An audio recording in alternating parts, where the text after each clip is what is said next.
Imagine getting tossed into a MURIM world, where cultivators and martial artists roam, wielding insane powers.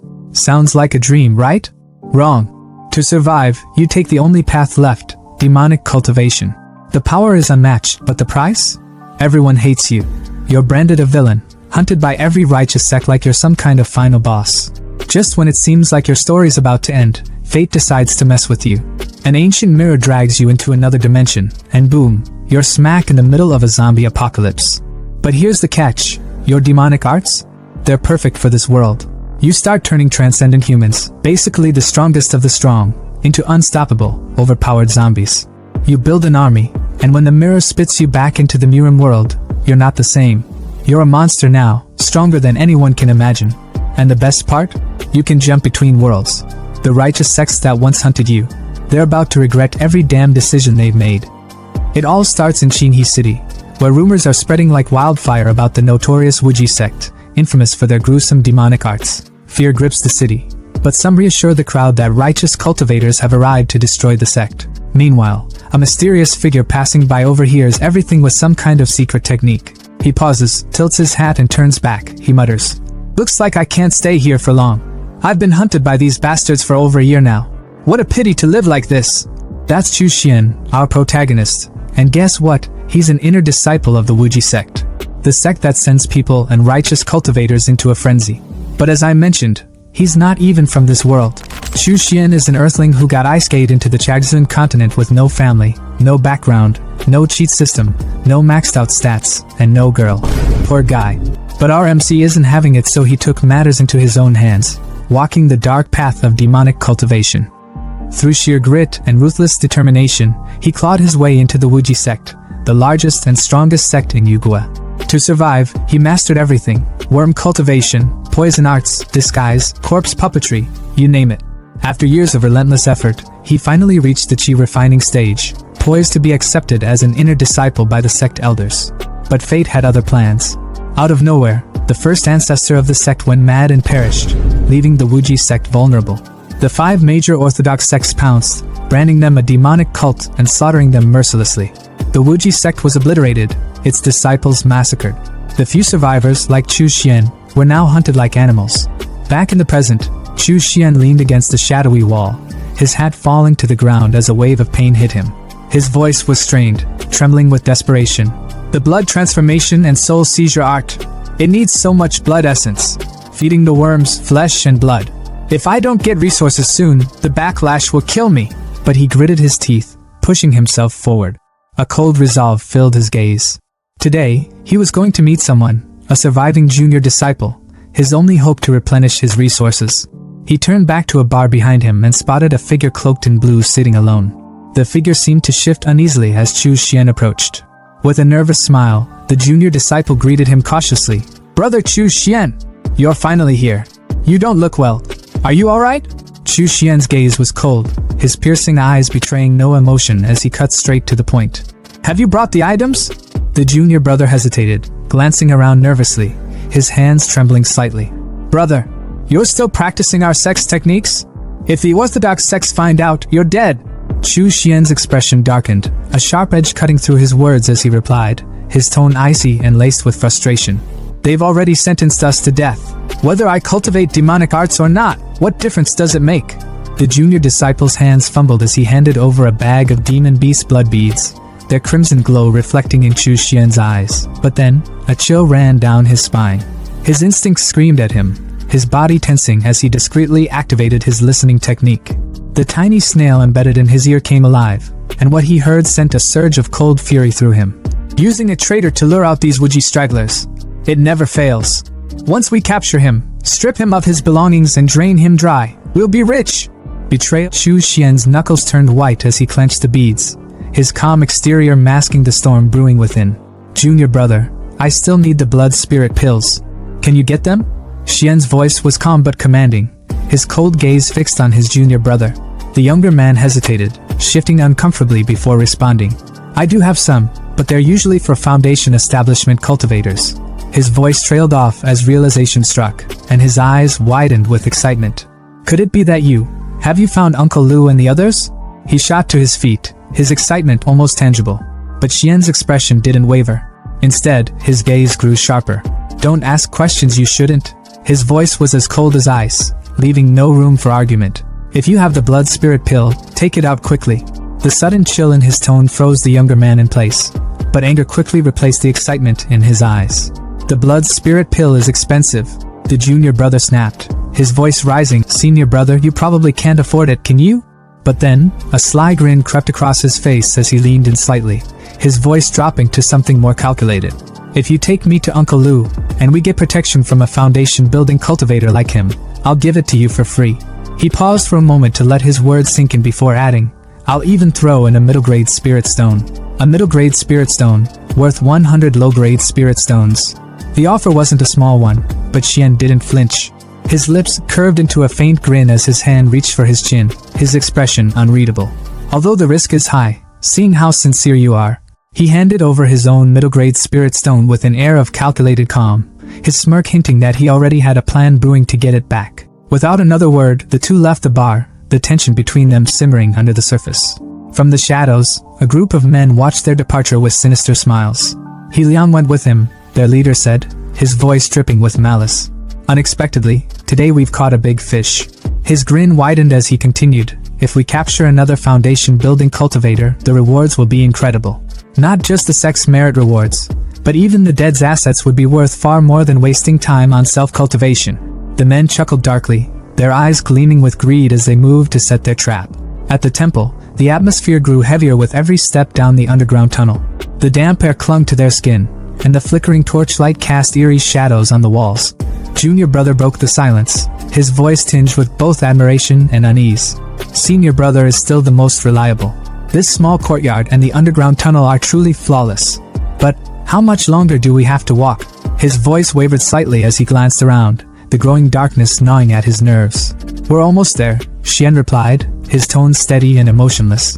But then, he stopped abruptly, turning back to face his junior brother. His crimson eyes glowed faintly in the dim light, and his lips curled into a chilling smile. But if you're in a hurry, junior brother. His voice dropped, dripping with malice. Senior brother will accompany you for a while then? Before the younger man could even process the words, Xian struck. The force of the attack was brutal, sending the junior brother flying backward. His body crashed through the temple doors, splintering wood and stone, before skidding across the rough stone floor outside.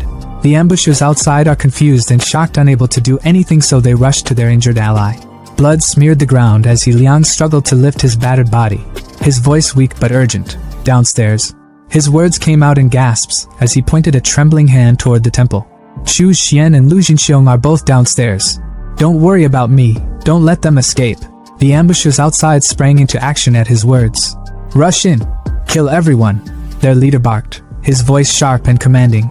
They stormed down the stairs, but as they reached the bottom, they froze at the sight before them. A shriveled corpse lay sprawled on the ground, its skin clinging to the bone, as if it had been drained of all life. Huh! Someone muttered, their voice trembling with confusion. Master, there's a dry corpse here. The leader stepped forward, his expression darkening as he crouched beside the body. With a flick of his magic, he analyzed the scene, his voice grim as he whispered, how brutal. The skin and scalp have been peeled off. His eyes widened as the realization hit him like a thunderclap. Is this Liang? His voice cracked with panic as he shot to his feet, his gaze darting toward the stairs. The one outside is Chu Xian. Head back. We've been tricked. Far away, outside Jinghe City, Xian tore off the human leather mask, his face twisting in disgust as he tossed it to the ground. The temporary human leather mask is really uncomfortable to wear, he muttered to himself. His eyes narrowed as he reflected on the events that had just transpired. Thanks to the listening bugs, I was able to figure out the ambush in advance, and see through He Liang's betrayal. His voice was calm, but a flicker of bitterness lingered in his tone. But even if I can escape for now, how can I escape forever? He gazed into the distance, his thoughts growing heavier. Am I supposed to join those orthodox sects as well? No, it's not possible. If I changed my path to the orthodox sect, I'd have to discard all my previous cultivation, which carries a high risk of backlash. More than that, with my aptitude, cultivating righteous techniques might mean I'd never even reach the foundation building stage. Only demonic arts, with their low thresholds and quick results, can give someone like me a chance at immortality. His voice was steady, filled with quiet determination. Later, in a glowing cave, Chu Xian examined his spoils, his hands trembling with anticipation. Among them was a mysterious artifact from the Wuji sect's treasure vault. As he activated it, a vision of a ruined, apocalyptic city appeared, sending a jolt of shock through him. Why does this look like Earth? My Earth, but destroyed. What the hell happened? Before he could react, the artifact pulled him in, and he stumbled into the desolate wasteland, his eyes widening in horror at the scene before him. A zombie gnawing on a corpse. Zombies? What the hell is this? The undead swarmed him, their groans chilling his blood, but Chu Xian's survival instincts roared to life. Blood-red worms erupted from his hands, slicing through the zombies with savage precision. He watched in stunned amazement as the worms thrived on the zombies' flesh, a twisted hope igniting within him. Wait, could zombies count as living beings? If I use their flesh and blood to cultivate my techniques and feed the worms? His dark grin returned, his heart pounding with exhilaration as the worms feasted. This entire city, no, this entire planet will become my resource pool. Killing zombies won't provoke heavenly punishment. I can cultivate freely. I can finally pursue what I never dared dream of before. Immortality. As more zombies charged toward him, Chu Xian stood tall, his blood worms writhing in anticipation. His voice was calm but resolute, filled with unshakable determination. Eternal life, no matter the cost. On a mountain of rotting zombie corpses, Chu Xian stood tall, his long robe stained with blood and his crimson eyes gleaming with satisfaction. A grin tugged at his lips as he declared, "In just a short while, I've broken through from the 4th to the 5th layer of qi refining. This place truly is a holy land for cultivating demonic arts." Below him, weak zombies aimlessly shuffled, searching for prey. Chu Xian glanced down at them, unimpressed. However, personally hunting down zombies to absorb their energy is too damn troublesome. It's time to try refining summoning corpses to do the work for me. He rubbed his temple and sighed, his disdain evident. But refining corpses requires strong bodies filled with deep resentment as the material. Only then will the refined corpses have good potential. His gaze returned to the pathetic zombies beneath him. Their sluggish movements and empty eyes annoyed him. These guys? Worthless trash. Impossible to work with. Straightening his posture, he crossed his arms behind his back in a commanding Napoleon pose and announced, "Oh well, for now, I'll use this place as a temporary base. In such a large mall, I should be able to find new suitable targets." The scene shifted to a bespectacled man, his face pale with fear, surrounded by a horde of hungry zombies. He screamed desperately, "Tiger bro, please save me!" His eyes darted to a blond man standing smugly on the upper floor, clutching a bag of supplies. "Didn't you say that as long as I distracted the zombies, you'd come save me once you finished collecting the resources? My mom and sister still need me. I can't die here." But the blond man's response was anything but sympathetic. With a wicked smile, he taunted, "Oh dear, I think I forgot to tell you. Your mom died yesterday. How could the Linquan gang waste resources on a 60-year-old woman?" The bespectacled man froze in disbelief, his voice trembling. "What did you say?" The blond man shrugged nonchalantly, turning to leave. "Thank you for sacrificing your life for me. After you die, I'll take care of your sister." The bespectacled man screamed in despair as the zombies closed in, ripping into his flesh. With his dying breath, he cursed, "Tang Hu, you'll definitely receive your retribution." But Tang Hu, the blond man, only chuckled darkly as he dashed off with his supplies. "Humph, what retribution? The rules of this world have always been survival of the fittest." Unbeknownst to him, someone was watching. From the shadows, Chu Xian observed the scene with a calculating gaze. A twisted plan formed in his mind as he muttered to himself, Wait a moment, this man's physique is quite impressive. Perfect material for refining a corpse." Tang Hu stopped in his tracks, sensing danger. He turned to see Chu Xian standing eerily still, his strange outfit and aura instantly filling him with unease. Pulling out a dagger, Tang Hu snarled, "Who the hell are you?" Chu Xian's lips curled into a sinister smile. "I mean, your physique is quite good. You'll make a fine servant for me." Tang Hu's face twisted in anger. "You're courting death," he roared, lunging at Chu Xian with his dagger. But before the blade could reach its target, a red flash sliced through the air. Tang Hu stumbled back in shock, staring at his broken dagger. The source? A bloodworm, writhing and biting the blade into pieces. Tang Hu clutched his bleeding palm, his confidence shattered. Fear crept into his voice as he thought, "This man, he can control insects? Is he a transcendent being too? There's no way I can beat him." Quickly shifting tactics, Tang Hu put on his most charming smile. "My brother-in-law is Zhao Hong of the Linquan gang. For his sake, let me go. You can even have this bag of supplies." Chu Xian raised a brow, unimpressed. "The Linquan gang?" Tang Hu nodded eagerly. Don't you know? The Lingquan Gang is the largest organization in Dongwu City. My brother-in-law, Xiao Hong, is the leader and a transcendent. He's 10 times stronger than me. Chu Xian chuckled darkly, his voice laced with mockery. If he's only 10 times stronger than a mere mortal like you, then there's nothing to worry about. Before Tang Hu could respond, Chu Xian's bloodworms lashed out, binding him in midair. Tang Hu screamed in terror as he was dragged toward a golden ritual cauldron, surrounded by glowing red sigils and 4 skulls. Once I use my secret technique on you, Chu Xian explained coldly, you'll become a sturdy corpse soldier. Tang Hu thrashed against the bloodworms, his voice breaking. Wait. We have no enmity between us. Why are you trying to kill me? Chu Xian leaned in close, his voice a chilling whisper. Didn't you just say? The rule of this world is survival of the fittest. Killing someone like you won't even diminish my karma. With a flick of his finger, Chu Xian released Tang Hu into the bubbling cauldron. Tang Hu's screams of agony echoed through them all, fading as his body dissolved into the boiling liquid. Moments later, blue liquid shaped like skulls dripped from the cauldron's edges. Chu Xian watched with gleaming eyes as the refining process began. You're simply perfect for refining into a yin corpse.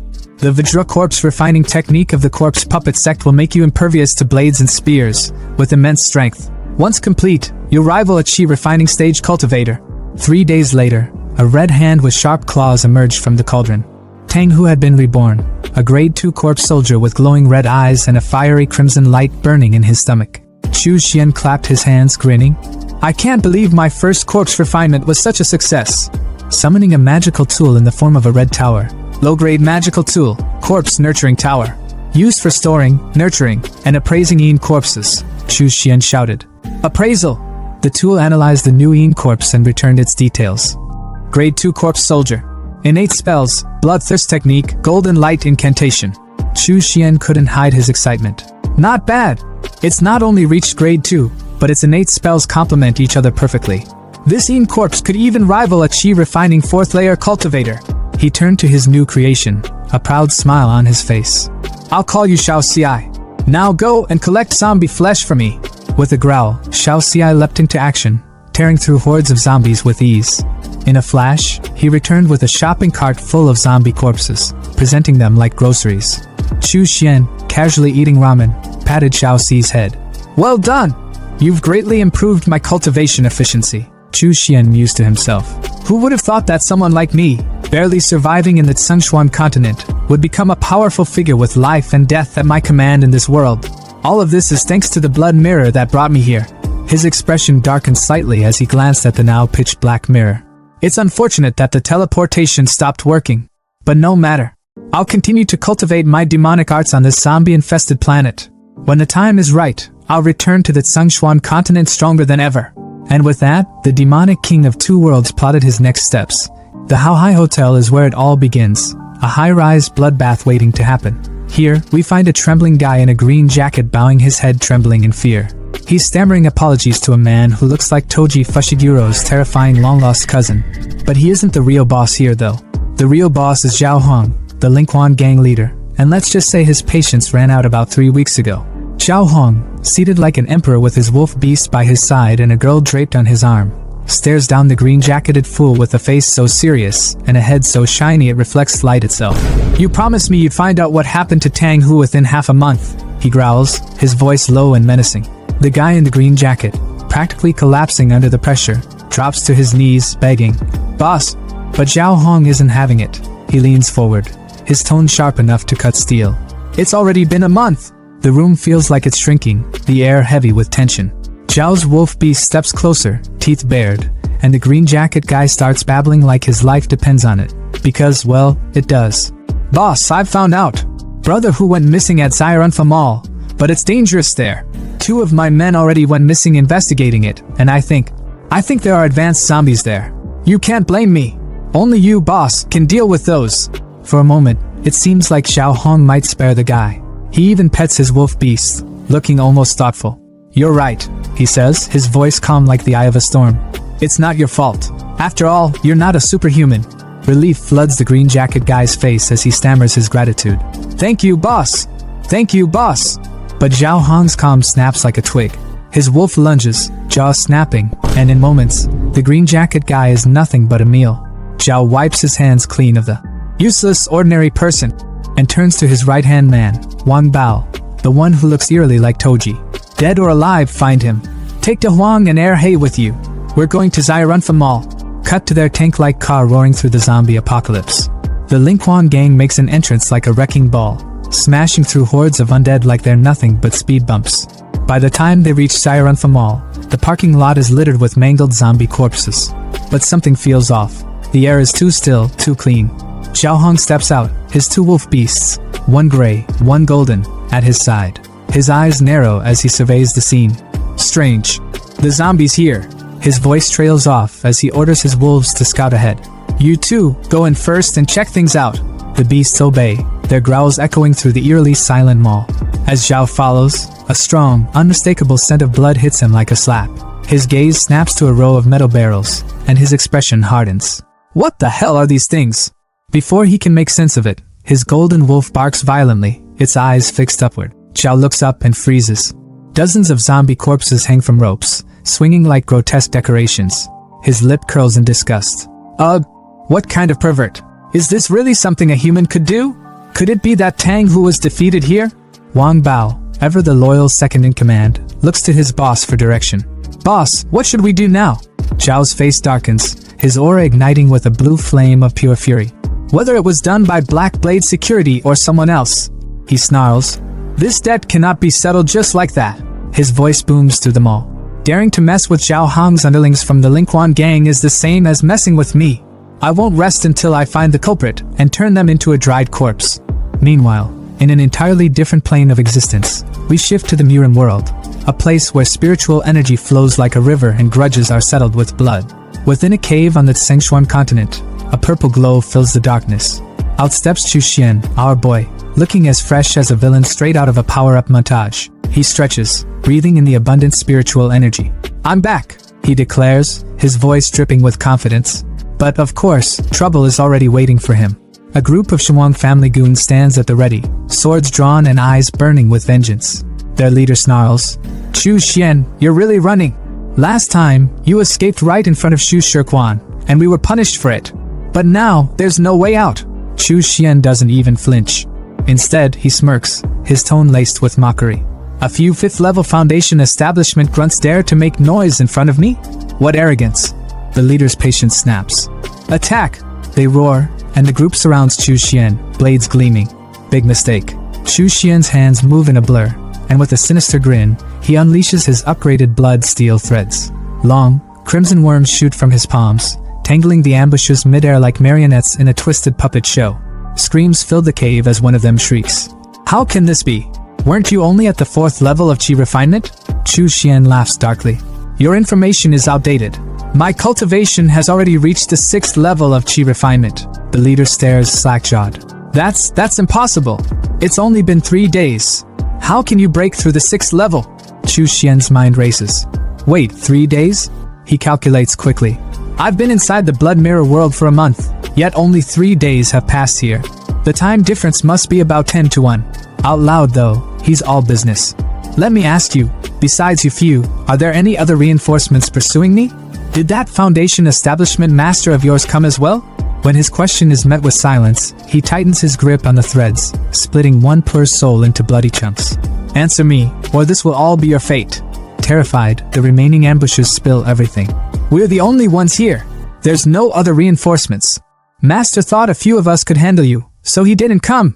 Chu Xian's smile turns cold. Really? Then I don't need to worry. The ambushers dare to hope. You said you'd let us go.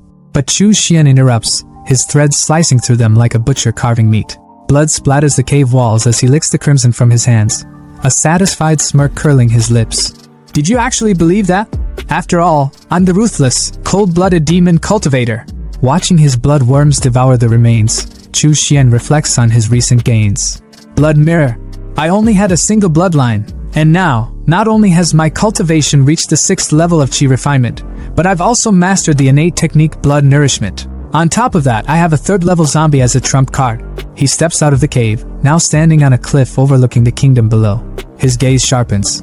I must break through the realms even faster to extend my lifespan. The blood furnace on the zombie world provides endless resources, but I still need materials from the Tsengshuan continent. The next time the blood mirror gains energy, I'll have to restock before that.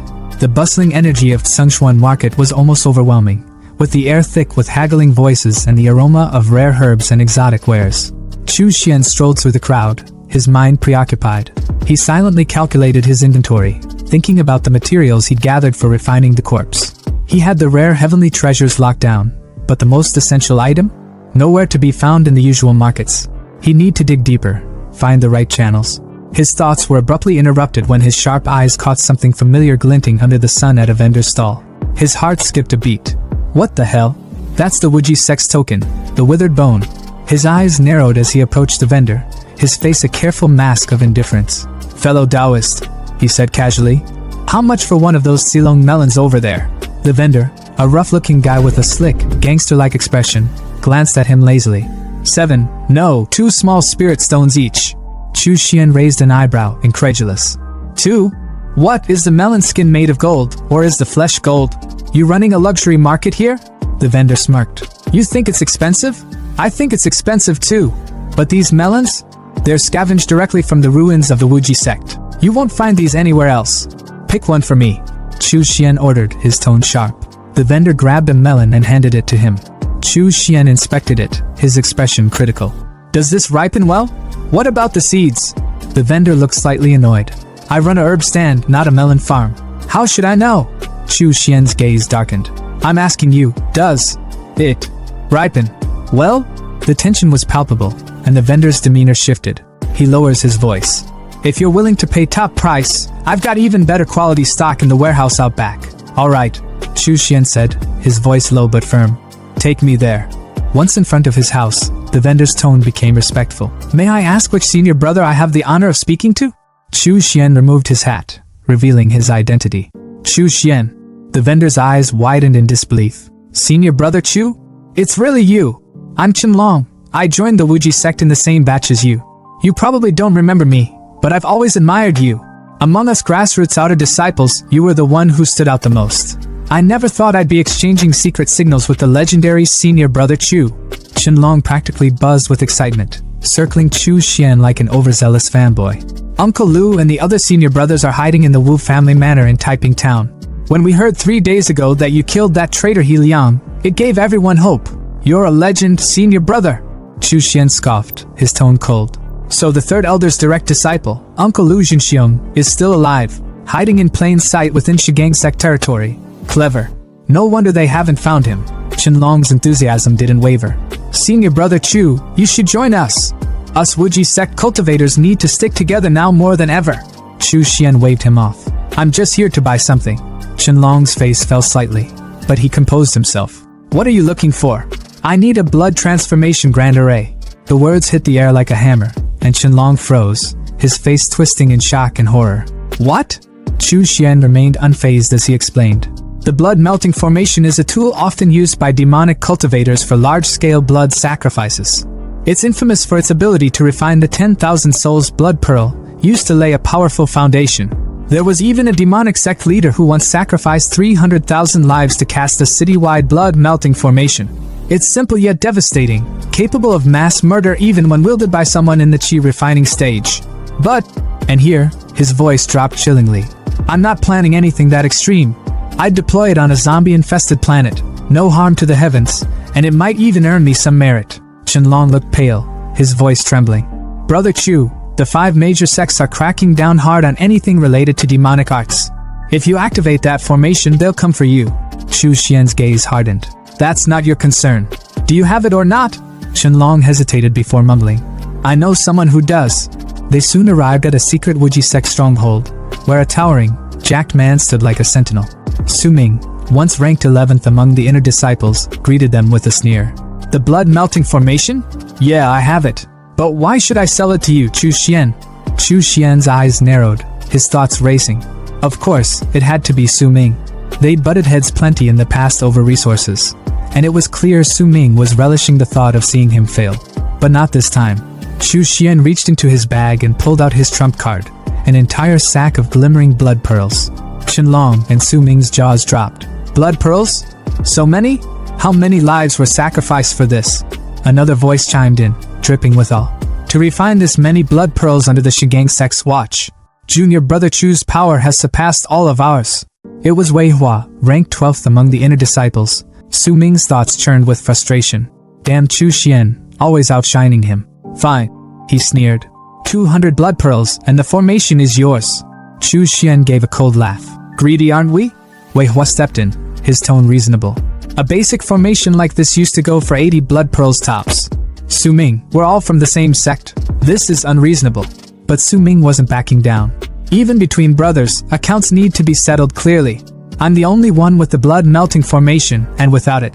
Chu Xian cut him off, his voice laced with quiet menace. Su Ming, are you misunderstanding something? That formation is worthless if you can't use it, which means it's already devalued. Meanwhile, you're desperate for blood pearls to fend off chi deviation. So tell me, who's the one really in need here? Su Ming's bravado cracked. Fine, 80 blood pearls.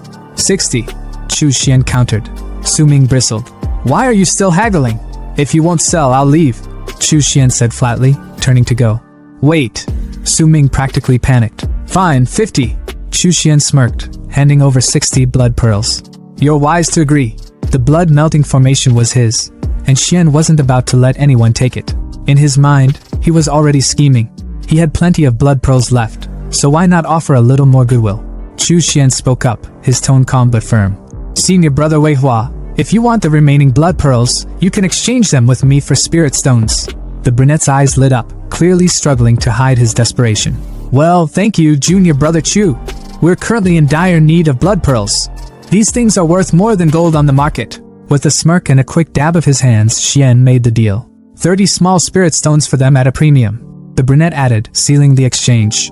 Xian's mind was racing as he pocketed his newfound resources. With these, when he returned to that godforsaken doomsday planet, he'd be able to skyrocket his cultivation. He could already taste the power. As the brunette and the melon guy, his other junior, bid him farewell, the brunette hesitated, his voice laced with concern. Junior Brother Chu, you really won't stay and join us? He's been good to us, and he's extremely powerful. Having him is better than any other candidate. Chu Xian tilted his hat down slightly, his expression unreadable. Inwardly, though, his thoughts were sharp and unyielding. Fortune and misfortune were intertwined.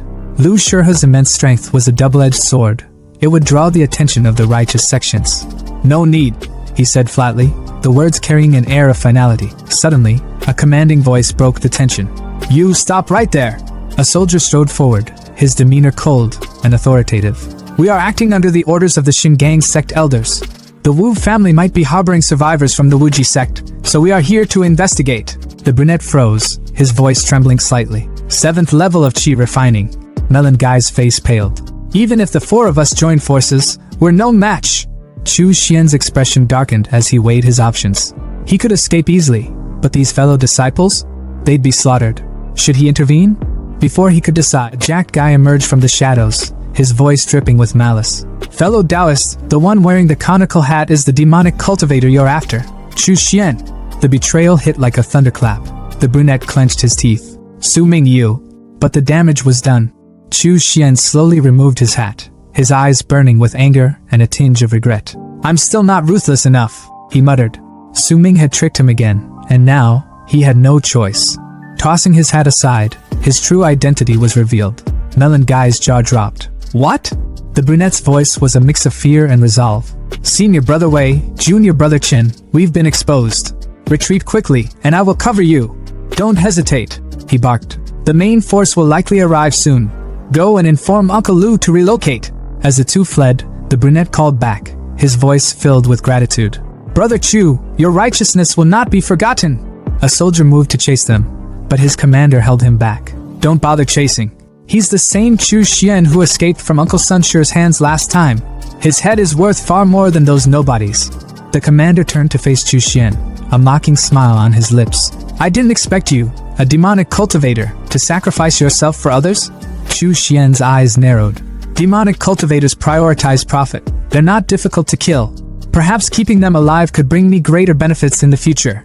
Why wouldn't I take advantage of that? The commander sneered. Ha! With your lowly cultivation level, what future do you have? Drawing his blade, he lunged forward, only to be stopped in his tracks. Blood worms surged from Chu Xian's palm, snaking toward the blade and rendering it useless. The soldiers around him faltered, their confidence waning. This guy, he's stronger than expected.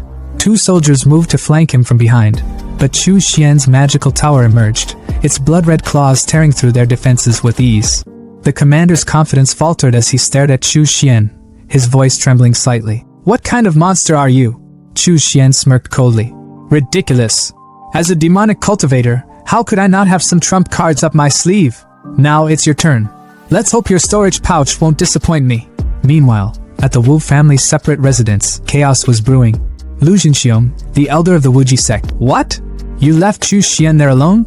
Even though we are demonic cultivators, the sect has been destroyed. Now we're all in the same boat. His stern gaze bore into the jacked guy who had betrayed Xian. Besides, Chu Xian is one of the top 10 inner disciples and should be a great help. We should be united in this. The jacked guy stammered his excuse. This disciple was also forced by the situation. If not, we all would have been wiped out. Lu Jinxiong wasn't convinced but didn't have time to argue. There's no time to say more. I sensed the aura of a Foundation establishment cultivator approaching, likely coming for me. The tension was palpable as the melon guy stepped forward. We will stay and stand with Uncle Master. But Lu Jinxiong shook his head. No, with your current cultivation level, staying will be useless. You are the hope of the Wuji sect's revival. Your safety is the priority. I will hold them off here. His voice carried the weight of finality. Hear my command, all disciples, disperse and retreat immediately. Regroup at White Mang Mountain. The disciples hesitated, their voices filled with reluctance. Yes. Suddenly, an old man appeared, standing on his flying sword with a look of cold disdain. His chi radiated with deadly intent. Lu Jinxiong, so you were hiding here? He sneered, charging his chi power into his finger. At a time like this, you're still thinking of protecting these demons spawn? Haha. Don't worry, my people have completely locked down Qinghe City. None of them will escape. Panic spread among the Wuji sect disciples as they scattered in every direction. Back at Taiping Square, the brunette, melon guy, and jacked guy stumbled upon a grisly scene. The ground was littered with the corpses of Xinli sect cultivators. The brunette's voice trembled. Those are actually the corpses of those Xinli sect cultivators. Is there anyone in Qinghe City who could have done this? Melon guy's voice wavered with hope. Could it be senior brother Chu? The jacked guy scoffed, his tone dripping with disbelief. Are you joking? Judging by the condition of the bodies, they were clearly killed in an instant. It would take at least a chi refining stage level 8 cultivator to do that. How could it have been him? The brunette pointed toward the distance. Let's not worry about that now. The enemy didn't leave but instead died here. More pursuers will likely be drawn soon. Everyone, make the most of the time we have and evacuate quickly.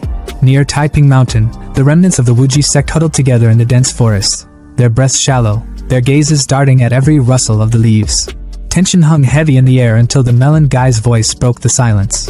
Uncle Master Lu is back. His relief was palpable, but that relief turned to horror when they saw Lu Jinxiong stumble into view, his left arm bloodied and limp. Uncle Master! Someone cried out in alarm. Another disciple rushed forward, already calling for a healer, but Lu waved him off, his voice steady despite the pain. I'm fine. It's unavoidable to suffer some injuries during an escape. His face worn but his eyes sharp as ever. But you all! Qinghe City was completely surrounded by Xinli sect forces, yet you managed to escape without losing a single person. It's truly fortunate. The brunette stepped forward, bowing deeply. Thanks to the sect's protection, the disciples managed to leave without obstruction. Even the 3 Xinli sect disciples originally stationed there were killed by someone. The mention of this unexpected event made Lu raise an eyebrow. Something like this happened? Could it be a wandering expert passing by? He sat down on a fallen tree. His tone was contemplative, though his body remained tense as a disciple wrapped bandages around his injured arm. Then, his gaze sharpened. Where is Chu Xian? The brunette hesitated, guilt flickering in his eyes. This disciple doesn't know. In the rush, I didn't spot brother Chu Xian. Su Ming, the jacked guy, crossed his arms with a scoff. Chu Xian is only at the 4th level of chi refining. Facing 3 opponents, he probably got reduced to ashes. His voice was cold, uncaring. But the melon guy wasn't having it. Su Ming, this is all your fault for getting senior brother Chu killed. And you still have the nerve to speak? His fist clenched as he glared at Su Ming, who merely shrugged. Lu Jinxiong rubbed his chin thoughtfully. Chu Xian. I recall him. He's the one who's been ranked 10th in the inner sect for years. His aptitude may be ordinary, but he's very clever. He might not have met with misfortune. His sharp gaze turned to Wei Hua, the brunette. Wei Hua, once things calm down, take some people to gather information on him. If you find him, bring him to join us. It's good to have some support. Since the sex destruction, he's been wandering alone. I can't imagine how difficult things must be for him now. Meanwhile, Chu Xian wasn't exactly struggling. In a dimly lit cavern, he sat cross-legged, grinning from ear to ear as he counted his spoils. Ha ha ha, life is really getting better and better. He chuckled, his voice echoing in the cavern. 800 low-grade spirit stones, 2 mid-grade spirit stones. Spirit gathering formation and maze formation, suitable for setting up a cave dwelling. His fingers traced the edge of a small black flag, his smile turning wicked. Surprisingly, there's even a 10,000 souls banner. This is a notorious evil sect treasure. It's extremely harmful to one's karma. This mid-grade 10,000 souls banner must have required the slaughter of countless beings and the extraction of their souls to be refined. A righteous cultivator from the Shunli sect, actually greedy for its power, secretly kept it and refined it in the dark. His gaze darkened as he held the banner up to the dim light. However, it's perfect for me to take to the zombie planet, where there are plenty of zombies for me to extract souls from. Once the 10,000 souls banner is fully refined, tens of millions of ferocious ghosts will rise like a tide, becoming a powerful trump card. With a satisfied sigh, he stood up, stretching his arms. The items I need are all gathered. The blood mirror has been fully charged too. It's time to head back. With a flick of his wrist, he summoned the magical mirror, a portal of swirling purple energy opening before him. Zombie planet, here I come! On the other side, however, he was greeted with a scene that made his jaw clench. Smoke billowed from what remained of his base. The barrels of supplies he'd so painstakingly gathered reduced to ash. He crouched by the smoldering remains, his voice low and seething. Let me calculate the time. I should have left here about 2 months ago. But things shouldn't have turned out this way. His eyes narrowed as he inspected the damage. Corpses wouldn't do something like this. Someone deliberately set the fire. If I had known, I would have refined a few more corpses to guard the place. His fist tightened, his teeth grinding in frustration. My snack reserves, all burned to ashes. Whoever did this didn't even come here to loot supplies. They just set a fire for no damn reason? Summoning his magic tower, he called out. Xiaohu, report to me. Come here. Elsewhere, a couple knelt on the ground before Toji, their faces pale with terror. Don't kill us. We really haven't seen anyone going in or out of the mall. The boyfriend pleaded, his voice shaking. Toji's sneer was almost predatory as he stepped closer to the girl, licking his lips. Oh no, perhaps there's still some use for you after all. The girlfriend's eyes widened in horror. No, please, she begged, her voice cracking. Before Toji could lay a hand on her, a massive shadow loomed over him. He turned slowly, his confidence evaporating as he stared up at Xiaohu, who towered over him like death itself. The couple didn't waste a second, scrambling to their feet and running as fast as they could. It's a high-level zombie, the boyfriend shouted in panic, his voice fading into the distance. Xiaohu leaned down toward Toji, mimicking the predator's earlier movements, and karma hit like a truck. Toji's legs shook as he stammered. No, don't. But then his eyes focused on the zombie's face, recognition dawning too late. Wait, this zombie. Tang Hu. His words were cut off as Xiaohu grabbed him by the collar like a ragdoll, slung him over his shoulder, and dashed away, leaving a trail of smoke in his wake. Toji's scream was more pathetic than anything. Ow! Where are you taking me? Where are you going? Xiaohu didn't answer, of course, but when they arrived at Chu Xian's hideout, Toji was unceremoniously slammed to the ground, his head pinned under Xiaohu's massive hand. Chu Xian turned, his eyes lighting up with amusement. How you're back so soon, Xiaohu? He patted his undead companion affectionately, as if he were a loyal dog. Toji, trembling on the ground, stammered, Who are you? And why can you control Brother Hu? Chu Xian tilted his head, unimpressed. So what if I can? You know Xiaohu? Could it be that you're also part of the same gang? Was it your people who burned down this place too? Toji, shaking but still have the balls to say, Yes, so what about it? Chu Xian's expression darkened, his tone turning icy. I haven't caused any trouble here yet, but instead, others have already troubled me. His eyes glowed crimson as his aura intensified. If I want to cultivate in peace in this world, I'll have to deal with these annoying little dogs first. He leaned in, his voice dripping with malice. I just wonder how much corpse refining material they can provide me. Toji's voice cracked as he asked, Corpse refining? What does that mean? Chu Xian smirked. How about you first tell me all the intel you have on the gang? Chu Xian's spirit-capturing eyes glowed with an eerie intensity as he locked his gaze onto Toji, the man's pupils dilating like a puppet under command. Toji's voice trembled, spilling the truth as if his very soul had been wrenched open. "My name is Wang Bao," he confessed, his words robotic and devoid of resistance. "A trusted subordinate of Zhao Hong, the Spirit Dog Gang's boss. Our base is in the Grand Hotel. The mall was burned down when we came to look for Brother Hu. Meeting the horrifying scene, the boss ordered us to fire and destroy everything." Chu Xian's cold stare didn't waver. His tone was sharp, slicing through the air like a blade. "How strong is Zhao Hong?" Toji's head tilted slightly, his subdued voice revealing the extent of their boss's power.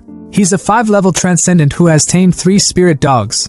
Each one of them is more than 3 meters long and incredibly violent. He's also physically stronger than an ordinary person. He can compete with high-level zombies." But something in Toji's voice shifted. He was regaining fragments of his consciousness. A flicker of fear crossed his face as he stammered. Chu Xian's thoughts raced. The spirit capturing I was losing its grip. Time was running out. He pressed on. "Wang Bao, let me ask you one last question. This isn't your first time murdering and burning things down, is it?" Toji's lips curled into a nervous grin, his voice dripping with sarcasm as he chuckled uneasily. Of course not. Such things are common right now. I even enjoy it a little bit. Ha ha ha ha." His laughter was hollow, but the moment was short-lived. Chu Xian's expression darkened, his voice icy as he delivered a final, chilling verdict. "In this case, there is no need to refuse your excellent corpse refining material."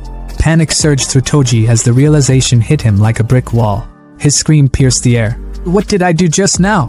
But there was no mercy to be found. Xiaohu, the towering zombie, grabbed Toji like a ragdoll, lifting him effortlessly. The cauldron bubbled ominously, steam rising as if it were eager to claim its next victim. Chu Xian stood calmly, his eyes gleaming with a sinister satisfaction as he threw the final ingredients into the boiling concoction. Toji thrashed violently, his screams echoing through the space. What are you doing?" But his cries were cut short as Xiaohu smashed him into the seething liquid, submerging him completely. Chu Xian watched the process unfold, his thoughts cold and calculating. "Transcendence, spirit dogs, high-level zombies. This zombie planet is more interesting than I thought. Although a chi refining cultivator is a powerful being on this planet, I still can't take them lightly." He stepped outside, the wasteland stretching out before him in its apocalyptic glory. His mind raced with plans. "I need to gather information and continue collecting zombie materials. After all, my energy is limited as just one person." He clasped his hands behind his back, an air of authority surrounding him, his posture reminiscent of a ruler surveying his kingdom. "Although the Ian corpses are strong, they lack intelligence. If I could use a team of normally functioning servants, the results would be much better. Keeping the spirit dog gang alive might be more useful than killing them." Hours passed, and from the cauldron emerged a figure unrecognizable from the trembling man he had been. Toji was no more. What stood in his place was a hulking blue zombie, spikes jutting from his back and elbows, his icy blue eyes glowing with an unnatural light. Energy crackled around him, radiating like a storm. His core pulsed with power, a lightning-like arc reactor embedded in his chest. Chu Xian's magical tower scanned and analyzed the creation. Middle grade Ian corpse. Level 3 corpse soldier. Innate spells, silent walk, fire thorn. A twisted smile crept across Chu Xian's face.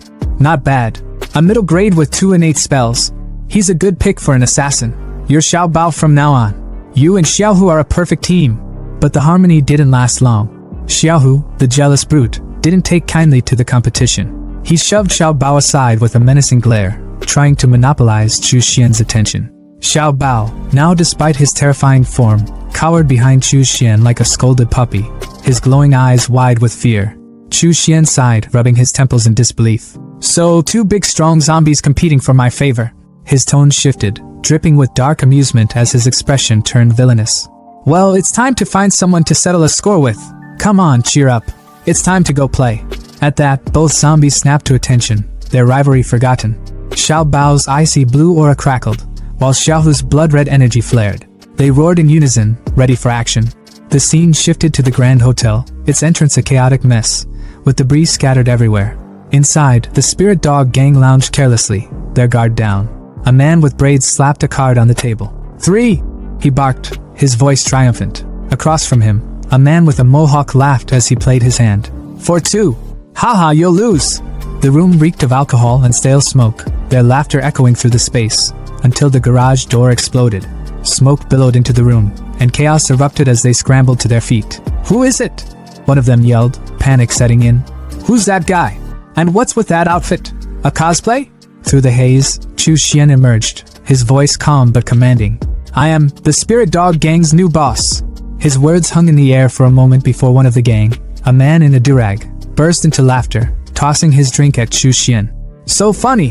Where did that fool come from? But before the liquid could touch him, Xiaohu intervened, smashing the bottle into shards with a single swipe. The gang froze, their confidence evaporating as the realization hit. A high-level zombie, one of them stammered. Chu Xian's expression hardened as he surveyed the pathetic group. These idiots are a waste of resources if they are left alive. His gaze shifted to Xiao Bao. Take care of him. Without hesitation, Xiao Bao leaped into action, his movements swift and lethal. He tore into the man with the durag, ripping his arms apart with a sickening crunch. The gang recoiled in terror as Chu Xian's voice cut through their screams. If you don't want to end up like this, tell Zhao Han to come out quickly. The tension was palpable as one of the gang members stammered. Don't kill us. I'll call the boss right away. Moments later, the heavy thud of boots echoed as a group approached, armed and ready for battle. At the center of the group stood Zhao Hong, flanked by 3 spirit dogs, 2 gray beasts and a massive golden one. Zhao Hong's voice was calm but laced with menace. You're looking for me? Chu Xian's eyes narrowed as he studied Zhao Hong, his mind analyzing every detail. Is that a transcendent? There is indeed energy fluctuating in his body. Although it's weaker than spiritual energy, it's still different from ordinary people. If he's refined into a Yin corpse, he'll definitely be extremely powerful. The stage was set, and the battle was about to begin. Zhao Hong's voice rang out, sharp and brave. Who are you, and what do you want from me? His eyes darted around nervously, the tension thick enough to choke on. Across from him stood Chu Xian, calm, composed, and exuding a quiet confidence that was far more terrifying than rage. His smirk was sharp, the kind that made your stomach twist. The mall is my territory, he said, voice smooth as silk but laced with venom. You burned it down, so of course, I'm here to settle the score. Zhao Hong's stomach churned as his mind raced. Did he put those corpses in the mall? Such a cruel practice. Is he also a transcendent? No, he's something far worse. And he can control zombies? What kind of monster is this? His palms were sweaty, his thoughts spiraling, but he forced himself to speak, his voice wavering. It's just a misunderstanding. I can have people prepare another shopping mall for you. But Chu Xian didn't even flinch. He tilted his head slightly, his smirk growing wider, almost mocking. I heard most of Dongwu City belongs to your gang, so one shopping mall won't be enough. The casual way he said it made Zhao Hong's blood run cold. So what else do you want? Zhao Hong snapped, his voice rising, trying to claw back some semblance of control. I advise you to be wise and back off while you still can. We, the Spirit Dog Gang, won't accommodate you forever. And yet, Chu Xian remained unfazed, his calm demeanor only fueling Zhao Han's panic. I want your entire gang, Chu Xian said simply, as if it were the most natural thing in the world. That was the last straw. Zhao Hong's face twisted in fury, his pride flaring up like a cornered animal. You're not accepting the toast only to be forced to drink a forfeit, he shouted, his voice trembling with rage. Turning to his wolves, his loyal beasts flanking him, he barked. Da Huang! Hei! Xiao Bai! Go! Eat him alive! The wolves didn't hesitate, their growls rumbling like thunder as they charged at Chu Xian, but Chu Xian didn't move. He simply stood there, watching, as a golden light suddenly flared to life around him, shimmering like an impenetrable shield. The first wolf lunged, its powerful jaws clamping down on the light, only for its fangs to shatter like glass. The beast yelped in pain, thrown backward by the force of the shield. Zhao Hong's eyes widened in disbelief. What the hell is that? He stammered. The golden light wasn't just luck, it was a skill. Xiao Hu, one of Chu Xian's loyal zombie servants, had activated Golden Light Incarnation, a skill that made Chu Xian untouchable. Before Zhao Hong could fully process what had happened, another figure appeared behind him, silent as a shadow. It was Xiao Bao, another of Chu Xian's zombies, moving with the precision of an assassin. His eyes burned with a cold, deadly light as he unleashed his ability, Yin Fire Thorn. The attack was aimed straight at Zhao Hong's back, but one of the wolves, loyal to the bitter end, leapt in the way, taking the brunt of the blow. The golden wolf collapsed, its fur scorched and smoking, and Zhao Hong staggered back, his mind spiraling into chaos. Thoughts were a frantic mess. It's Wang Bao, and the missing Tang Hu. What's going on here? He killed my spirit dog in one move. That's not something a normal high-level zombie can do. Hei! Xiao Bai! Protect me! Zhao Hong screamed, his voice cracking with desperation. But even his remaining wolves hesitated, their instincts screaming at them to back down from the overwhelming power radiating from Chu Xian and his undead servants. Chu Xian's voice sliced through the chaos, calm yet dripping with menace. Do you still want to use your dogs to block the blows for you? Even animals know to bow down to me.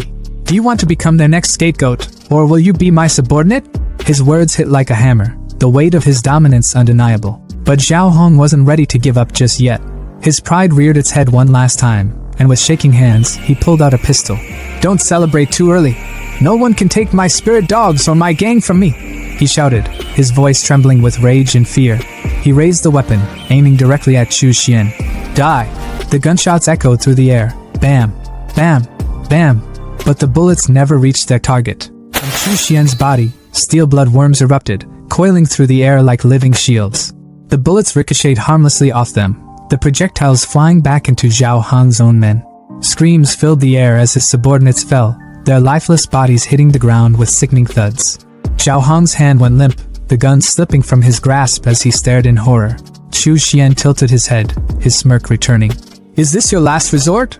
I was hoping for something more impressive. Zhao Hong's legs gave out, and he dropped to his knees, his voice breaking as he begged. The spirit dog gang is yours. Please, spare me. Chu Xian's smirk didn't falter. He stepped closer, his eyes cold and calculating. This spirit dog gang is useful to me, so I'll take it from your hands. And I'm also going to use your body. Zhao Hong's face turned a deep shade of red, and for a moment, his fear was replaced with sheer confusion. Although I don't like men, if you're adamant I can, he stammered, his words trailing off awkwardly. Chu Xian's expression twisted in disgust. Don't get me wrong, I'm not into men either. He turned to Xiao Bao, dismissing Zhao Hong entirely. Tie him up. Then, to Xiao Hu, he added, I'll leave these 2 dogs to you. The remaining gang members, trembling with fear, fell to their knees, bowing their heads in submission. Master! They cried, their voices trembling with sincerity. Chu Xian smirked again. Right. You should read the rune properly. 10 years ago, the sea star spirit exploded, unleashing a wave of energy that reshaped the world. Most people couldn't withstand it. Their bodies twisted and mutated, turning them into bloodthirsty monsters known as zombies. Among the survivors, a rare few gained extraordinary talents, their strength divided into 9 stages based on the number of cores in their bodies. Back in the present, Zhao Hong, now tied up and defeated, explained through gritted teeth. Donghu City, where we are now, is a small city in the Linjiang province. It belongs to the Flame Nation's centralized monarchy.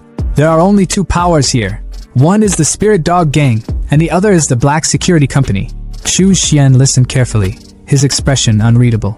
That's all I know, Zhao Hong added, desperation creeping into his voice. Is there anything else you want to know? Whatever it is, I'll find it. Chu Xian waved a hand dismissively. Xiao Bao, take him to the medicinal bath. Zhao Hong's eyes widened. Medicinal bath? His protests turned into panic screams as Xiao Hu and Xiao Bao dragged him away. Big brother, didn't you say you'd spare me? Chu Xian sipped his drink, watching the chaos unfold with amusement. The medicinal bath this time is the best one I've been able to get. After soaking for a few days, his talent will come into play. He leaned back, savoring the moment. Then it's the perfect chance to set up the blood battle array for a blood sacrifice. Modern food and drinks really are better. Outside, Chu Xian soared through the air on his flying sword, drink in hand, surveying the desolate city below. His sharp eyes caught movement on a rooftop. A group of survivors was fighting for their lives. 2 men strained to hold the door against the relentless pounding of zombies, while an old man stood behind them, trembling, clutching a white case to his chest. This stage 3 core was obtained at the cost of many lives, the old man whispered, his voice heavy with resignation. We can't lose it. Just take it and leave me. The man in sunglasses shook his head, his voice firm.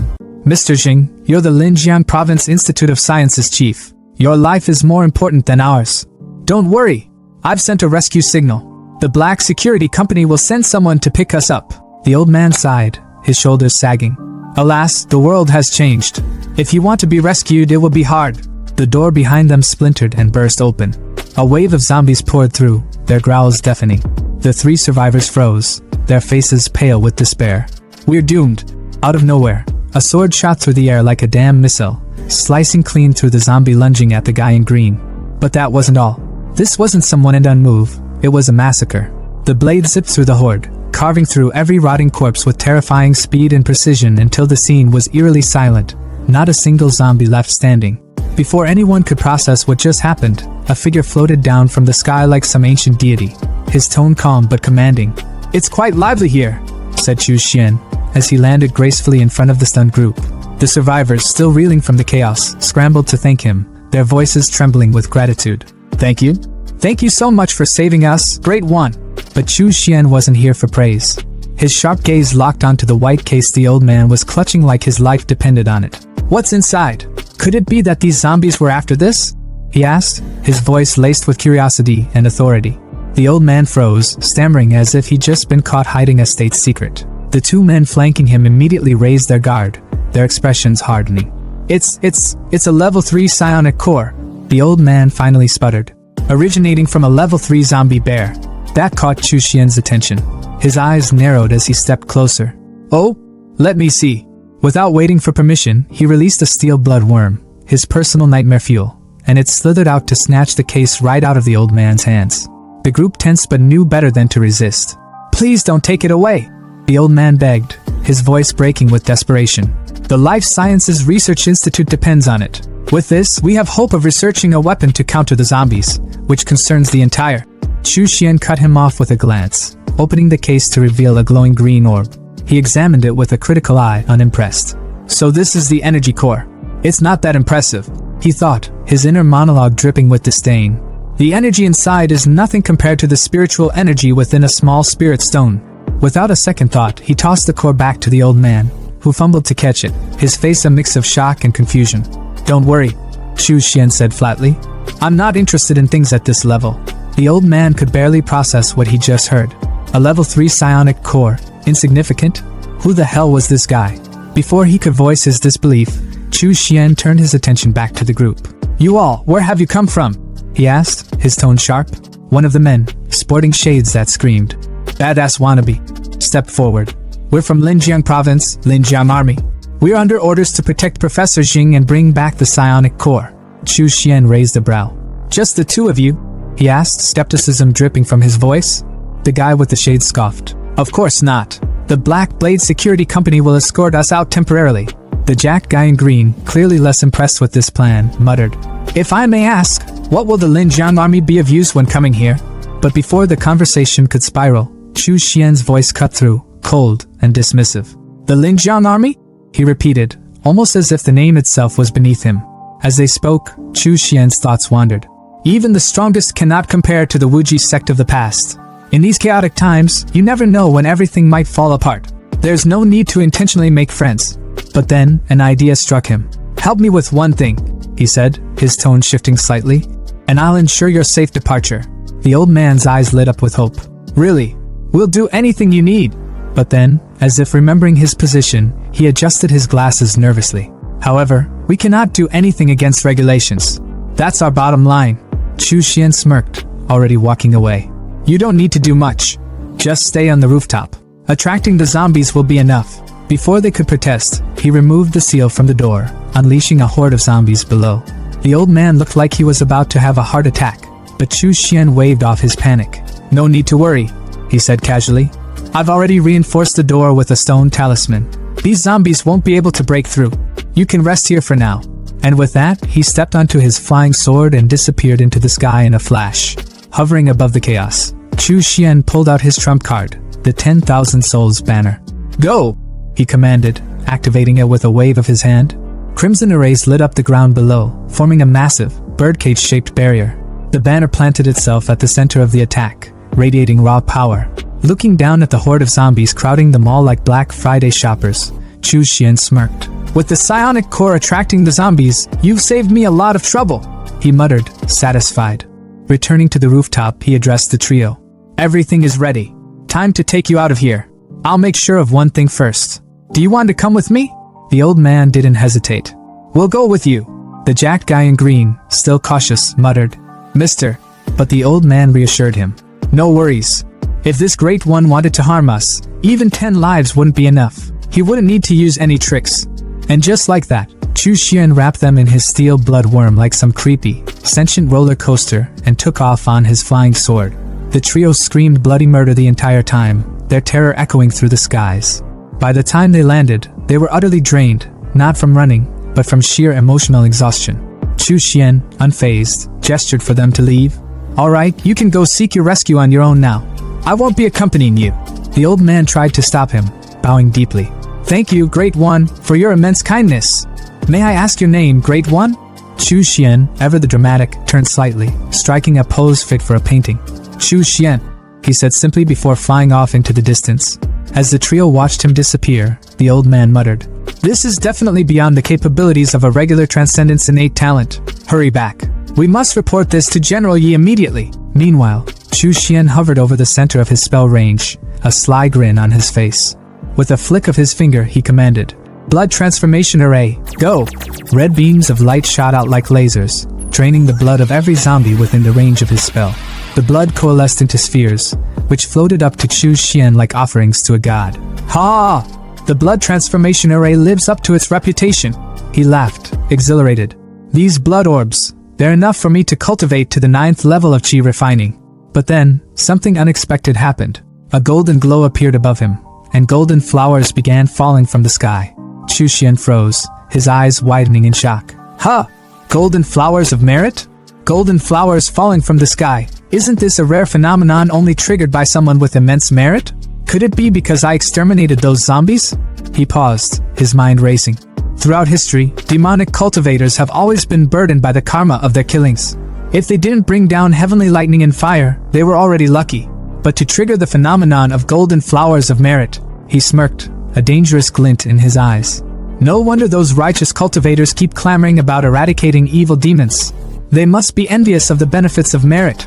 If I were to offer a blood sacrifice of tens of thousands, hundreds of thousands, or even billions of zombies in the future, I'd be laden with infinite merit. My lifespan, comprehension, and fortune would all increase exponentially. The path to sainthood in the body is within reach. At the Black Security Company headquarters, the atmosphere was tense, but not for everyone. A man in a police uniform stood rigid, his expression etched with frustration as he reported to his boss, Wang Gangjian. For some context, Wang wasn't your typical boss. Sure, he ran the Black Security Company, but at the moment, he was slouched in a chair, furiously playing a video game like a kid avoiding homework. The world outside was in shambles, a zombie apocalypse tearing society apart, but this guy looked more concerned about his kill streak than the literal end of days. The officer, attempting to remain professional despite his growing irritation, pressed on with his report. I've already sent Mr. Jing and the others to investigate, he began. But no matter how much we ask, we still can't figure out why there are so many bloodless mummies in that area. Mr. Jing keeps dodging the question. He's hiding something, I'm sure of it. Wang, who looked like he was in his 40s but had the energy of a teenager cracking Mountain Dew cans at 3 a.m., didn't even glance away from the screen. It's near the Spirit Dog Gang's headquarters, he said casually, still mashing buttons on his Nintendo. Go ask Xiao Hong about it. The officer blinked, incredulous. Me? Xiao Hong's a transcendent. He wouldn't even give me the time of day. Finally, Wang paused his game, rolling his eyes as if the apocalypse was an inconvenience to his gaming session. Ha! The Black Security Company is backed by the Linjiang Army. What's a stray dog like Xiao Hong gonna do? Bark at us? With the army reinforcements on the way, Donghu will be ours anyway. Who cares what he thinks? His confidence was palpable, even if his priorities were completely out of whack. Meanwhile, across the city, the Spirit Dog Gang's hideout was undergoing a transformation.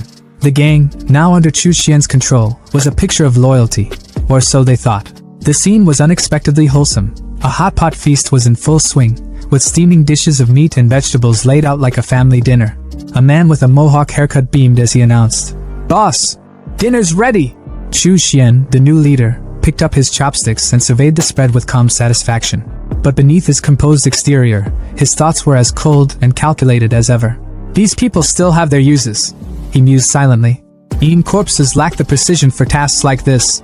As long as they remain useful, I'll keep them alive. There's no need to kill unnecessarily when there's merit in keeping them around. With a disarming smile, he addressed his men. Well done. Sit down and eat. The gang members, visibly moved, teared up at his kindness. The new boss is so approachable, one of them sniffled. He's nothing like that murderous Xiao Hong. 10,000 times better.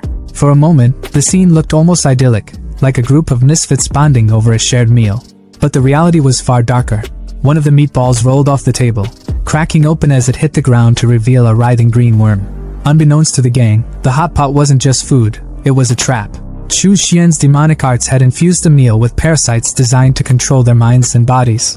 As he watched his men eat, oblivious to the worms now inside them, his smile turned sinister. The living may not be as loyal as the dead, he thought. But once they've ingested my poison, there's no escape from my control. Later that night, after the family dinner was over, Chu Xian retreated to his secret chamber. Standing before a massive cauldron of boiling red liquid, he smirked with anticipation. After soaking for so long, he muttered, "You'd better not disappoint me." With a flick of his finger, he commanded, "Come out." The surface of the liquid rippled violently before a hulking zombie emerged, its grotesque form dripping with power. This wasn't your run-of-the-mill undead. Its head was crowned with thorn-like spikes, its body encased in armor that looked both organic and impenetrable. One arm was a jagged claw fused with bone, while the other was a spike stinger that pulsed with venomous energy. Chu Xian's eyes lit up with pride. "This corpse's arm, an innate magic weapon!" he exclaimed. But his joy was short-lived. The zombie, instead of bowing in submission, let out a guttural roar and lunged at its creator, brimming with aggression. Chu Xian's expression darkened. "Oh? A traitor?" His voice was icy, each word laced with menace, his aura exploding with oppressive energy. His crimson eyes glowed as he sneered. "Not knowing how high the sky is or how deep the ground goes, you dare defy me?" The zombie faltered under his overwhelming presence, its ferocity replaced by trembling fear. Slowly, it dropped to its knees, bowing its head in submission. Chu Xian smirked, victorious. "That's better," he muttered, patting the zombie's head like a loyal pet. Using his magical tower, he analyzed his creation. High grade, level 7 corpse soldier. Innate spells, golden light, divine blade spell, corpse roar art, the tower reported. Chu Xian's pride swelled. "You didn't disappoint me after all," he said. "Your new name is Xiao Long." Calling over two other zombies, Xiao Hu and Xiao Bao, he issued his orders. "Take Xiao Long with you. Teach him the rules, what he can and can't do. Make sure he knows his place." The two roared in agreement, leading their new ally away. Elsewhere, near the Grand Hotel, a soldier from the Black Security Company stood atop a tank, surveying the eerie stillness with binoculars. The silence was unnerving. "Something's wrong," he muttered. "Why is it so quiet? The spirit dog gang's never been like this." His unease turned to panic when he spotted them. Chu Xian's elite zombie trio. "High-level zombies," he gasped. "And there are 3 of them. Even Zhao Hong's men are obeying them? Could Zhao Hong be dead?" His thoughts spiraled as he realized the implications. Has the spirit dog gang been wiped out already? His panic turned to sheer terror when Xiao Long's eyes locked onto him. The zombie's killing intent was suffocating. "Damn it," he stammered. "It saw me. I'm dead." But before Xiao Long could pounce, Xiao Hu stepped in, recalling Chu Xian's orders. In his mind, he replayed the master's command. "You're my men. The murders you commit will count as my own and affect my reputation. Don't kill anyone without my permission." Xiao Long reluctantly backed off, his chance for a first kill slipping away. The soldier, seizing the opportunity, scrambled into his tank and sped off, heart pounding. Once he was a safe distance away, he glanced back in disbelief. "It stopped chasing me?" he murmured, still shaken. Back at his lair, Chu Xian was in deep meditation, surrounded by glowing orbs of energy. As he absorbed their power, the orbs shattered, releasing waves of chi energy into his body. His eyes glowed red as he clenched his fists, exhilarated. "Chi refinement, 7th stage," he declared. "With my current power, I'm invincible below the foundation building stage." His mind raced with plans. To reach the foundation building stage, I need to compress my spiritual energy into liquid form. But the ingredients for the original foundation building pill are tightly controlled by the righteous sections. Demonic cultivators like me have to find another way. His solution? The soul flower, a rare and powerful ingredient cultivated through slaughtered souls. The last time I returned to the Sichuan continent, I prepared the seeds. This zombie-infested planet has no shortage of souls ripe for harvesting. Once I reach the 9th stage of chi refinement, I'll find the perfect place to grow the soul flower. As Chu Xian's ambitions grew, the city outside descended further into chaos. Wolves roamed the ruins, their howls echoing under the pale moonlight. Amid the destruction, a soldier fell prey to the pack. His arm and eyes are missing and the wolves' leader is standing tall and majestic under the shimmering glow of the full moon. The apocalypse wasn't just unfolding, it was thriving. The sunlight spilled over the broken city, illuminating the ruins that had once been filled with chaos and carnage. Now, there was a strange serenity. No zombies, no screams, just silence, like the calm before a storm. Inside what looked like a makeshift throne room, Chu Xian sat back in his chair, legs crossed, looking every bit like a boss who had conquered the apocalypse. His zombie subordinates knelt before him, their grotesque forms hunched in submission. He leaned forward slightly, his voice cutting through the quiet. "Are you saying you found a den of giant wolves on the highway? And they're planning to attack us?" Xiao Hu, one of his zombie soldiers, let out a guttural roar, confirming the report. Chu Xian leaned back, his mind already calculating the next move. Xiao Hu and Xiao Bao had already leveled up to corpse soldiers, and Xiao Long had reached level 9. These wolves had the audacity to ambush them. Chu Xian's lips curled into a smirk. "Confident little bastards," he thought. But this wasn't just an annoyance, it was an opportunity. His thoughts sharpened. Perhaps this den could be the perfect breeding ground for spirit flowers. Without wasting time, he waved his hand, sucking his zombie trio into his magical tower to rest. His gaze shifted toward the city outside, a flicker of excitement in his eyes. Kicking his leg up onto the table with casual arrogance, he announced, "I just broke through the 9th stage of chi refinement. Looks like it's time to stretch my legs." Moments later, Chu Xian stood on his flying sword, the wind whipping through his hair as he surveyed the city below. The magical tower rested in his palm, its faint glow pulsing with the energy of his undead soldiers inside. His voice was calm but commanding. "Is it here?" he asked, the question hanging in the air. From within the tower, Xiao Hu's roar confirmed the location. Chu Xian descended gracefully and landed near a pair of smashed tanks. His sharp eyes fell on a lifeless body sprawled on the ground. "A Linjiang army guard," he muttered. "So even a level 1 transcendent couldn't survive this." His tone grew colder. "These wolves aren't as simple as I thought." Suddenly, a baby's cry pierced the stillness. The sound was raw and desperate, echoing across the ruins. Chu Xian froze, his eyes narrowing. That cry didn't sit right with him. His instinct screamed that something was off. Without hesitation, he conjured a green fireball, the glowing energy crackling in his palm before he hurled it toward the sound. The explosion lit up the area, a wave of destruction rippling outward. When the dust settled, a severed wolf leg landed near his feet. He stared at it, his expression unreadable, before speaking in a voice so cold it could freeze the air. "If a Linjiang army guard, a transcendent no less, died here, how could a baby survive? Crying so damn loud too?" His gaze darkened. "Someone else might have rushed in to save a life. But unfortunately," he smirked, his voice dropping to a cruel whisper, "you ran into me, a cold-blooded demon cultivator." As if on cue, a deep, guttural howling erupted around him. The ground trembled as the wolves emerged, their glowing crimson eyes locked on Chu Xian with unrelenting hatred, their snarls filling the air as they prepared to attack. But Chu Xian stood unfazed, his expression almost bored. With a casual flick of his hand, he summoned his zombie trio from the magical tower. The undead soldiers materialized, their grotesque forms radiating malice as they roared in unison. The wolves hesitated for a moment, their bloodlust clashing with the overwhelming aura of the zombies. Then, the pack parted, making way for their leader. A massive wolf stepped forward, its blue fur shimmering like frost under the sunlight. A black horn jutted from its head, and its claws scraped against the ground, sharp enough to carve through steel. Chu Xian's eyes narrowed as he studied the creature. "A level 2 transcendent wolf king," he muttered, almost impressed. "Not bad." The wolf king let out an ear-splitting howl, the signal for its pack to attack. The wolves surged forward like a tidal wave of fur and fangs, their howls tearing through the air. Chu Xian's voice cut through the noise, calm and commanding. "Leave the transcendent to me," he told his zombies. "The rest are yours." The trio roared in response, charging into the fray without hesitation. The battlefield erupted into chaos. Blood sprayed as claws met bone, teeth tore into flesh, and the undead soldiers fought with a ferocity that matched the wolves' savage attacks. The ground was littered with bodies as the two sides clashed, either willing to back down. Meanwhile, Chu Xian faced the Wolf King head-on. The massive creature lunged at him with its powerful jaws, but Chu Xian sidestepped effortlessly, his movements fluid and precise. "Good teeth, strong bones," he muttered with a smirk. "You pass." The Wolf King snarled, its crimson eyes blazing with fury as it launched another attack. But Chu Xian was already one step ahead. Channeling his chi energy, he unleashed a bloodworm spell, the crimson energy coiling like a whip around the beast's jaw.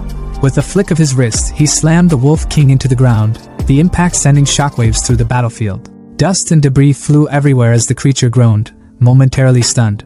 Chu Xian walked toward it, his expression cold and calculating. "It survived my attack," he noted, tilting his head slightly. "Its physique is impressive. Pass." He glanced back at his zombie trio, their grotesque forms tearing through the remaining wolves with ease. The pack was no match for the undead soldiers, and soon the battlefield was silent again, save for the groans of the injured Wolf King. Chu Xian turned to his soldiers and spoke with quiet authority. "Carry them all back to the hotel," he ordered, his voice cutting through the aftermath like a blade. Meanwhile, elsewhere in the city, a tank screeched to a halt at the site of the earlier battle. 3 men stepped out, their faces grim. 2 wore black security uniforms, while the third, a man in a sleek black suit, knelt beside the wreckage. His sharp eyes scanned the area, taking in the scene. "How is this possible?" he muttered, his voice tinged with disbelief. "The vehicle, the supplies, the body of our Linjiang army brother, all gone." Raising his hand, he summoned a green glow of energy. "My talent is with spirit," he explained, "which allows me to communicate with plants and gather information." Placing his glowing palm against a nearby tree, he closed his eyes and let the visions flood his mind. He saw the battle as if through the tree's eyes, zombies dragging away wolf carcasses, a man driving a truck full of supplies. His eyes snapped open as he stumbled back, the glow fading from his hand. "There was a fight here," he said, his voice shaking. "1 human, 3 zombies, and a pack of wolves. The human escaped, and the wolves suffered heavy losses. The Wolf King, it was a level 2 transcendent. Who could walk away from this unscathed?" One of his subordinates, a man in a cap, spoke up. "We've been in Donghu City for a while now," he said grimly. "There are no level 3 transcendent here, and it's impossible for someone to gather enough resources to reach level 4 on their own." He placed a hand on the suited man's shoulder and added, "The waters here are deep and full of mysteries. First, high-level zombies appear, and now this, another strong individual we don't even know if we can trust." The man in suit thinks that the person in the tree vision is similar to Chu Xian's, so the guy in suit is actually the guy with sunglasses who got his ass saved along with his 2 companions by our protagonists a while back then on the rooftop.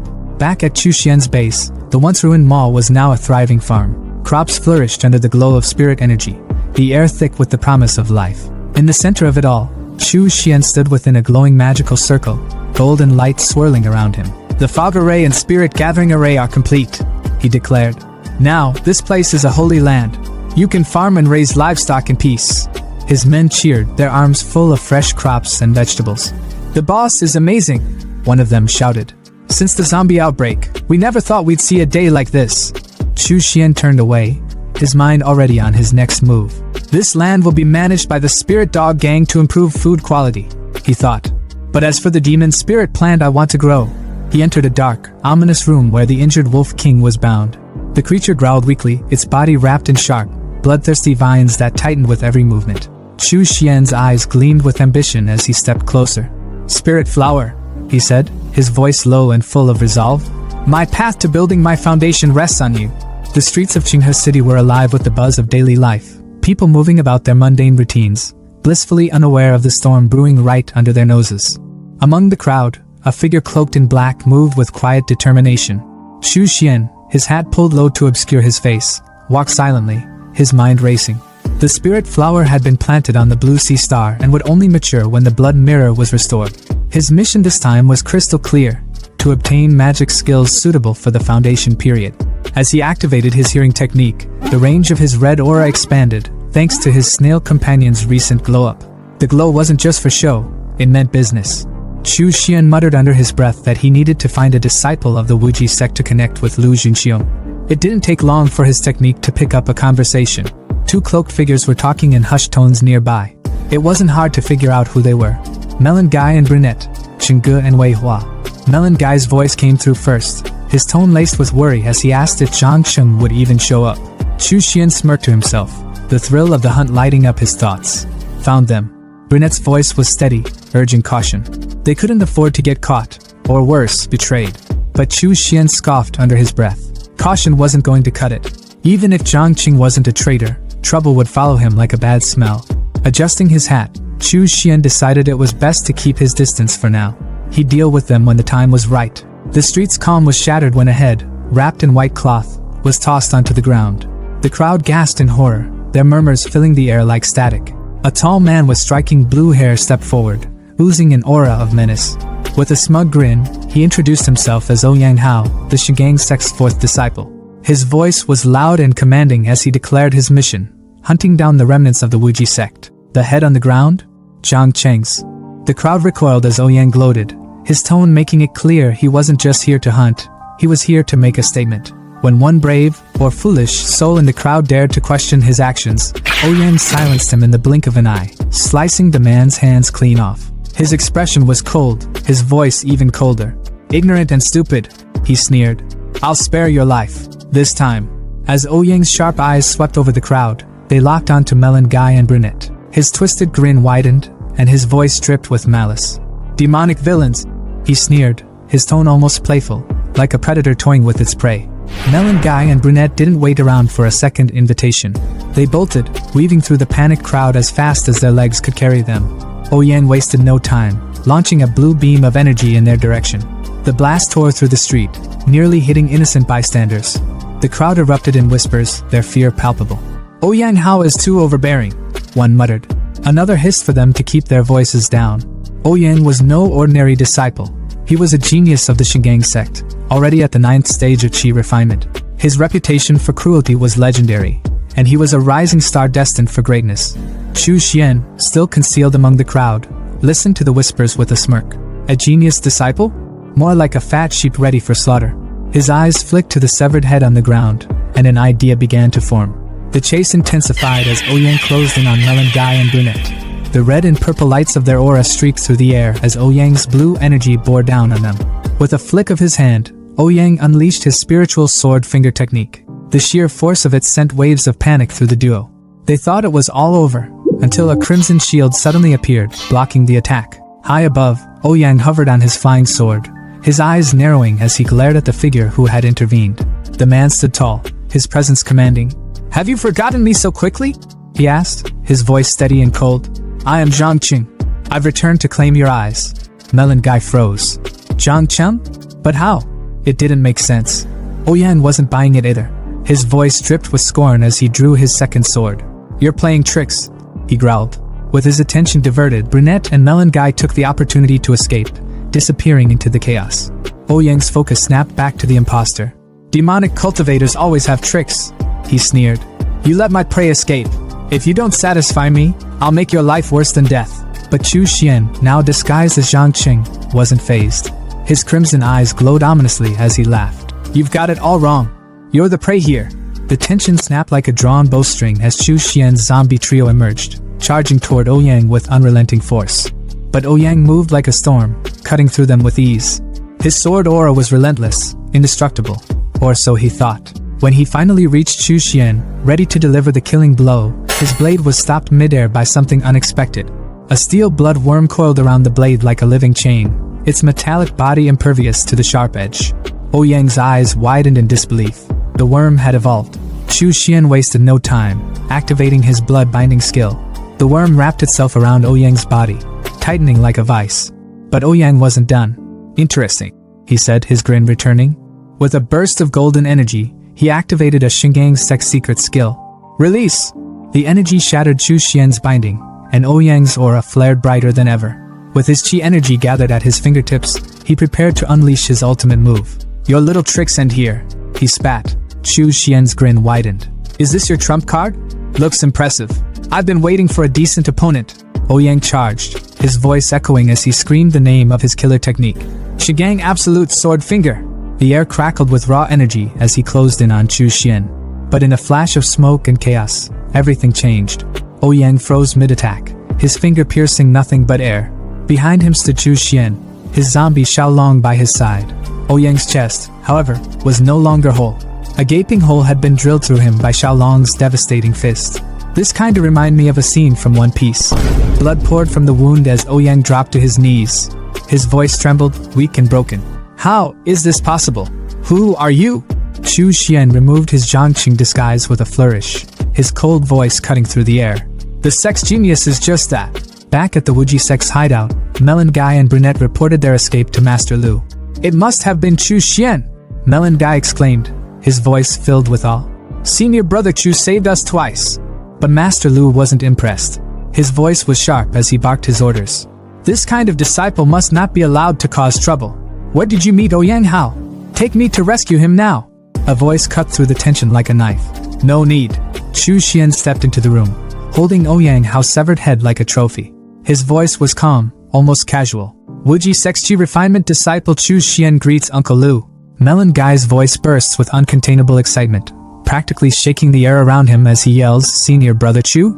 You're alive? That's freaking amazing." His joy is so raw it's almost infectious. But the brunette standing next to him isn't as animated. His gaze locks onto the severed head dangling from Chu Xian's hand.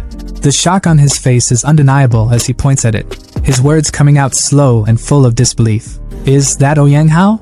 Chu Xian's expression doesn't change. He's as calm as someone discussing their dinner plans. "Well, I took the chance to avenge junior brother Zhang Qing," he says casually, as if holding the head of a once feared genius isn't a big deal. Because for him, it isn't.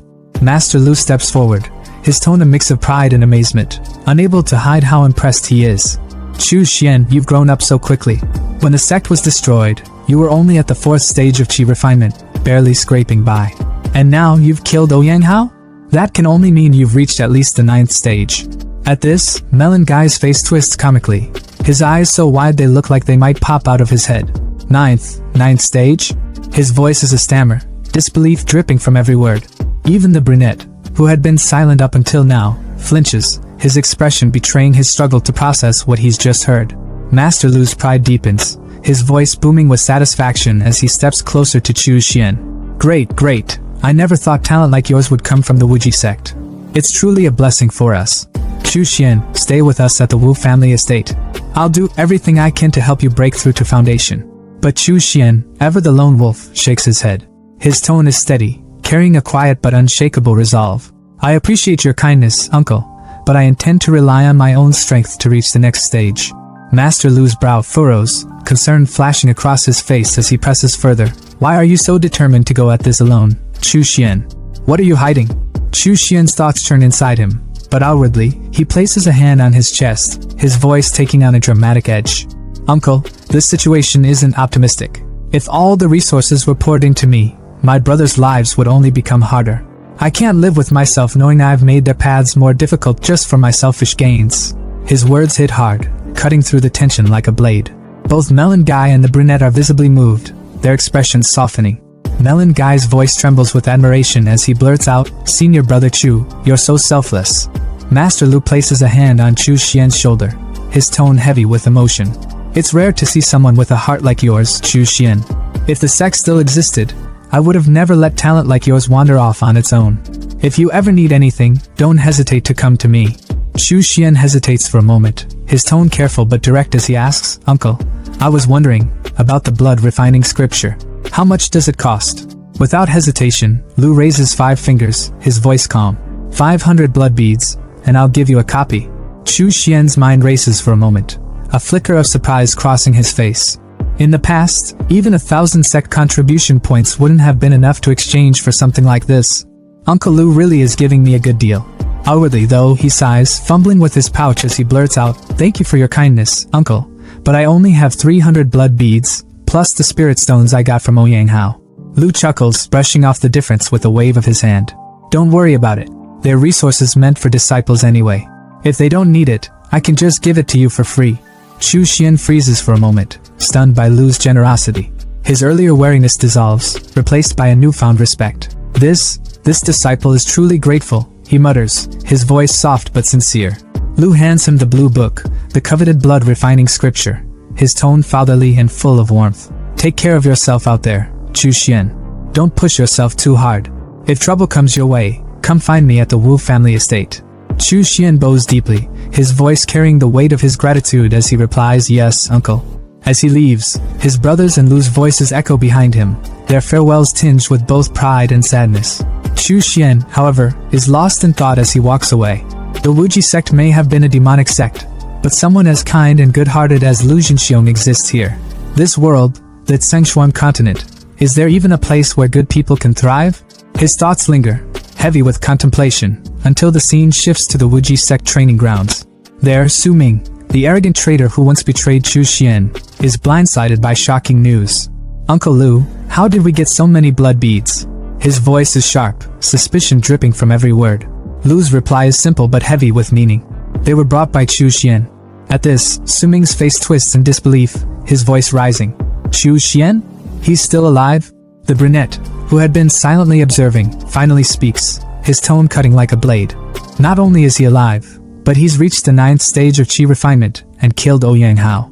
Su Ming freezes like a statue, his thoughts a chaotic mess.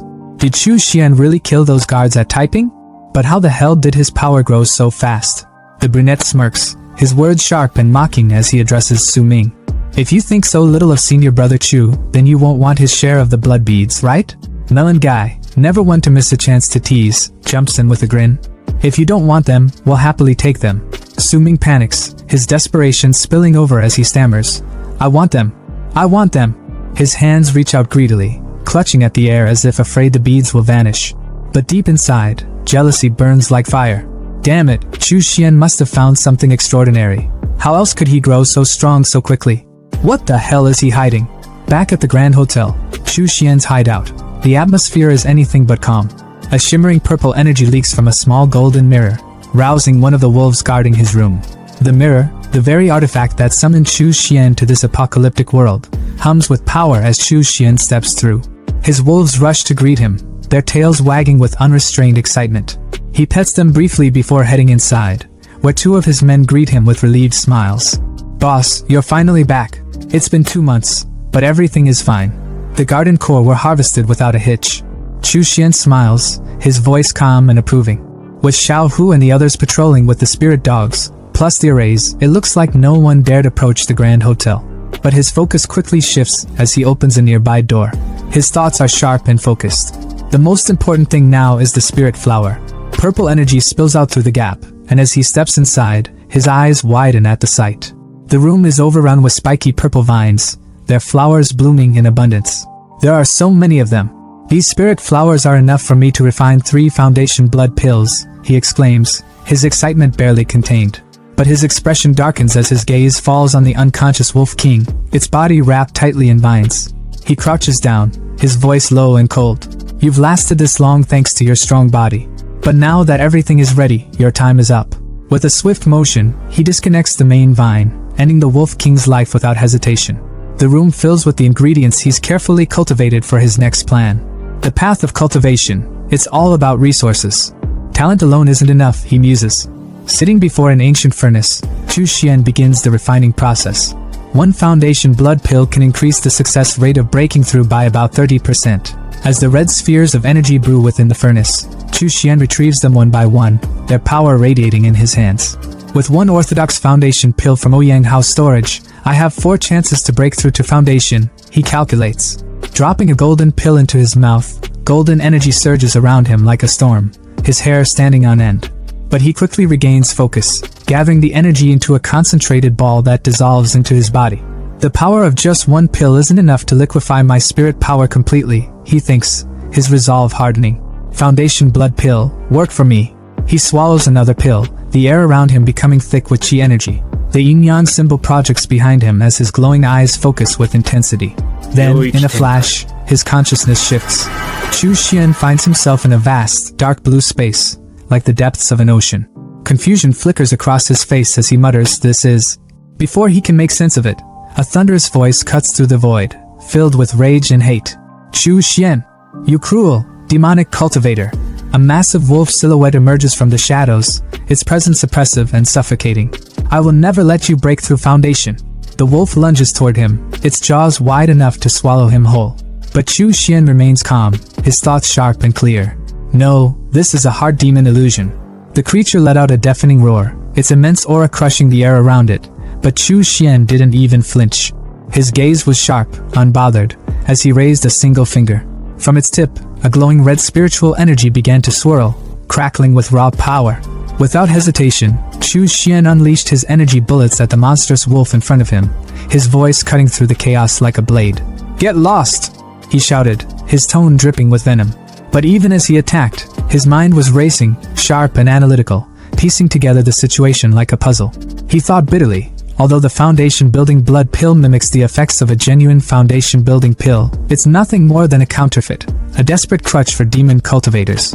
Its medicine is tainted, filled with the resentment of living souls, and that poison seeps into the heart, creating this heart demon illusion. The wolf's form twisted, its dark aura growing denser, its piercing red eyes slicing through the watery barrier between the two. It lunged forward, relentless, its energy like a tide that couldn't be stopped. Chu Xian grimaced. The hard demon energy was like an infection that couldn't be destroyed.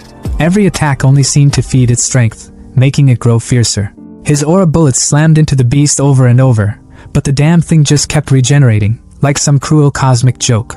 The wolf let out a guttural snarl, its voice deep and mocking as it taunted him. "Stop wasting your energy, Chu Xian!" It growled, its body swelling, growing until it loomed over him like a mountain, a colossal figure that made him look like an ant. "You're nothing but mediocre. No talent, no family, no background. You couldn't even pass the threshold of a proper sect like the Shili sect. You're a nobody, a pathetic fool who doesn't even deserve to dream of breaking through the foundation building stage. Just give up.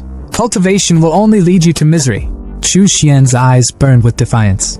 His fists clenched so tightly his knuckles went white. "Discuss the Tao? Fine then. So you want to talk about the Tao?" He spat back, his voice cutting through the wolf's tirade. The beast's voice rumbled like thunder.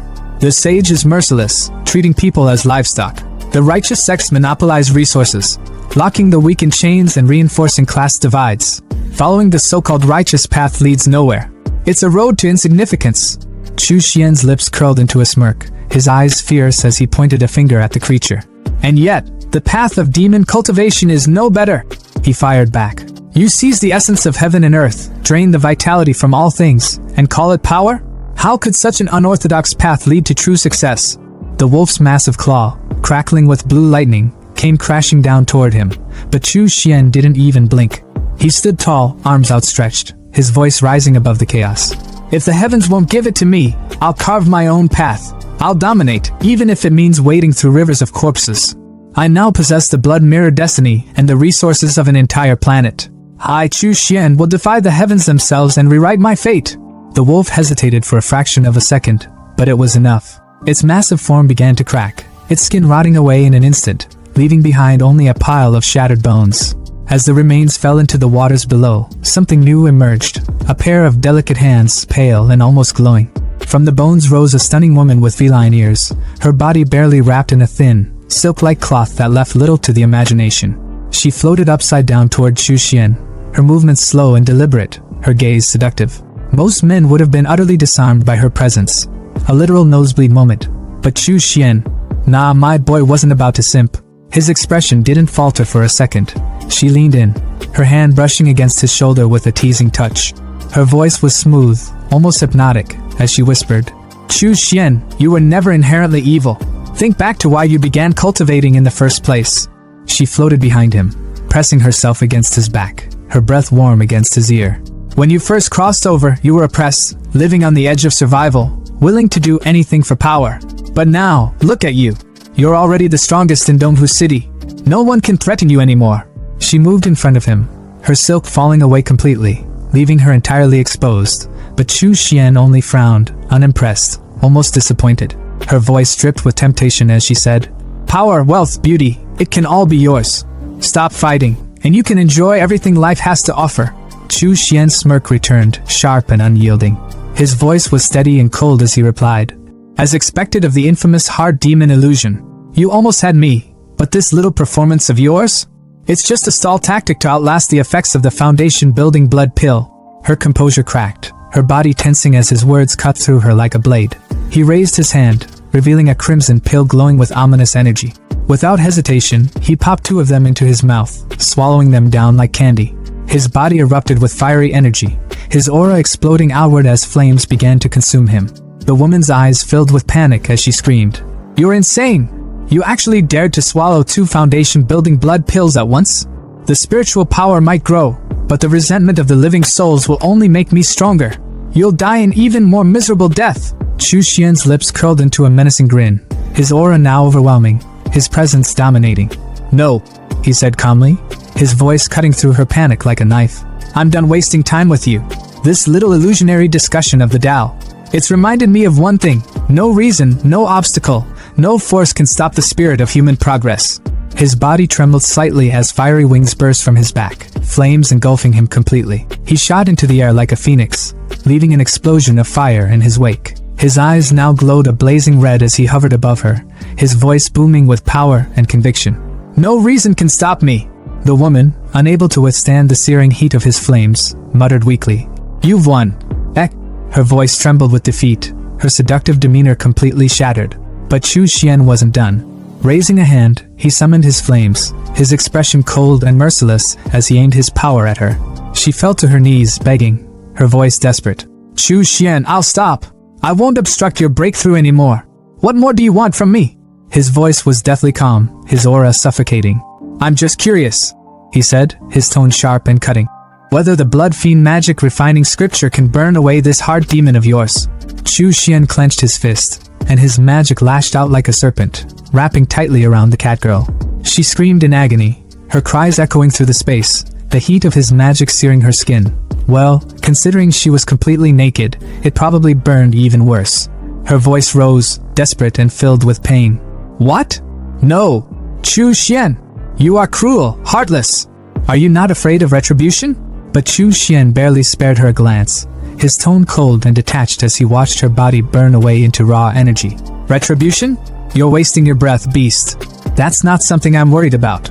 The flames consumed her entirely, leaving nothing behind but pure energy, which Chu Xian absorbed into himself without hesitation. His confidence grew with every passing second, his voice ringing with conviction as he declared, My merits will only grow greater. My path of demon cultivation will stretch endlessly, to eternity. Meanwhile, outside his consciousness, his physical body remained seated in a meditative state, his expression calm but intense. Then, all at once, his eyes snapped open, glowing a fierce, unrelenting red.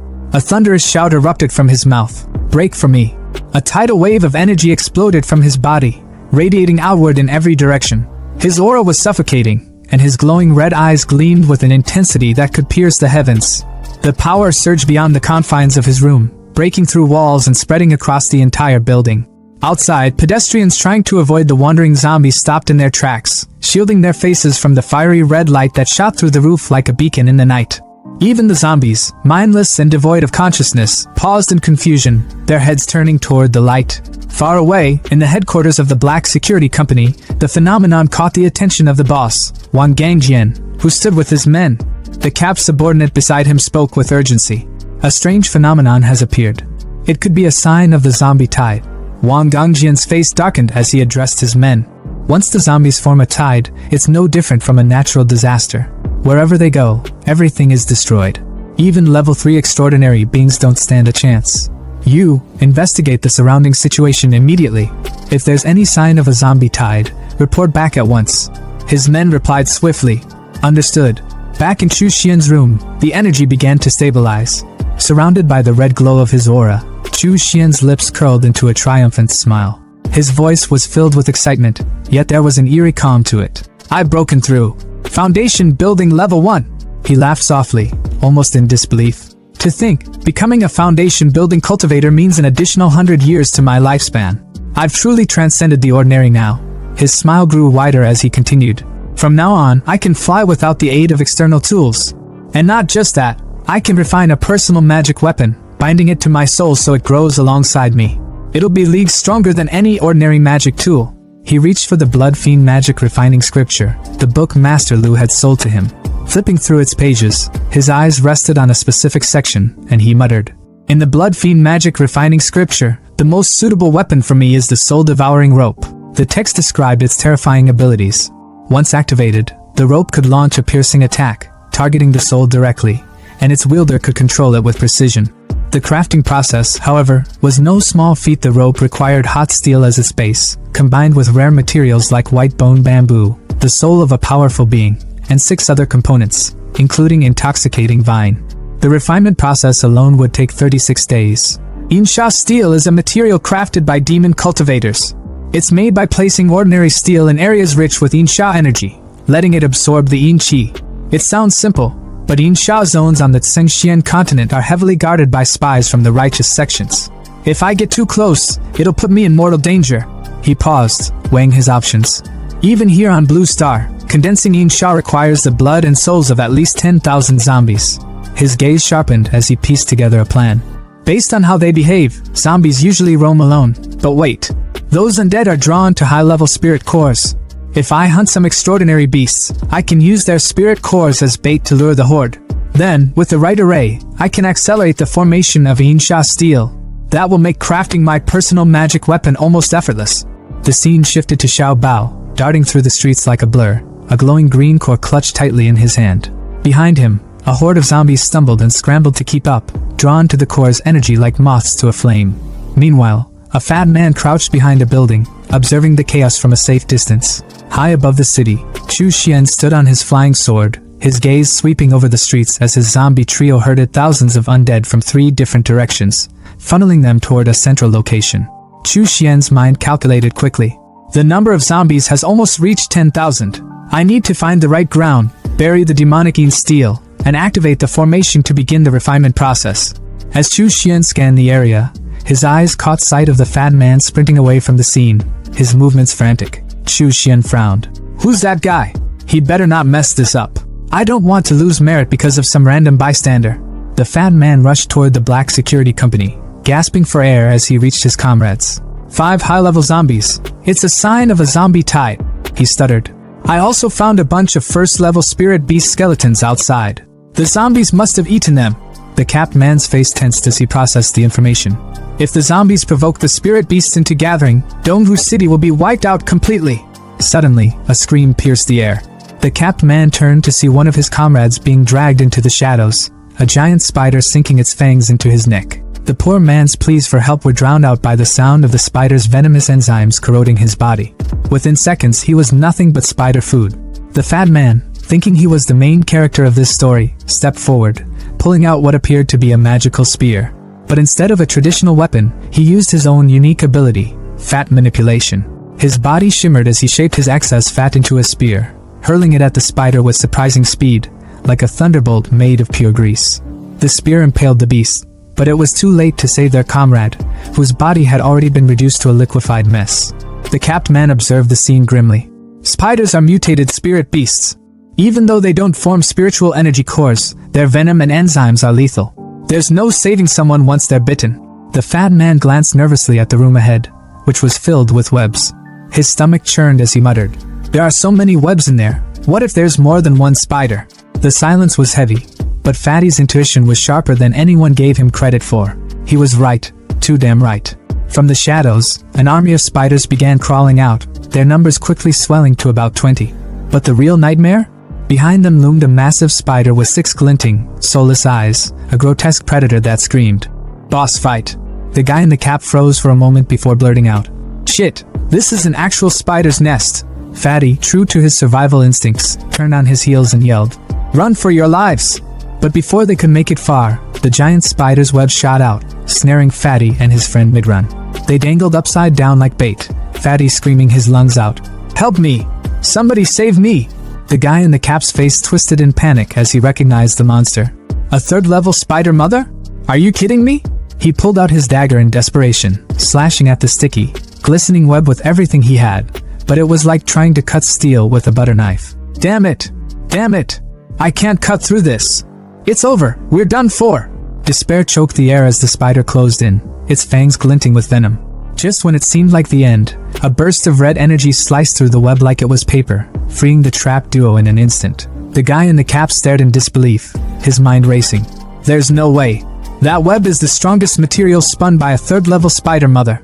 I gave it everything I had and couldn't even scratch it. Who the hell just cut through it with one blow? Before he could process, all eyes turned upward. There, riding on a flying sword, was none other than Chu Xian, his figure exuding power and calm arrogance. He never used the sword for battle, preferring his bloodworm as his weapon of choice. But now he was floating like some mythical figure straight out of a legend. The guy in the cap and Fatty could only stammer, A sword immortal?" Even the spider army froze, their predatory instincts kicking in, sensing the overwhelming danger. But Chu Xian, unfazed, looked down on them with sharp eyes, his mind already calculating. "What luck," he thought to himself. "The spiritual energy core of a 3rd-level spirit beast is so much more potent than those of the lower levels. This is going to be fun." He smirked coldly, his voice cutting through the tension as he taunted the spider mother. "How hilarious! A puny little insect like you dares to challenge me."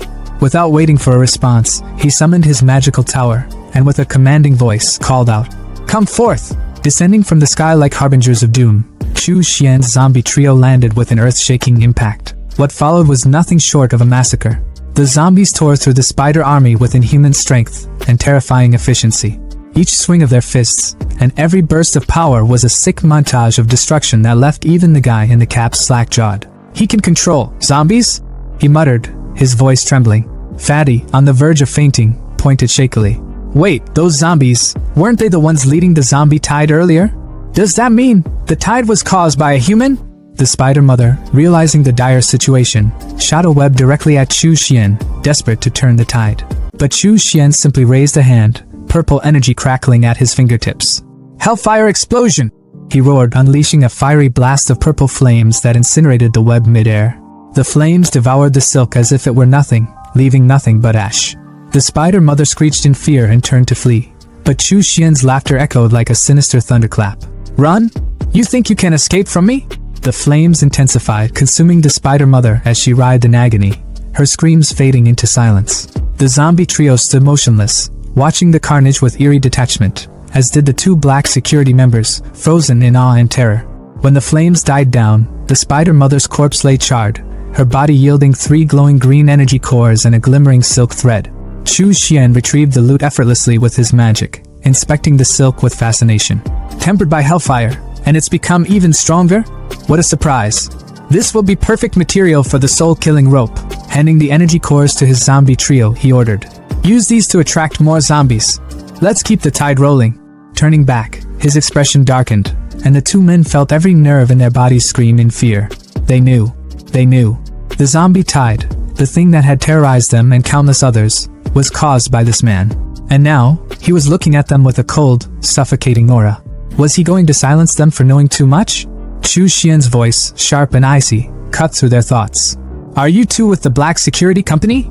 They immediately dropped to their knees, bowing frantically. Yes. Immortal, we thank you for saving us." Chu Xian's eyes narrowed as he thought to himself. "They're terrified. Good. Makes things simpler." Without breaking his intimidating demeanor, he commanded, "Leave this place immediately. Go back to your people and tell them this. No one is to come within a kilometer of this area. If anyone dares to disobey." He didn't finish, but the unspoken threat was enough. The guy in the cap scrambled to his feet, screaming, "Understood. We won't disturb you ever again." They bolted like their lives depended on it, which, to be fair, they probably did. Chu Xian watched them disappear before pulling a flag from his inventory. Surveying the eerie, demonic aura that lingered in the spider's nest, he smirked. "This place reeks of dark energy." Wang Gangjang slammed his hand on the table so hard, it probably left a dent. His voice boomed through the room, absolutely drowning out any other noise. "Flying with a sword? Controlling zombies? Freaking mastering fire? And even slicing through the threads of a level 3 spider mother? Are you seriously telling me there's someone this insane running around Dongwu City?" His mind raced as the reports from his men replayed vividly in his head, like a bad movie he couldn't turn off. He remembered the scene of 3 zombies absolutely decimating a wolf pack. Wait, zombies. His eyes narrowed, connecting the dots. Controlling zombies. Wasn't there that incident on the highway? The one where a whole pack of wolves got wiped out by some transcendent who could control the undead? His voice trailed off, but his suspicion only grew heavier. Capped guy, leaning back like he had zero cares in the world, chimed in with his usual nonchalant tone. "Right. Could it be the same dude?" Fatty, on the other hand, nearly leapt out of his chair, his voice cracking with disbelief. "So you're telling me we've got a level 3, no, maybe even level 4 transcendent just casually hanging out in Dongwu City?" Wang Gangjang rubbed his chin, his eyes narrowing as he shut them tightly, deep in thought. This wasn't just some random transcendent flexing their power for fun. This guy's strong, no doubt about it. But provoking a zombie tide? That's not just some reckless move. What's their endgame? His voice dropped, heavy with the weight of his realization. If things go south, the survivors of Dongwu City are screwed. Utterly and completely. Fatty, bless his naive heart, jumped to defend Chu Xian, his voice loud and unwavering, though maybe a little too hopeful. "No way. No one's insane enough to destroy a city over a disagreement. That's some cartoon villain shit." Cap Guy nodded in agreement, his voice calm but firm. "Exactly. He saved me and Brother Tang. He doesn't seem like the type to go full evil mastermind on us." But Wang Gangjang wasn't about to sit around debating vibes. The man stood tall, his energy shifting as his tone turned sharp and unyielding. "Enough. I'm going there myself to figure out his intentions." Cap Guy immediately shot up, panic lacing his voice. "Brother, that's way too dangerous." But Wang Gangjang waved him off without hesitation, shaking his head like a man who had already made peace with his decision. "Dangerous? There are hundreds of lives at Black Blade Security riding on this. As their leader, I don't get the luxury of playing it safe. His aura shifted dramatically, a golden light radiating from his body like he just powered up in a video game. Stay here. I'll try to negotiate with him, convince him to lead the zombie tide away from the city. But if I fail, his voice grew heavier, the weight of his responsibility pressing down on everyone in the room. You all evacuate Donghu City. I'll use my strength as a level 2 transcendent to buy you as much time as I can. Determined, resolute, and maybe just a little reckless, Wang Gangjang left, his massive tank-like truck rumbling as it carried him straight into Chu Xian's zone. As he approached, an eerie black aura with a red glow greeted him, blanketing the area in a suffocating atmosphere. He stepped out of his truck, immediately hit by the oppressive energy. His heart sank as he muttered to himself, "Why the hell is it so foggy all of a sudden? Is this another one of his tricks?" Reaching for his walkie-talkie, he cursed under his breath when it crackled uselessly. Damn it! Why now? The silence was deafening, unnatural. His instinct screamed at him that something was off. Tens of thousands of zombies gathered here, yet it's dead quiet? That makes zero sense. The unease clawed at his chest until a voice, cold and sharp, cut through the gloom like a blade. "You're with Black Blade Security, aren't you?" Chu Xian's voice carried an icy authority that made Wang Gangjang's blood run cold. Descending from the sky on his flying sword, Chu Xian's presence was nothing short of overwhelming. "Didn't your colleague warn you not to come near? This place is dangerous." Wang Gangjang's heart thudded in his chest as he stared at the transcendent before him. He's the one," he muttered internally, barely able to process the pressure radiating from Chu Xian. Summoning the courage to speak, his voice trembled slightly. I came because I'm worried this zombie tide could threaten the survivors. I had to see the situation for myself." Chu Xian's gaze was piercing, almost mocking. "Humph, then let me show you." With a casual wave of his hand, the fog cleared, revealing a mountain of zombie corpses piled high like some grotesque monument. A red beam of energy pulsed ominously behind Chu Xian, who hovered above it all on his sword. Wang Gangjang's jaw dropped, words failing him as he took in the scene. This is insane." Chu Xian's cold voice pulled him out of his shock. "Any zombie or spirit beast that steps into this area will never leave alive. That's all you need to know." Without another word, Chu Xian walked away, leaving Wang Gangjang to process the sheer power he had just witnessed. Driving back to his base, Wang Gangjang's grip on the steering wheel was tight, his mind racing. His men's voices crackled through the walkie-talkie, their worry evident. "Brother, what's the situation? Are you okay?" Taking a deep breath, he finally replied, his tone steady but laced with relief. "Everything's fine now. There's no need to worry about the zombie tide. In fact, Donghu City might just be the safest place in the future." 2 days later, Chu Xian stood before a massive volcano, not a real one, but a horrifying construct made entirely of zombie corpses, with red energy oozing like lava. Hovering on his sword, he smirked. "It's time to see the results." Releasing his blood worm into the sea of energy, it slithered through the crimson glow, finally grasping the Yin Sha steel from its depths.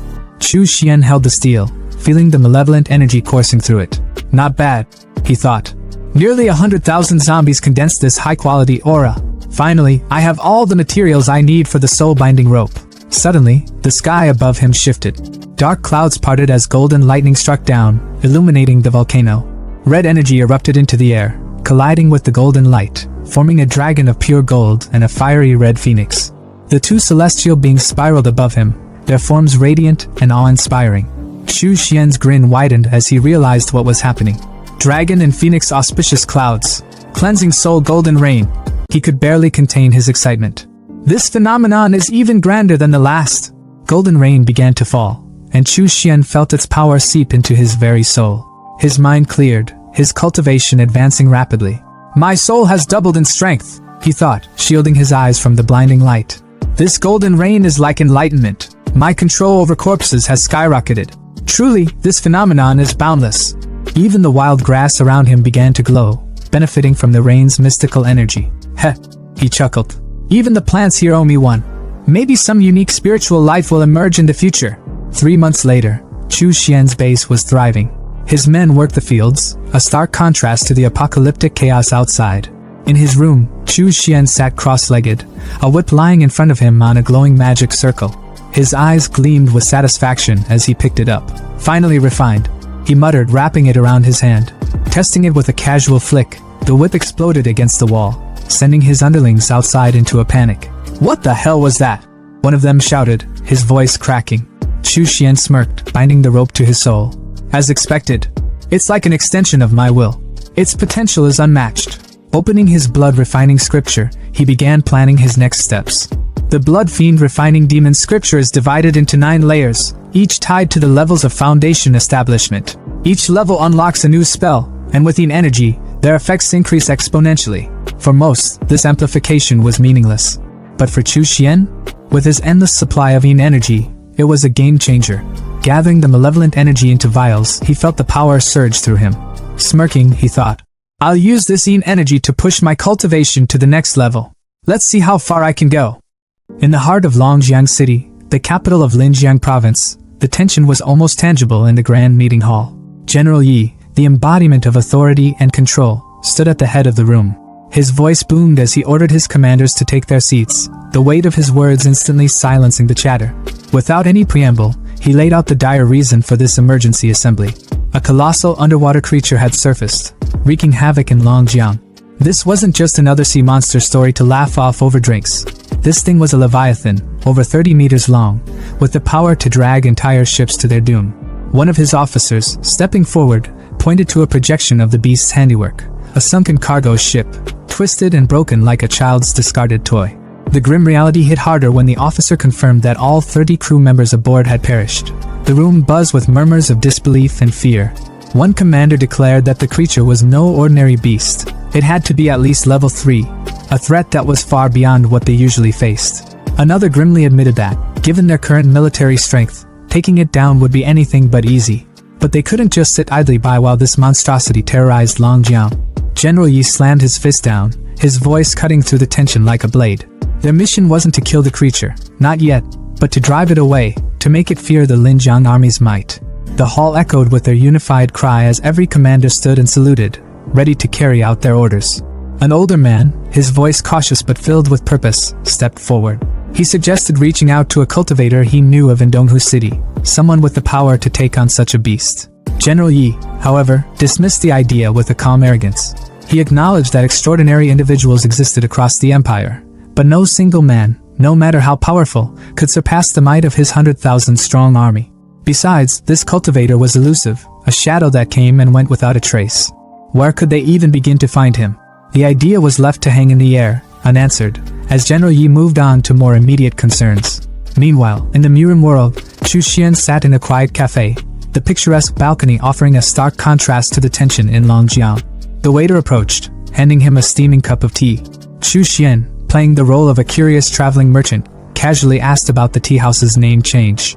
The waiter hesitated, his nervousness palpable as he explained that the Wu family, the former owners, had been accused of sheltering remnants of the Wuji sect. Their property had been seized by the Shingang sect in a swift and ruthless move.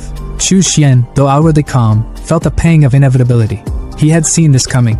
The Wu family had drawn too much attention, and trouble had finally caught up with them. He wondered how the remaining members, those who had hidden within the family, were faring now. Leaning into his carefully crafted role, Chu Xian feigned shock, his voice tinged with just the right amount of fear. He asked if the so-called demon cultivators had been captured, pretending to be worried about his own safety. The waiter eagerly reassured him, explaining that the Shingang sect had teamed up with Qilong Temple to hunt down the remnants of the Wuji sect, driving them into the southern cloud mist mountains. The city, he said, was safe now. Chu Xian let out a theatrical sigh of relief, thanking the waiter before sipping his tea. But his mind was already racing. Among the Wu family's hidden members, only Uncle Lu was a Foundation establishment cultivator. The rest wouldn't stand a chance against their pursuers. This was an opportunity he couldn't pass up. His life-bound artifact, the soul shackling cord, required the soul of a Foundation establishment cultivator to unlock its full potential. The zombies of Blue Star were no longer enough. This was his chance to take what he needed. The misty peaks of Cloud Mist Mountain loomed ahead, shrouded in an eerie stillness. Chu Xian moved silently, his senses sharp. Suddenly, a voice rang out, commanding him to stop. Emerging from the fog were 4 men, their uniforms marking them as disciples of the Shingang sect. Chu Xian's face twisted into a mask of fear, but inside, he was smirking. This was exactly what he had hoped for. One of them was a Foundation establishment 3rd stage cultivator, while the other 3 were mere Qi refinement cultivators. A perfect haul. He feigned nervousness, scratching his head as he explained that he was just a rogue cultivator hunting monsters for spirit stones. But the disciples weren't buying it.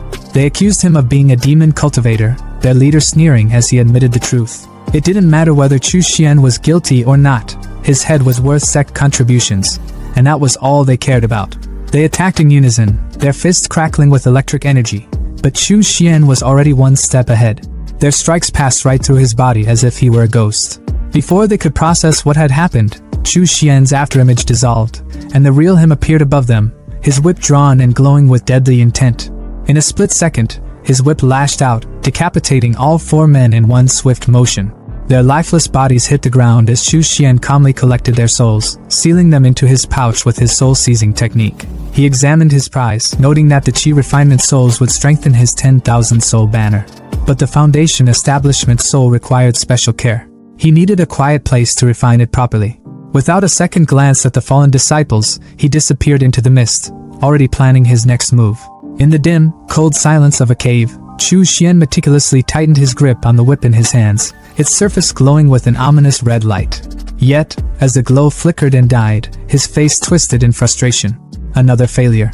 Covering his face with his hand, he muttered to himself, his voice laced with disappointment. Failed again. Months of effort, battles, and bloodshed, and still, the soul-shackling cord refused to be refined. His tone turned bitter as he addressed the empty air, as if venting to some invisible presence. A month of slaughter, 4 Foundation Establishment cultivators, over a dozen Qi Refinement cultivators, and yet none of their souls have been strong enough for this damn whip. He secured the whip to his side with a resigned sigh. Looks like I'll need to hunt someone stronger. Someone whose soul isn't as weak and pathetic as theirs. Just as his thoughts began to spiral, a noise from outside the cave snapped him back to reality. The clashing of weapons and shouts echoed closer. His eyes narrowed. Fighting? Out here? Without hesitation, he strode toward the source of the commotion. Outside, chaos unfolded. An old man in white robes, his face contorted with rage, was chasing after another man drenched in blood, Lu Zhenxiong. The old man's voice boomed, each word dripping with murderous intent. Lu Zhenxiong, you killed my brother Zhao and 2 other Foundation Establishment cultivators from the Shingang sect. Stop running and accept your death. Lu, visibly weakened and coughing up blood, spun around, his defiance undimmed despite his injuries. If you're going to kill me, just do it. Don't waste your breath accusing me of things I didn't do. His words were brave, but his body betrayed his limits. The old man sneered. This is the end for you. Severely injured, out of pills, and still standing? Impressive. But let's be honest, you're out of time. Before the old man could land the killing blow, a flash of red streaked through the air like lightning, a whip. The sheer speed and force of it caught the old man off guard, and though he managed to raise a magical shield in time, it shattered like glass. The whip didn't stop there. It sliced across his wrinkled face, leaving a gash that made him stumble. Gritting his teeth, he barely had a moment to recover before a giant fiery red hand materialized above him, slamming him into the ground with such force that blood sprayed from his mouth. The old man struggled beneath the crushing weight of Chu Xian's spell, his body trembling as he tried to resist.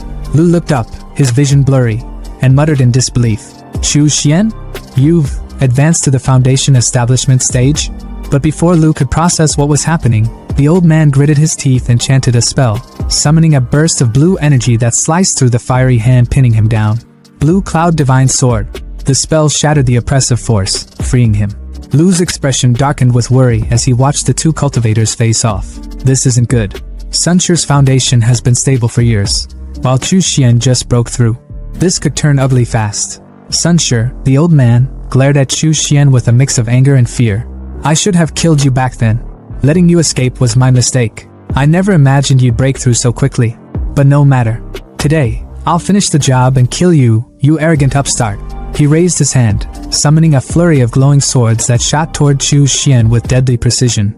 But instead of striking flesh, the blades passed through Chu Xian's form like smoke. Sunshire's eyes widened in shock. No. An escape skill? As realization dawned, it was already too late. Chu Xian reappeared behind him in a blur of motion, his whip slicing cleanly through the air and severing Sunshire's head in one swift strike. Even as his head fell, the old man's lips trembled, trying to form words. How did you? Chu Xian wasted no time. He extracted the old man's soul, examining it with cold detachment. Condensed and strong. Much better than the trash I've been collecting. Maybe this one will finally work for the soul shackling cord, turning his attention to the stunned Lu. Lu's voice was shaky but filled with awe. Chu Xian, I didn't think you'd win. The last time I saw you, You were only at the 9th level of Qi refinement. Chu Xian, his tone cold and dismissive, replied. Ouyang Hao had a foundation pill. I took it and broke through. That's all. Pure coincidence. Lu laughed nervously. Built your foundation with just one pill? That's insane. Your growth is unprecedented. But then his tone grew serious.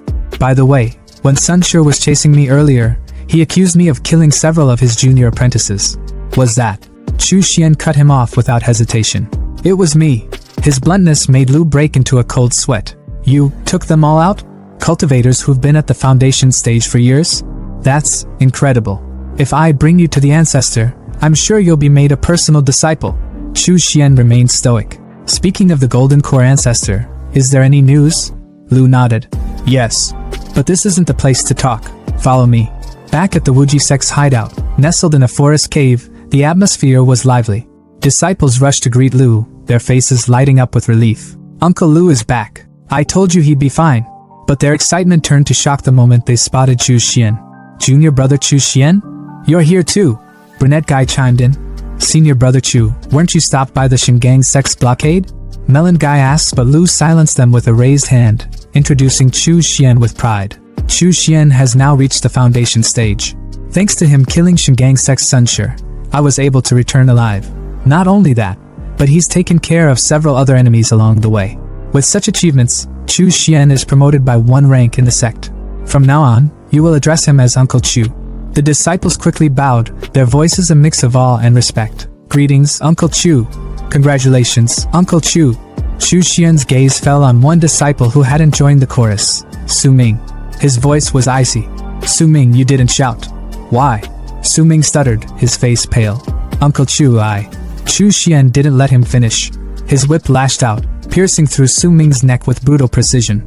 The disciple fell lifeless to the ground as blood pooled around him, leaving the others frozen in fear.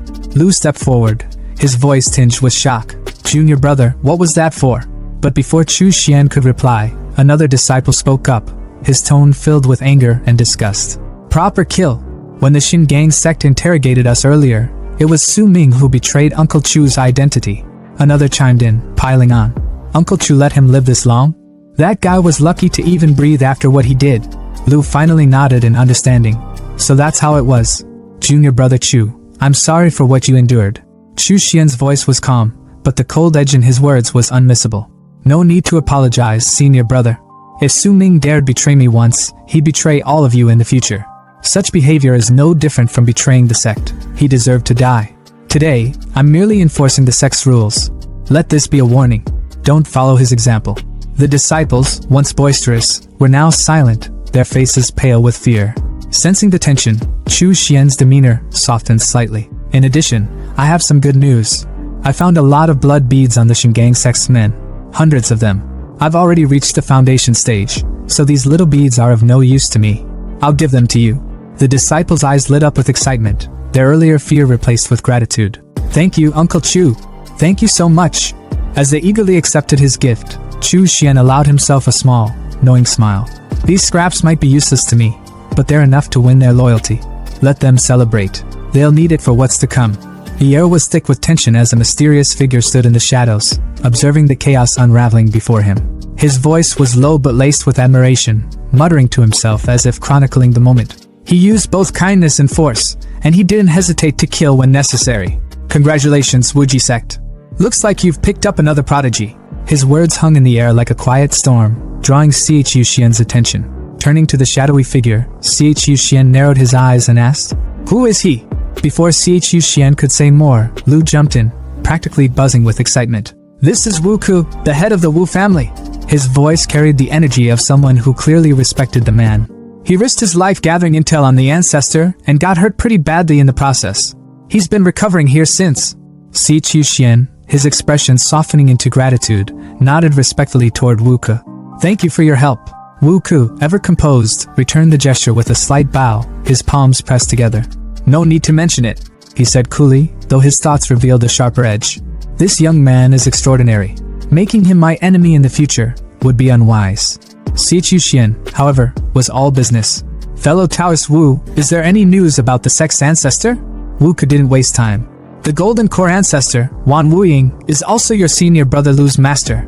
He's been captured by the Shingang sect and is currently imprisoned in Yinwu village, to the north of the Yinwu mountains. Si Chuxian's brows furrowed in disbelief. Imprisoned? They left someone alive? His tone was sharp, almost disbelieving. Lu's face twisted in anger as he gritted his teeth. The Shingang sect, those fucking hypocrites. All they care about is sword chi, and the best way to temper it is through battling evil spirits. Wuka's voice cut through Lu's anger, his own fury bubbling to the surface. That's not all. The leader of the Shingang sect is using the special physique of our ancestor to extract his blood repeatedly. He's feeding it to an evil spirit to strengthen his sword chi, hoping to break through to the nascent soul stage in one go. The revelation hit Si Chuxian like a bolt of lightning. Outrageous! He roared, his voice echoing with fury. But deep inside, his thoughts were colder, almost sardonic. Somehow that fits their idea of righteousness. Lu, unable to hold back, exploded. Right now, Yinwu Palace is only guarded by 4 Foundation cultivators. The leader only shows up once a month to draw blood. If we avoid him, there's nothing to worry about. Junior brother Chu, let's join forces to rescue Master. Si Chuxian rubbed his chin thoughtfully, his calculating nature kicking in. But there's only the 3 of us at the Foundation stage, against 4 of them. Not to mention the defensive array around the palace. The odds of success are not great. Lu, refusing to back down, pointed out another potential ally. We have one more. She's the disciple of the first ancestor, and is at the 3rd level of the Foundation stage. Si Chuxian's mind immediately connected the dots. She's the one with the best aptitude among all Foundation disciples. If anyone has a shot at reaching the Golden Core stage, it's her, senior sister Li Xianwei. Lu continued, his determination unwavering. I've already contacted her. She left worldly affairs behind, but for the sake of rescuing the ancestor, she's willing to come back. The only condition is that Ancestor Wan accepts her as his eldest disciple. Lu dropped to his knees, bowing his head deeply to Si Chuxian. Please, junior brother Chu. With you, we have the numbers. After this, I'll personally ask Master to accept you as his disciple. Si Chuxian quickly moved to pull him up, his voice steady but firm. Senior brother, get up. If I ever hope to reach the Golden Core stage, I'll need skills only the ancestor can teach. Don't worry, I'm willing to go through hellfire and back for this. The plan began to take shape, and soon they stood at the edge of Yinwu Manor, the wind whipping around them. On a cliff overlooking the city below stood a lone woman. Her presence was magnetic, her aura commanding. Lu bowed deeply. Greetings, senior sister Li. Li Xuanyue's gaze swept over Si Chuxian, her eyes lingering for a moment as a faint blush crept onto her cheeks. Impressive, she said, her voice calm but tinged with admiration. Reaching the Foundation establishment stage under such conditions is no small feat. Without another word, she tossed a mirror to Si Chuxian. The skies over Yinwu Manor are protected by a formation that suppresses demonic cultivators.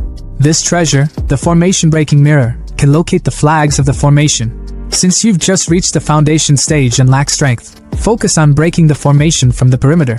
Si Chuxian caught the mirror, his mind already working.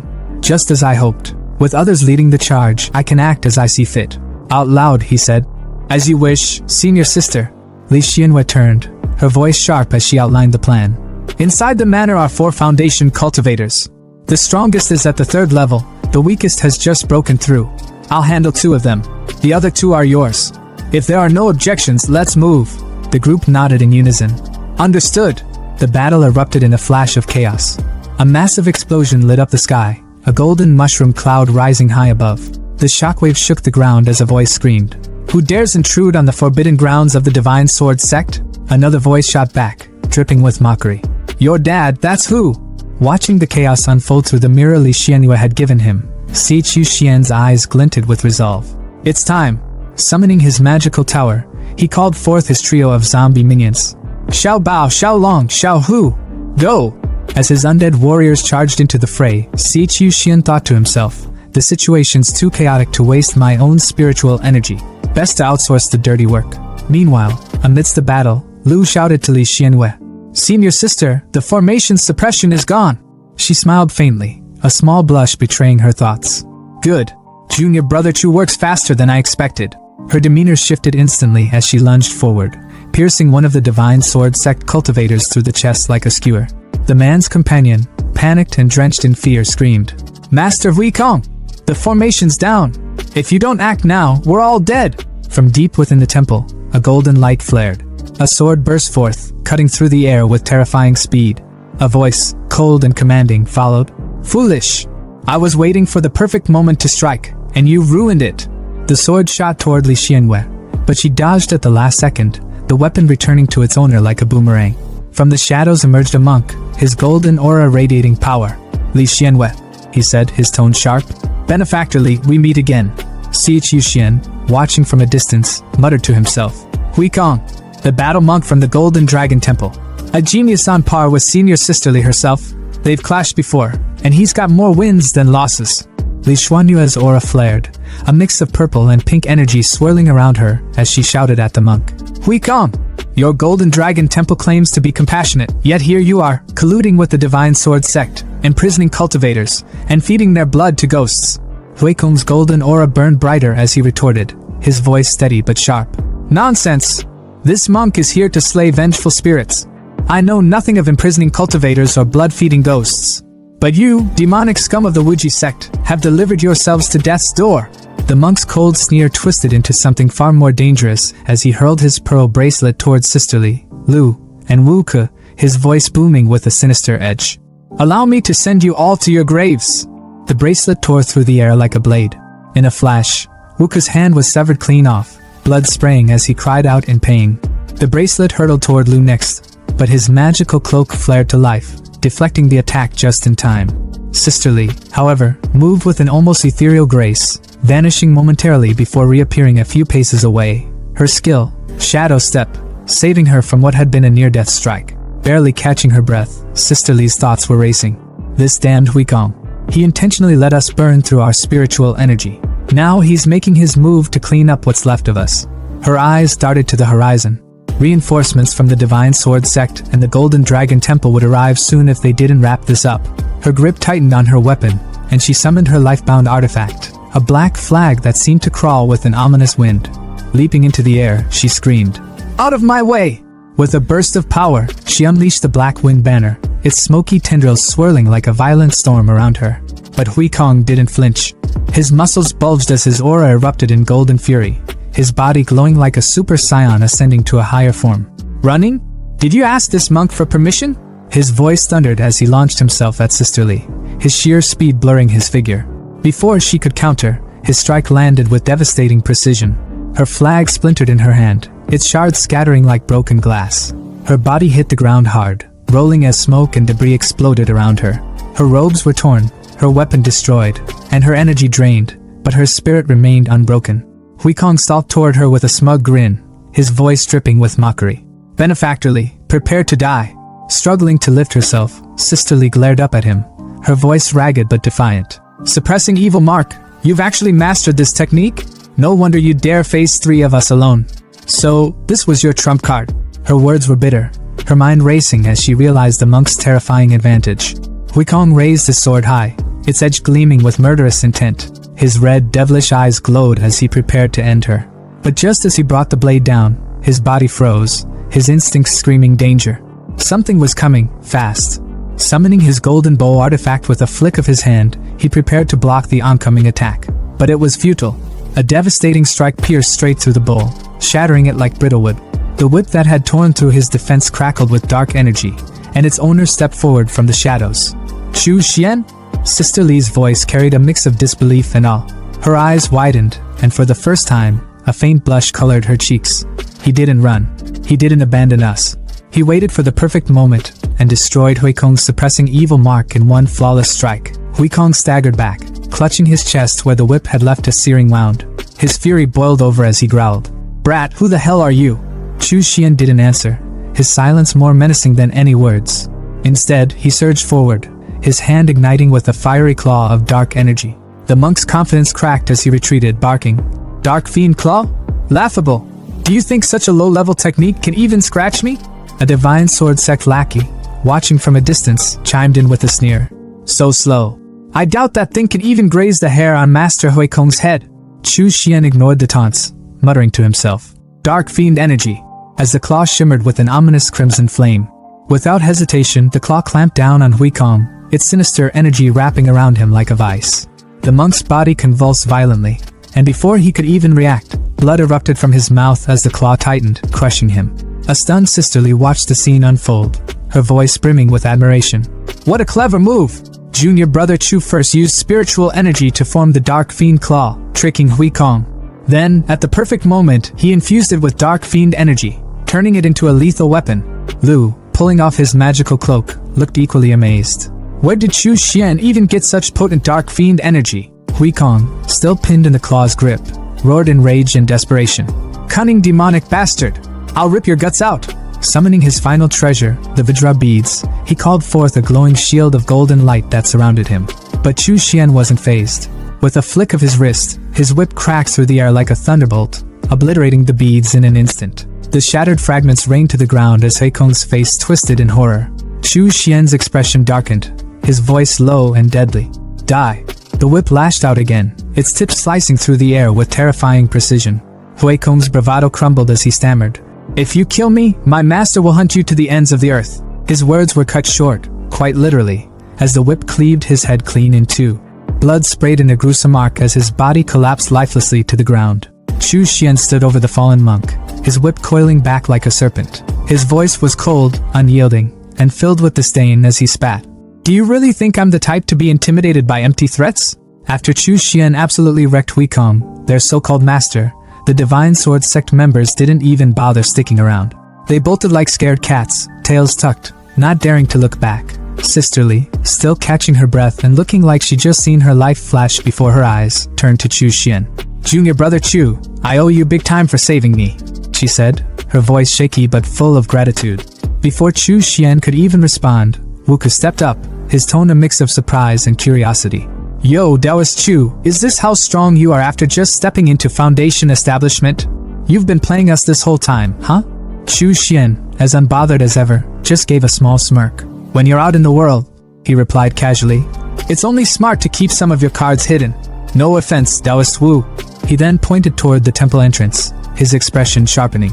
Alright, with that clown out of the way, let's move. The ancestor won't save himself. They wasted no time and headed straight inside the temple. The deeper they went, the heavier the air felt. At the bottom of a long staircase, they found themselves in an underground prison, and what they saw made their blood run cold. An old man hung against the wall, his body thin to the point of being skeletal, needles stabbed into his skin, and thick iron chains binding his wrists.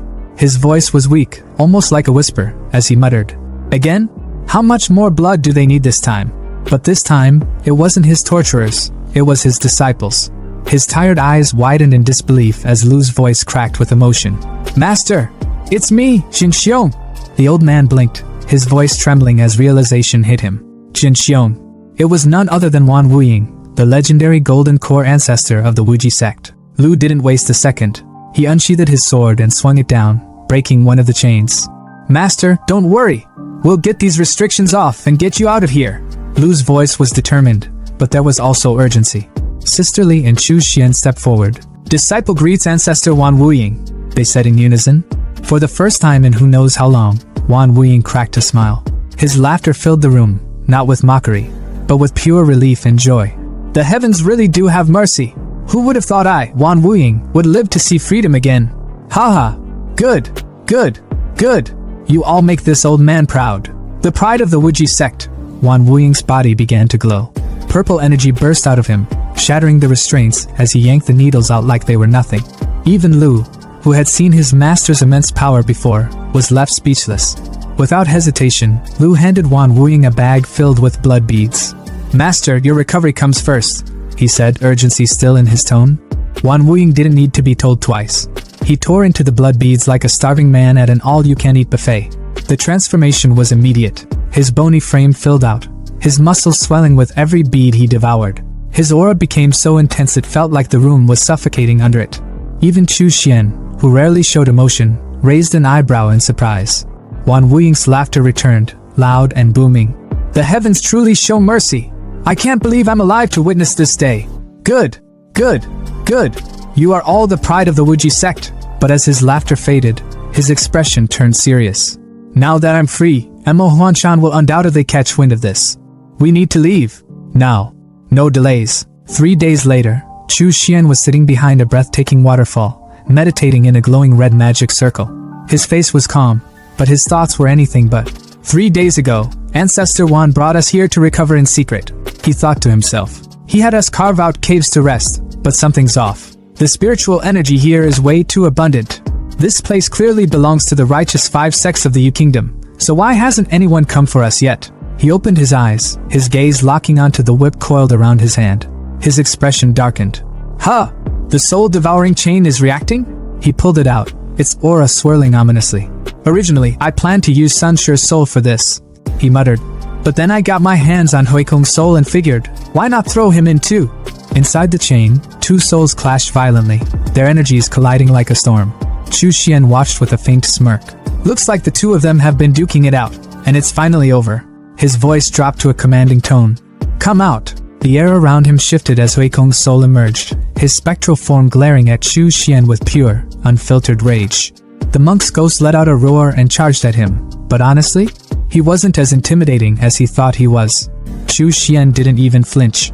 He casually smacked the soul with the whip handle like he was swatting a fly. 10 minutes later, Huikong's soul was kneeling before Chu Xian, completely defeated. It's done, Chu Xian said, his tone cold and final. The monk's arrogance had been beaten out of him, literally. With Huikong's ferocity and brutality, he's perfect as the spirit of the soul-devouring chain, Chu Xian mused. From now on, I can feed him the souls of captured cultivators to make him stronger. With a flick of his wrist, Huikong's soul was sucked back into the whip. As my life-bound artifact, the soul-devouring chain will only grow more powerful over time. And naturally, Huikong's strength will grow with it. His moment of reflection was interrupted by a voice from the other side of the waterfall. Uncle Chu, the ancestor has emerged from seclusion. Aunt Lu asked me to call you over. Chu Xian sighed, shaking his head. Here we go again, he thought. Inside the cave, Wan Wuying sat on a throne carved from stone, his gaze sharp and commanding as he addressed his disciples. Nephew Lu, as the last disciple of the first patriarch, I owe you for my freedom. Today, I've seen your strength, talent, and character, and they're all exceptional. But that monk from the Golden Dragon Temple wasn't ordinary. He had the suppressing evil mark. How did you manage to defeat him? Sisterly, ever respectful, quickly replied as Chu Xian entered quietly. To be honest, ancestor, it wasn't me who defeated Huikong. It was junior brother Chu. Wan Wuying's eyes lit up with curiosity. Oh? Lu stepped in, nodding. Master, the monk's name was Huikong. He was ruthless and cunning. The 3 of us barely made it out alive. It was junior brother Chu who held back until the perfect moment, then took him out in one decisive strike. Even the blood pearls you consumed came from him. Chu Xian stepped forward with confidence, bowing deeply as he spoke with an air of respect that could have inspired a whole motivational speech. Disciple Chu Xian of the Wuji sect greets the ancestor. His tone was crisp, sharp, and full of expectation. But the ancestor? Yeah, he hit him with the most soul-crushing line possible. Eyes half closed, voice calm but dismissive, he muttered. Chu Xian? Never heard of you. Bro, the disappointment was palpable. Chu Xian's face held it together, but inside? Pure devastation. You could practically hear his pride cracking like glass. Lu, being the MVP big bro he is, quickly stepped in to save the moment. Master, he began, voice smooth like he'd practiced this in the mirror. Back when the sect fell, junior brother Chu was still in the chi refinement stage. He's grown a lot since then. The ancestor raised an eyebrow, stroking his beard like some wise old sage in a drama. When the sect fell, you must have been at least chi refinement level 8 or 9, Chu Xian. And yet, he paused, his gaze cutting like a knife. I don't recall any disciples at that level matching your name. Ouch. That was a second blow to the ego. But Chu Xian wasn't about to let himself collapse. With a calm smile that screamed, I've got this. He clasped his hands and responded humbly. At that time, I was only at chi refinement level 4. After the sect's destruction, something clicked. Like I unlocked cheat codes or something. And I advanced rapidly. With a bit of luck and, well, a lot of blood pearls, I recently reached the foundation establishment stage. The ancestor froze for a moment, his brain buffering. In his head, he was basically screaming. Hold up. In just 1 year, this kid went from chi refinement level 4 to foundation establishment. His thoughts spiraled. Talent like this is insane. No, this is golden core potential, easy. I need to lock him in before someone else snags him. With a decision made, the ancestor raised a hand, his fingers glowing with swirling purple energy as he pointed directly at Chu Xian. Chu Xian, he said, his voice booming with authority. Would you like to become my disciple? Chu Xian's brain was doing backflips. This was it. The jackpot. The dream. Perfect, he thought, barely containing his excitement. Future cultivation techniques? Secured. He dropped to the floor, bowing so low you'd think he was worshipping the ground. Ancestor, he said, voice dripping with humility. I humbly accept. The ancestor, Wu Ying, descended from his throne like a king granting an audience. His steps were slow and deliberate, his face lit with rare satisfaction. When he reached Chu Xian, he extended a hand and gently pulled him up from the bow. Good, good, Wu Ying said, stroking his beard with a smile that could rival a proud dad at graduation. Having a disciple like you brings me great joy. Then, Wu Ying turned his attention to the rest of the squad. Xian Yu Wu Ke, he said, his tone now all business. Now that I'm the only golden core cultivator left in the Wuji sect, would you both also like to become my disciples? The room shifted as the trio lit incense sticks, the ceremonial vibes hitting hard. Together, Li Xianyu and Wu Ke spoke up, voices steady and full of respect. Disciple Li Xianyu greets master. Disciple Wu Ke greets master. Wu Ying gave a slow nod, his sharp gaze scanning the group like he was sizing up his new team. His fingers found their way to his beard again as he mused. Xianer, he said, calling out Chu Xian. Your talent is unmatched. But Xian Yu, Wu Ke, and Jin Xiong have experience that you lack. From now on, Li Xianyu will be your senior sister, Lu Jin Xiong your second senior brother, and Wu Ke your third senior brother. Chu Xian bowed his head respectfully, his tone solid as he replied, Understood. But while the words were calm, his senior sister, Li Xianyu, was not as zen. She glanced at him, her face neutral but her thoughts a storm of insecurity. So that's how it is, she thought bitterly. In the ancestor's eyes, Chu Xian's worth already surpasses mine. Otherwise, why would he offer him discipleship first? Before the tension could thicken, Lu Jinxiong stepped in with a practical question. Master, what are your plans now? Wu Ying's expression turned sharp, his tone reflective as he asked. Who's taken over the 3 states of the Wuji sect? Li Xianyu stepped forward, her voice steady as she laid down the facts. Tongzhou was taken by the Divine Sword sect. Xianzhou was split between the Golden Dragon Temple and the Miaoying Temple. As for the fertile northern region of Wuzhou, that's under Yuling Mountain now. And the barren southern region of Wuzhou, where we are currently, has been claimed by the Tianyin sect. Lu rubbed his chin thoughtfully, his tone laced with just a hint of amusement. So the Tianyin sect drew the short straw, huh? Losing 2 golden core cultivators during the attack on the Wuji sect only to get stuck with literal scraps. That's rough. Chu Xian stayed quiet, his face a mask of calm, but his thoughts were buzzing. This division of spoils is a mess. There's no way resentment isn't brewing. It's only a matter of time before someone starts throwing punches over this. Lu suddenly straightened, his voice sharper now. Master, are you saying our target is? Wu Ying's expression didn't change, his tone steady and calculated. Exactly. The Tianyin sect is the perfect choice to approach right now. And as if on cue, shadows stirred outside the waterfall, figures emerging from the mist like some dramatic reveal. Wu Ying's eyes glinted knowingly, his voice dropping to a calm murmur. And it just so happens, the people I've been waiting for have arrived. The roar of the waterfall was deafening, the mist rising like a ghostly veil as the sun glinted off the crashing water. And then, cutting through the chaos, stepped a man, middle-aged, rough around the edges, and with a massive green snake draped around his neck like it was some kind of avant-garde scarf. His voice boomed, sharp and accusing as he called out to the Golden Core ancestor, Wu Ying. Old Ghost Wan, you've got guts, hanging around Tianyin sect territory like it's a public park. Aren't you even a little worried we might rat you out? But Wu Ying? Nah, he wasn't fazed. The man just scoffed, his tone dripping with that. I'm 10 steps ahead. Energy. Rat me out? Please.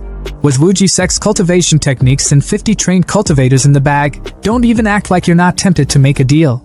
And let's be real, if you didn't want me here, your golden core flunkies would have jumped me by now. Meanwhile, off to the side, Sisterly leaned in toward Lu, her voice low and secretive. That guy? That's Xiao Wei, a golden core big shot. He's got ties to my master and despises Shingang sect's antics. He's not one to play nice, though. Zhao's smirk widened as he turned his attention back to Wu Ying, his tone a mix of amusement and warning. Typical old Ghost Wan, ruthless and sharp as ever. Sure, we're short on people, and yeah, we're not about to let this opportunity slip. But publicly accepting demonic cultivators? That's just asking for the entire cultivation world to come for our necks. And let's not forget, this patch of land in the southern Mist province? It's a freaking nightmare, hot, humid, crawling with venomous beasts, and eerie as hell. It's basically the middle of nowhere. Zhao paused dramatically, his gaze now fixed on the Wuji sect disciples. After a lot of back and forth, the sects made a decision. Your Yin Cavern branch will merge with the Tianyin sect. We'll hook you up with cultivation resources, but forget about returning to the main sect. Instead, you'll set up shop within a 3,000-mile radius and turn this wasteland into something usable for us. Congrats on your new digs. Wu Ying let out a laugh that could have shaken the waterfall itself. Finally, the Yin Cavern branch has its own turf. Disciples, pay your respects to your Uncle Zhao. The 4 disciples immediately chimed in, voices in sync. Greetings, Uncle Zhao. Zhao, clearly enjoying the moment, turned to Li Xianyu, one of the disciples, with a nod of approval. Good. You risked your lives to save old Ghost Wan. That kind of loyalty is exactly what our sect values. And you, Li Xianyu, you're the strongest of the group. I heard you even took down Huikong from the Golden Dragon Temple. Forget the losses in the past. What matters is who's left standing at the end. Wu Ying, never one to miss a chance to throw shade, grinned smugly. Haha, old Zhao, looks like your legendary foresight failed you this time. Then, turning to Chu Xian, Wu Ying called out, Schwanner, come here. But Chu Xian's face immediately fell at the nickname, like a kid embarrassed by his parents in front of his friends. Zhao's eyes narrowed in confusion. Wait, who's this? A Foundation establishment disciple? Why haven't I heard of him? Wu Ying's grin widened as he stroked his beard, clearly enjoying the moment. Of course you haven't heard of him. When Wuji sect collapsed, he was just a scrub at the 4th level of Qi refinement. But let me fill you in.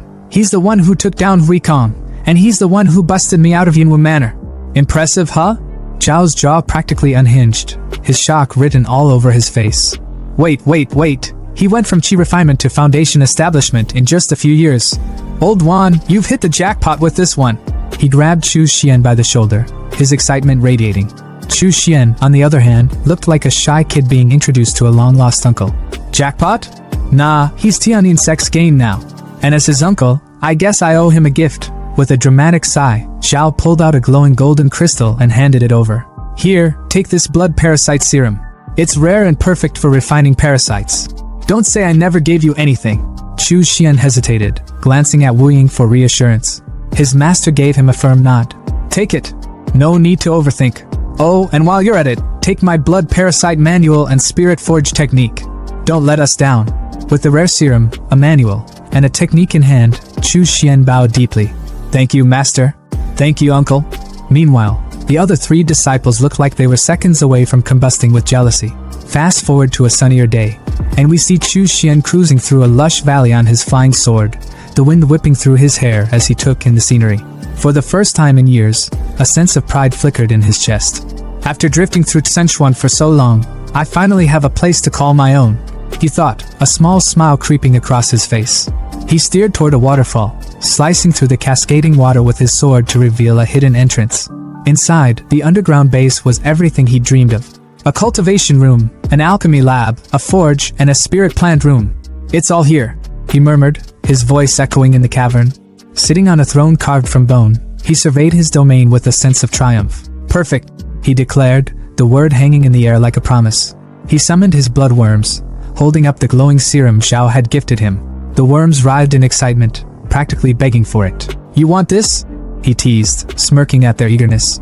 But before indulging them, he flipped open the blood parasite manual. According to the text, his blood steel silkworms might be descended from the legendary golden blood mother parasite. If they consumed the blood, it could awaken their ancestral powers, making them exponentially stronger. But there was a catch. The blood might just as easily belong to lesser descendants like flying mantis or mountain steelworm. The gamble was huge, but Chu Xian knew one thing for sure. This was just the start of something far bigger.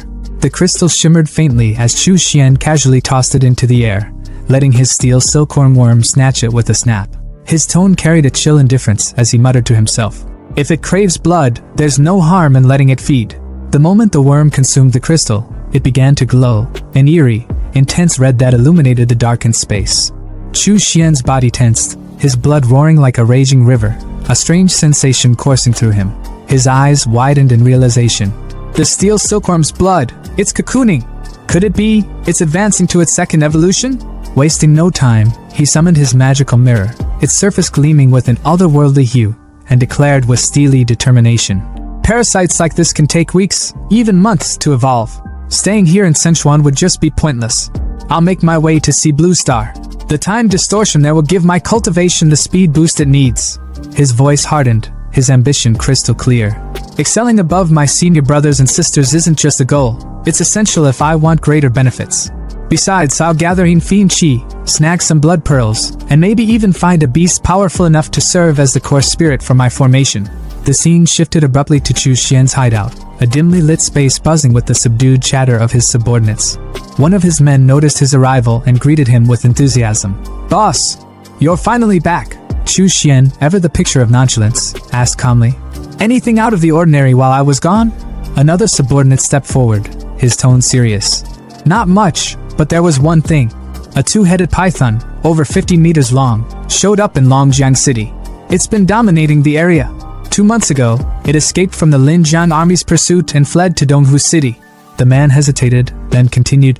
"It rampaged through Donghu, entered the Yin Fiend Soul Trap formation briefly, and somehow escaped. The Linjiang armies deployed over 100 soldiers to Donghu's waters, hunting it down." Chu Xian's eyes sharpened at the mention of the python. Without wasting a second, he grabbed his flying sword and soared into the sky. As the wind rushed past him, his mind raced. Ordinary beasts that enter my Yin Fiend Soul Trap get absorbed as nourishment. But this python, it survived? A smirk crept across his face, one that promised nothing good for the python. If its soul has unique properties, it might just be perfect as a core spirit for my formation. Meanwhile, in Donghu City, the Linjiang army had set up a base near the river. At the center of the chaos stood Lin Xiao, the commanding officer, her military uniform pristine despite the tension in the air. Her tone was sharp as she addressed her team. "This is the last choke point before the lower Longjiang. It's inevitable the python will pass through here. We must intercept it, or it'll escape for good." Beside her were 2 other commanders, the bald and burly Xiongxing, and Li Taimu, whose imposing figure could rival a villain from a dystopian drama. Lin Xiao turned to Wang Gangjian, the black security company boss, and asked, "Donghu is your territory. Got any suggestions?" Gangjian hesitated before offering his advice. "Commanders, I recommend visiting the Cultivator staying at Heodal Hotel. With his help, capturing, or even killing, the python would be a breeze." Lin Xiao's gaze hardened, her tone icy. "Let's not bring this up again. General Yi already said he's just a flashy individual with some tricks. Or are you questioning General Ye's judgment?" Gangjian could only sigh in defeat. Suddenly, someone shouted, pointing toward the water. "Something's moving underwater." 2 trucks, equipped with chains and nets, revved their engines. Xiongxing barked out an order. "Deploy the net!" The chains shot into the water, and moments later, the massive 2-headed python was dragged into view, thrashing violently. Li Taimu, ever the tactician, commanded, "Fire!" A barrage of bullets rained down on the beast, and its agonized roars echoed through the river. As the chaos subsided, Chu Xian arrived at the scene, observing from above. His initial excitement dimmed as he thought, "It's already dead? How disappointing. Guess I'll head back." But just as Lin Xiao began to boast about their victory, the python struck. With terrifying speed, it lunged out of the water, its jaws wide open. Lin Xiao, still lost in her own delusions, hadn't even realized her fate. She confidently ordered Gangjian, "Prepare a team to retrieve the corpse," only to be swallowed whole in an instant. Her untimely demise left everyone frozen in terror. Gangjian's expression twisted in shock and fear.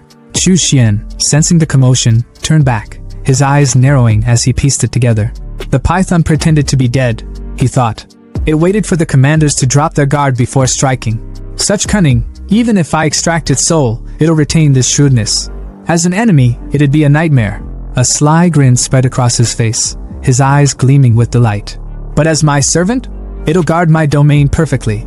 Taimu's cry pierced through the noise as he witnessed his comrade, Commander Lin Xiao, being crushed between the jaws of the monstrous 2-headed python. His voice cracked with anguish. "Qiao, Xiao Yar, I'll end you, you damn beast!" Rage consumed him as he unleashed his spiritual talent, twin fireballs igniting in his hands like miniature suns.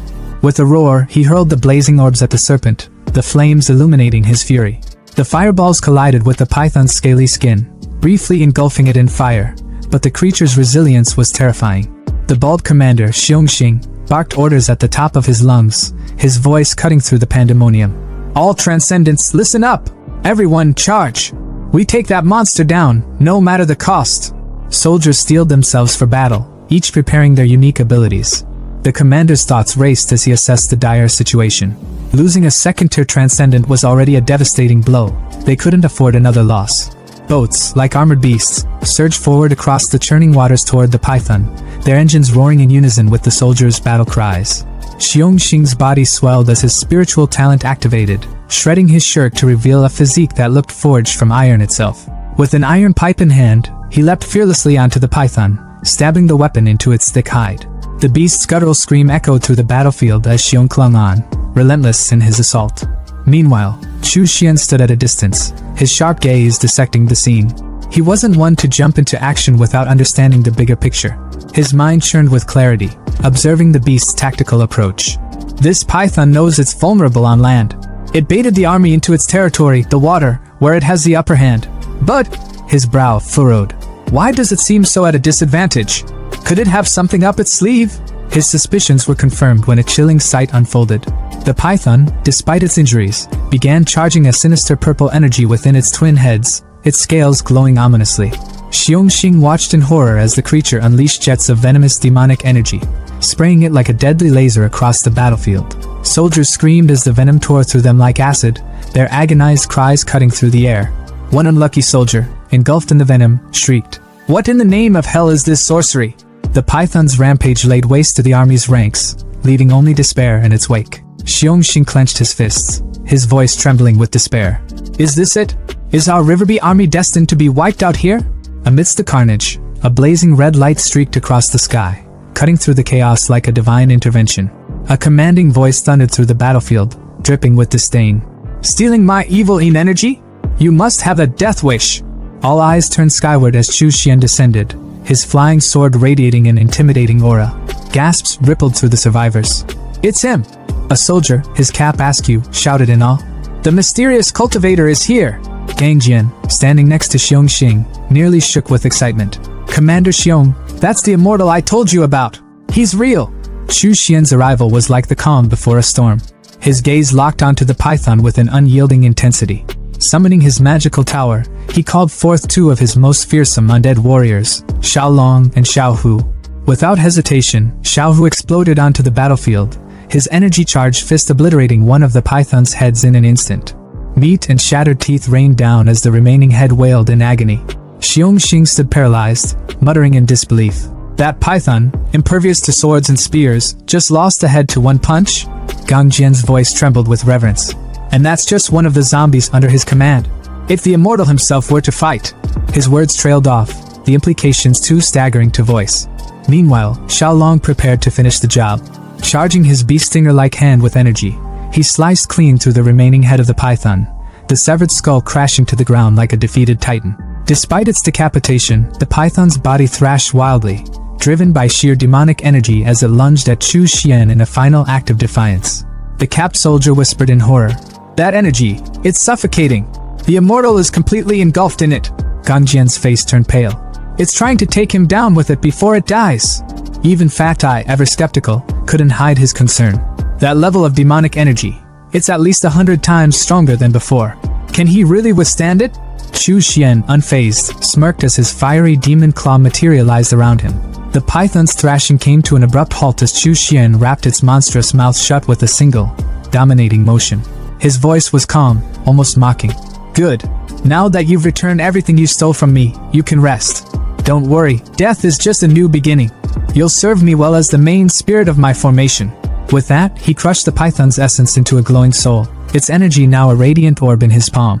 Without a glance back at the stunned onlookers, Chu Xian soared into the sky, vanishing into the horizon.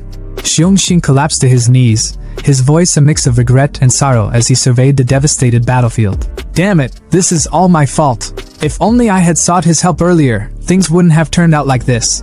Gang Jian, still staring at the empty sky, muttered, "Soul extraction, flying swords, these are techniques of the immortals. If that's not divine power, then what is?" Back at his base, Chu Xian let out a satisfied sigh. "It's been too long since I returned. The evil energy here has restored itself beautifully." The land around him brimmed with a sinister vitality, like a thriving ecosystem of darkness. Summoning the python's soul, he marveled at its potential. This soul, it's extraordinary.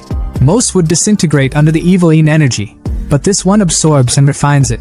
Over time, it'll grow into a formidable evil soul. Looks like I've hit the jackpot. Under the moonlit skies of Hahai Province, the scene shifts to the bustling Yuhai First Shipyard, headquarters of the Transcendent Association's maritime organization. Amid the rhythmic clang of metal and the hum of machinery, a woman casually downed her beer, the froth lingering at the rim of her glass. Her voice cut through the ambient noise, tinged with both seriousness and nonchalance. In Jinshan City, a high-level zombie with the ability to shoot ice spikes has been spotted. It's already wiped out 3 small gathering points. We're looking at a second-tier beast here, with a horde of over 1,000 regular zombies and 20 first-tier ones under its command. Nearby, a man with striking blue hair and glowing, electric blue eyes leaned forward, his gaze sharp and calculating. Ding Ping is the closest to the area, he instructed coolly. Send him a message.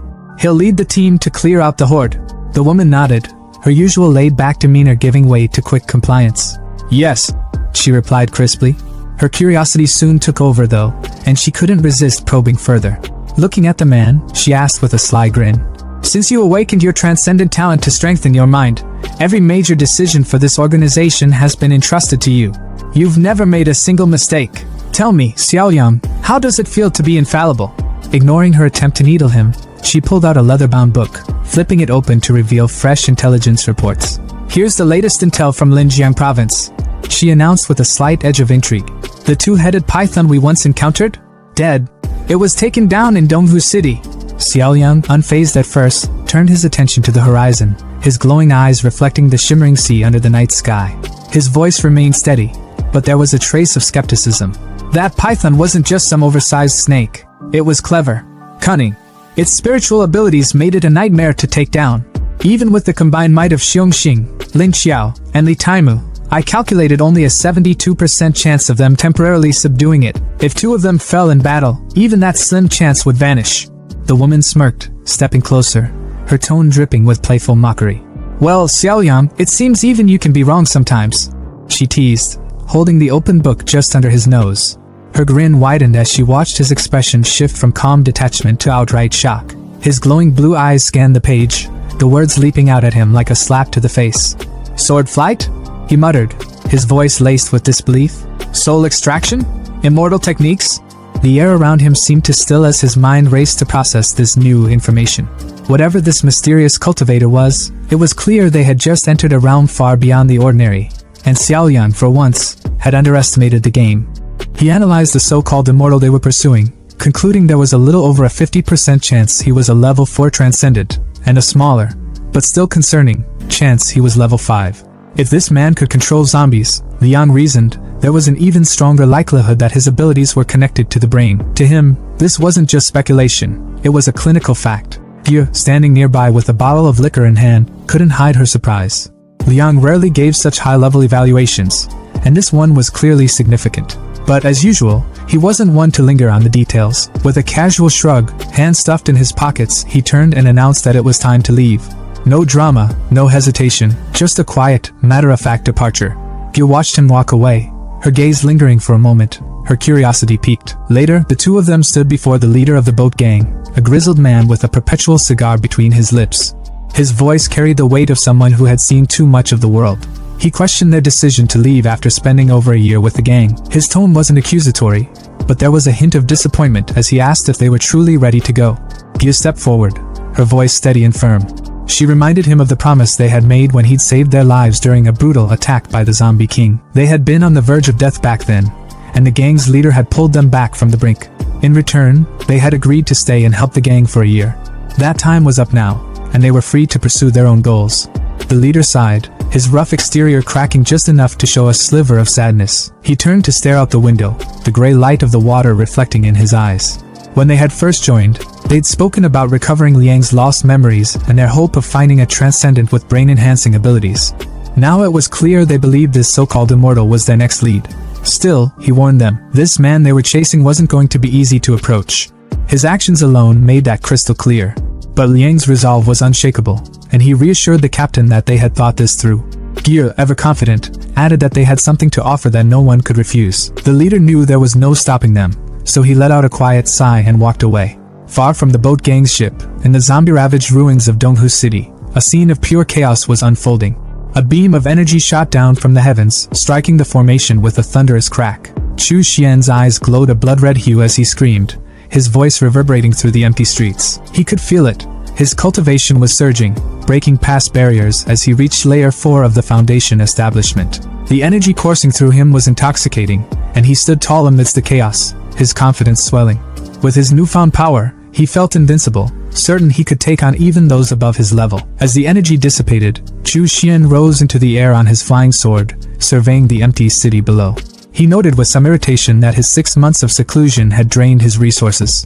The zombies in Donghu City were completely wiped out, leaving him with no choice but to seek out fresh prey in nearby cities. Meanwhile, in Xuanglong City, another zombie-infested wasteland, Ge and Liang moved with precision through the shadows. Ge's innate invisibility skill cloaked them as they advanced through the streets. Her sunglasses glinting faintly, she couldn't help but comment on how long it had taken them to get here. Half a year of grueling effort, countless close calls, and relentless danger. But finally, they were close. Just a little further, and they'd reached Donghu City, the territory of the immortal they sought. Liang, as always, was calculating. He analyzed the situation with his unnerving precision, noting the presence of a rare zombie mother at the heart of the city. It was surrounded by 9 level 3 zombies and a swarm of weaker ones.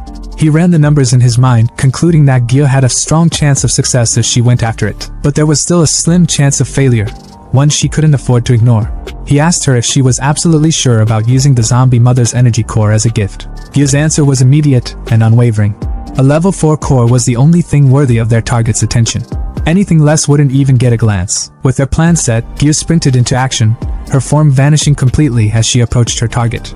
But she stopped in her tracks, her eyes darting upward. Liang, standing behind her, followed her gaze. His voice was quiet but filled with urgency as he pointed out the figure descending from the sky. It was him, the immortal they had been chasing. Ge froze, her mind racing. What was he doing here? High above, Chu Xian hovered in the air, his fingers pressed to his forehead as he activated his spiritual sense projection.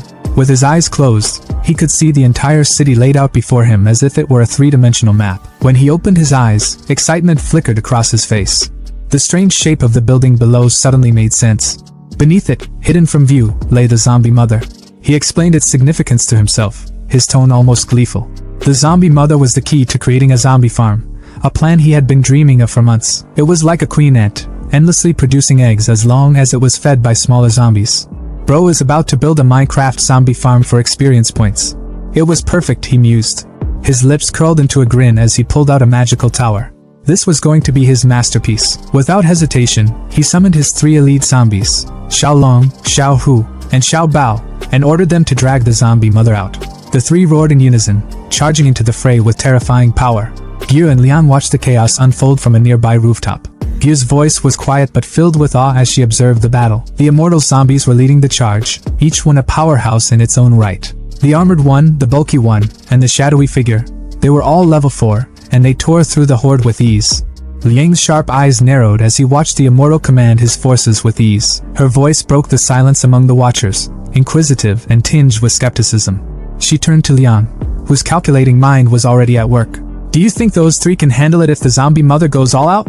Liang didn't answer immediately. His piercing gaze remained fixed on the scene below, his mind churning through probabilities like a cold, unfeeling machine.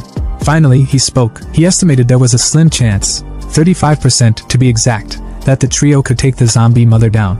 But it wouldn't be without cost. Losses were inevitable if they pressed on. Before Ge could respond, an eerie roar ripped through the air, vibrating through their bones. The source was unmistakable. The zombie mother, this monstrous, grotesque spawner, loomed over a cluster of eggs like some twisted queen overseeing her brood. Her roar was like a war cry, and as if on command, the eggs began to hatch. What emerged weren't ordinary zombies. They were small, nimble, and viciously fast. They lunged at Xiao Bao, who braced himself, ready for a brawl. But instead of attacking conventionally, the newborn zombies detonated like living grenades. The resulting explosion was massive, sending shockwaves through the battlefield. As the dust settled, Xiao Bao emerged, injured and visibly struggling. Both knees buckled under his weight as he let out a guttural roar of pain. His massive frame, usually so unshakable, now seemed fragile under the onslaught. Chu Xian, observing from a safe vantage point, let a smirk curl at the corner of his lips. This was unexpected. Xiao Bao, an 8th-tier zombie soldier, brought to his knees by the self-destruction of such small fry. Intriguing. It seemed the creatures on Blue Star Planet had their own unique quirks, and Chu Xian couldn't help but find it fascinating.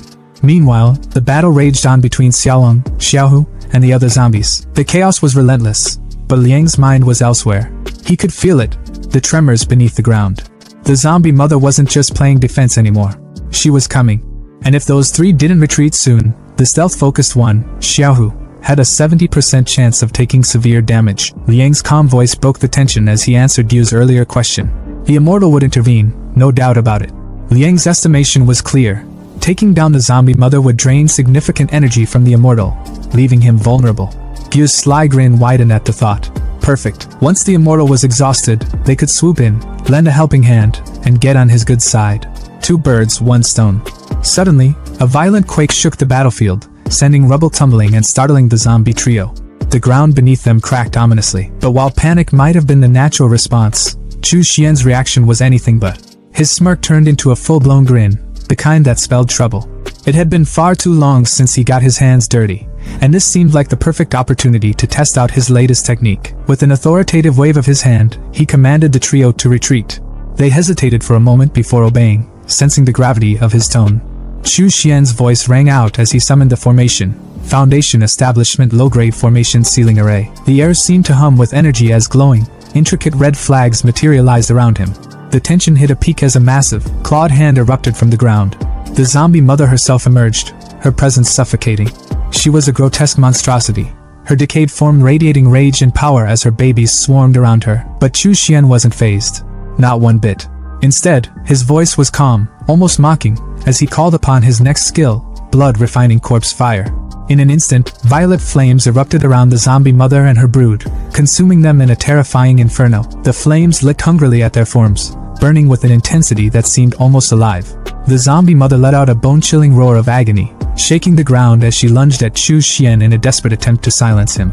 But the barrier he had erected stopped her dead in her tracks. Her claws scraped violently against the invisible wall, but it didn't budge. Chu Xian's voice cut through the chaos, sharp and cold. Struggling was pointless, he informed her. The flames weren't ordinary. They were born from refining the corpses of living beings. The more corpses there were, the fiercer the fire burned. And with a battlefield littered with bodies, the flames were only growing stronger. The zombie mother roared again, but it was clear. Her reign of terror was nearing its end. From the rooftop, Gyu's eyes nearly popped out of her skull as she watched the chaos unfold below. Flames, actual roaring flames, erupted around Chu Xian, licking at the air with an unnatural purple glow. Her mind struggled to process what she was seeing. Since when did he have elemental powers? Wasn't his ability supposed to be enhancement-based? Beside her, Liang was equally stunned but far more analytical about it. His sharp gaze swept over the scene, dissecting every detail. The fire wasn't just for show. It was melting steel, warping even the reinforced metal structures beneath it. That meant one thing. These flames were burning at temperatures of at least 1,500 degrees Celsius. And then there was the bigger question gnawing at him. How was Chu Xian capable of this? Dual talents were an extreme rarity, something he had only ever heard of in the elite circles of the Yanhan dynasty's imperial capital. Yet, here was Chu Xian, displaying power that defied conventional understanding. The realization settled in Liang's chest like a weight. This man was far more dangerous than they had ever imagined. In fact, he didn't need their help at all. Below, the zombie mother writhed in agony, its monstrous form consumed by the searing purple flames. Its tortured screams clawed at the air. But just when it seemed like the fire would reduce it to cinders, Chu Xian did something unexpected. With a single, fluid motion, he pulled the flames back into his palm, extinguishing them as if they had never existed. The massive zombie mother, now weakened and utterly helpless, slumped to the ground. Without hesitation, his trio of undead subordinates moved in, swiftly binding the creature in thick ropes. There was no need for words. Chu Xian's orders were absolute. Moments later, he took off into the night, soaring through the sky on his flying sword, the massive zombie mother in tow. Watching him disappear into the distance, Gil let out a frustrated sigh. Their carefully laid plans had gone up in smoke. They had lost their prize. But before she could even voice her concerns, Liang had already moved on. There was always another target, another opportunity. According to the boat gang's intelligence, an even stronger zombie mother lurked in Fengyang City, northern Hahai province. That would be their next destination. Meanwhile, at Happiness Farm near Haotai Hotel, construction workers stood proudly before their latest accomplishment. The first phase of the project was complete. All utilities and groundwork had been successfully laid out. They awaited their leader's inspection with bated breath, their faces a mix of exhaustion and pride. Chu Xian, upon hearing the report, nodded in satisfaction. A rare smirk tugged at his lips as he mused about the irony of it all. Who would have thought civil engineering would still be relevant in the apocalypse? His words of approval sent a ripple of embarrassment through the workers. They weren't used to being praised, let alone by someone like him. With a final glance over the site, he issued a simple but absolute command. No one, aside from himself, was allowed near this place from now on. The workers bowed in unison, acknowledging his decree without question. Once they departed, Chu Xian turned his attention back to the bound zombie mother, who was promptly carried by his undead trio and unceremoniously dropped into a deep pit, one that had been freshly dug by the construction workers. He stared down at the creature, his voice calm, almost coaxing, as he laid out its new purpose. It would be allowed to live, and in return, it would serve a singular function: to produce weakened zombies. These creatures wouldn't be like the others. They wouldn't eat, they wouldn't move, they wouldn't even think. They would exist solely as the foundation of his farm. The zombie mother hesitated, its gaze shifting toward the cluster of eggs it had laid. There was a long, tense pause before it finally gave a slow, resigned nod. Chu Xian's smirk widened. Perfect. In just a few days, the eggs would hatch, and the resulting zombies would become nutrient beds for cultivating spiritual plants like meat spirit moss and blood demon fangs. But that wasn't even the best part. Every time a zombie perished within the farm, drained by the plants, he would absorb a portion of its karma. Efficiency and profit. This was how things should be done. A month passed in the blink of an eye. An immense red energy beam shot upward from the corpse volcano, shrouded in thick, swirling purple mist. At its epicenter, Chu Xian stood, his cultivation reaching a new peak. It was finally complete. The Blood Fiend Shadow. The technique, derived from the fourth layer of the Blood Fiend demon scripture, condensed essence blood and Yin Fiend energy into 3 pitch black shadows. These shadows weren't just for show. They remained hidden within his own, completely undetectable, waiting in silence. If he were attacked, they would automatically intercept 3 fatal strikes on his behalf. And if need be, they could retaliate, trading wounds for wounds, or even lives for lives. His moment of triumph was interrupted by a series of guttural roars. His zombie generals, Xiao Hu, Xiao Bao, and Xiao Long, stood before him, exuding an aura of newfound strength. A quick assessment confirmed it. Xiao Bao and Xiao Long had advanced to level 1 zombie general, while Xiao Hu had surged ahead to level 2. Chu Xian's grin widened. With 3 zombie generals under his command, he now possessed the equivalent of 3 Foundation Establishment cultivators.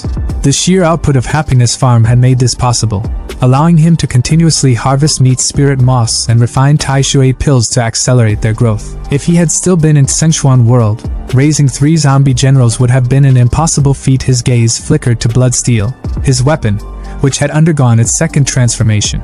It had fully awakened its talent spell, the Boiling Blood technique, summoning his underlings, including the warrior monk spirit, the twin-headed python spirit, his steel silk blood worm, and of course, his zombie trio. He surveyed his army with satisfaction. Every time he returned to Blue Star, his gains increased exponentially. But even with all his progress, a problem loomed. The Yin Fiend soul-draining formation was declining in efficiency. The daily production of Yin Fiend energy was barely enough to sustain his cultivation, let alone fuel the Fiend soul's needs. He didn't hesitate. Without a second thought, he activated his magical dimension-traveling mirror. It was time to return to Sichuan world and acquire a new formation. Back in Sichuan continent, the twin-headed python spirit coiled protectively around his cave abode. As he soared overhead on his flying sword, Chu Xian took one last glance at his domain. With the formation's defenses and the python's Yin Fiend energy, his base would be safe from any Foundation Establishment Stage 6 cultivator foolish enough to approach. Satisfied, he shifted his focus outward. His time in seclusion had been long enough. It was time to assess the changes in the region. Below, a group of Wuji sect disciples moved cautiously through the night, escorting a caravan of mortal craftsmen. One of them, a brunette, suddenly halted, eyes narrowing as his senses flared. There was something strong approaching. A dark figure descended from the sky, sending a ripple of unease through the disciples. But before tension could escalate, a younger disciple with a melon-shaped head broke into a grin. Recognition dawned on his face. It was Uncle Chu. The brunette, now more at ease, turned to the newcomers and introduced him properly.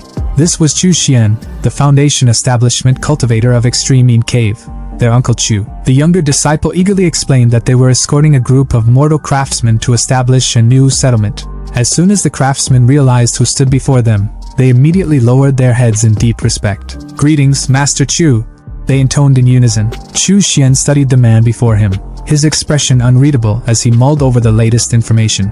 With a casual air, he inquired if anything noteworthy had occurred recently. The man before him, known for his melon-like round face, hesitated for a brief moment before leaning in, his tone turning grave.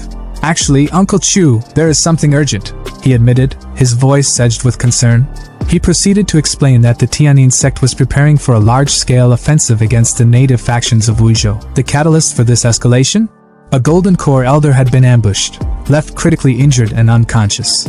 This unexpected attack had forced the sect's hand, pushing them to accelerate their plans. Chu Xian's fingers brushed against his chin, a wicked glint flickering in his eyes. The full might of the Tianyin sect could easily crush Wuzhou's native factions if they truly committed to the cause. Yet, despite all these years, they had only managed to establish 2 small branch halls in Wuzhou. Their restraint wasn't due to a lack of power, it was strategy. They had been waiting for a justifiable excuse to act, and now, with this ambush, they had finally found one. There was no doubt they would seize this opportunity to mobilize their entire force. Lowering his voice, the melon-faced man whispered that many of the sect's cultivators were already gathering at the nearby mountain hall. The first wave consisted of 5 Foundation establishment cultivators and around 70 to 80 Qi refinement disciples, but this was merely the beginning. Their demeanor was somber, filled with dread. It was obvious they were the sect's undesirables, the expendable pawns sent to the front lines. Chu Xian sighed, shaking his head. In war, the first to be sacrificed were always those without backing, the unfortunate souls caught in the wrong place at the wrong time. The melon-faced man smirked, stating they had even resorted to demonic techniques to bolster their strength. Chu Xian's gaze sharpened. The man sounded like he had been profiting quite a bit from them. The man chuckled, rubbing his hands together, claiming he had made some small gains from the Qi refinement disciples. But if Uncle Chu stepped in, he could earn even more. He patted the man's shoulder, amusement hinting at his expression. He then ordered the man to take him to the black market to see what the current rates looked like. They arrived at the bustling underground marketplace, where the melon-faced man gestured toward the chaotic scene. He explained that the nameless black market was first formed when the Tianyin sect's cultivators arrived in Wuzhou. Over time, rogue cultivators from nearby regions had caught wind of it and turned it into a proper marketplace, with the 3 strongest Foundation establishment cultivators keeping order. Merchants and buyers haggled over illicit goods. A vendor shook his head at an eager customer, stating that the blood beads were already sold out, and if they came back tomorrow, he would have more after slaughtering a village tonight. Nearby, an auctioneer raised his voice, calling out for bids on a mid-grade Yin corpse. Another shouted about a first Tegu worm, the last one available. Chu Xian's eyes swept over the wares, his expression unreadable. Blood beads, Yin corpses, Gu worms. This place had everything. It was clear that these cultivators would go to any lengths to strengthen themselves. Without hesitation, he activated his disguise technique, assuming the identity of He Liang, the traitor he had disposed of at the beginning of his journey. Glancing around, he felt unimpressed.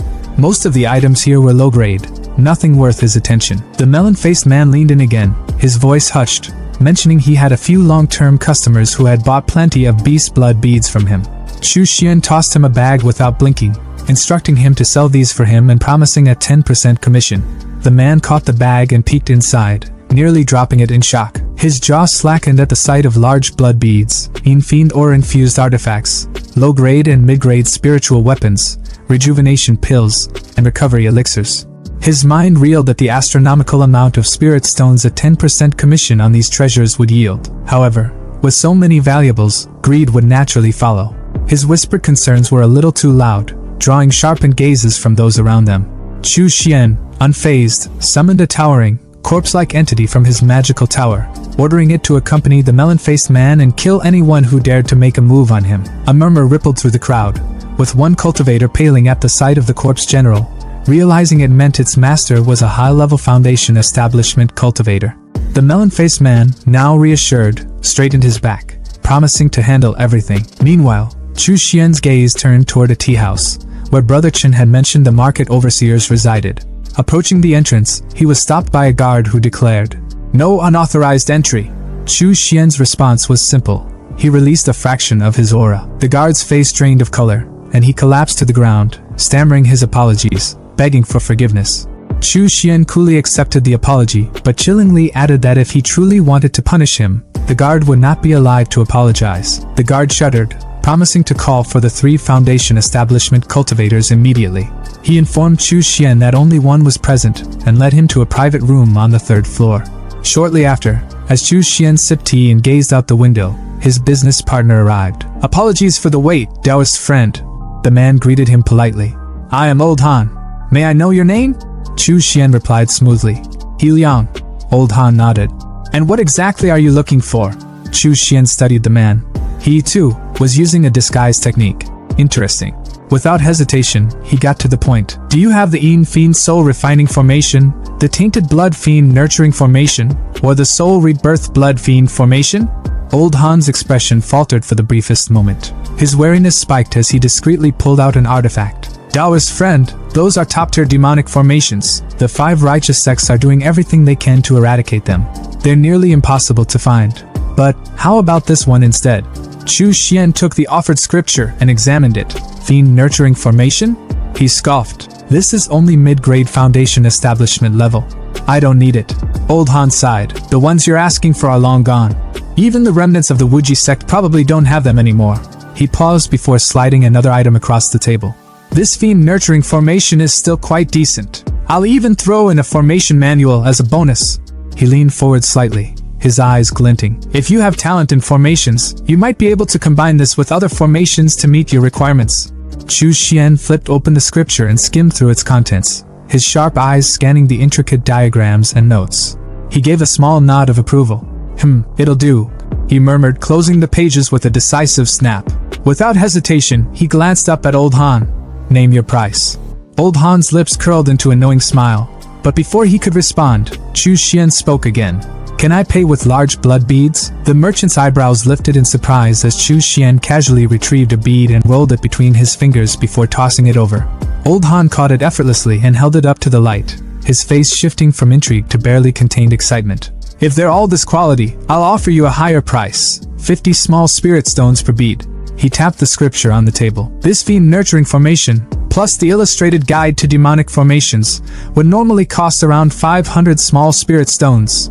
Just give me 10 large blood beads, and we'll call it even.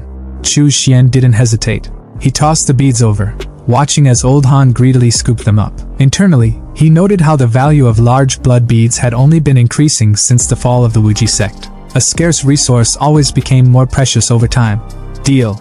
Old Han's voice was filled with satisfaction as he carefully stored the beads.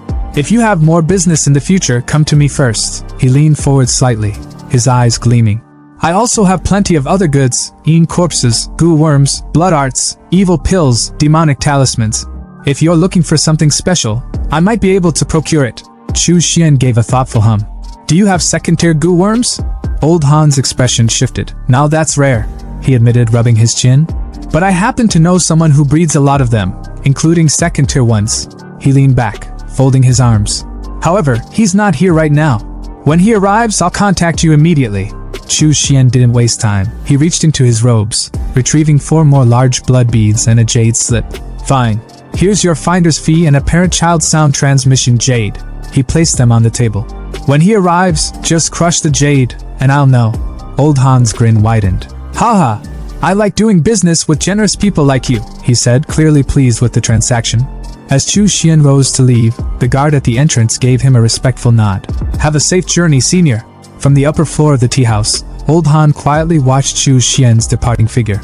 His eyes narrowed slightly as he observed the man's steady, controlled spiritual energy. Even with the disguise technique, there wasn't a single flaw in his demeanor. And the way he had casually produced 10 large blood beads as if they were nothing. He had to have more hidden away. But where was he getting them from? For a fleeting moment, greed flickered in Old Han's heart. However, he quickly dismissed the thought. Forget it, he muttered to himself. His strength is unknown. Best not to act recklessly. Who knows what kind of trump cards he has? He exhaled, shaking his head.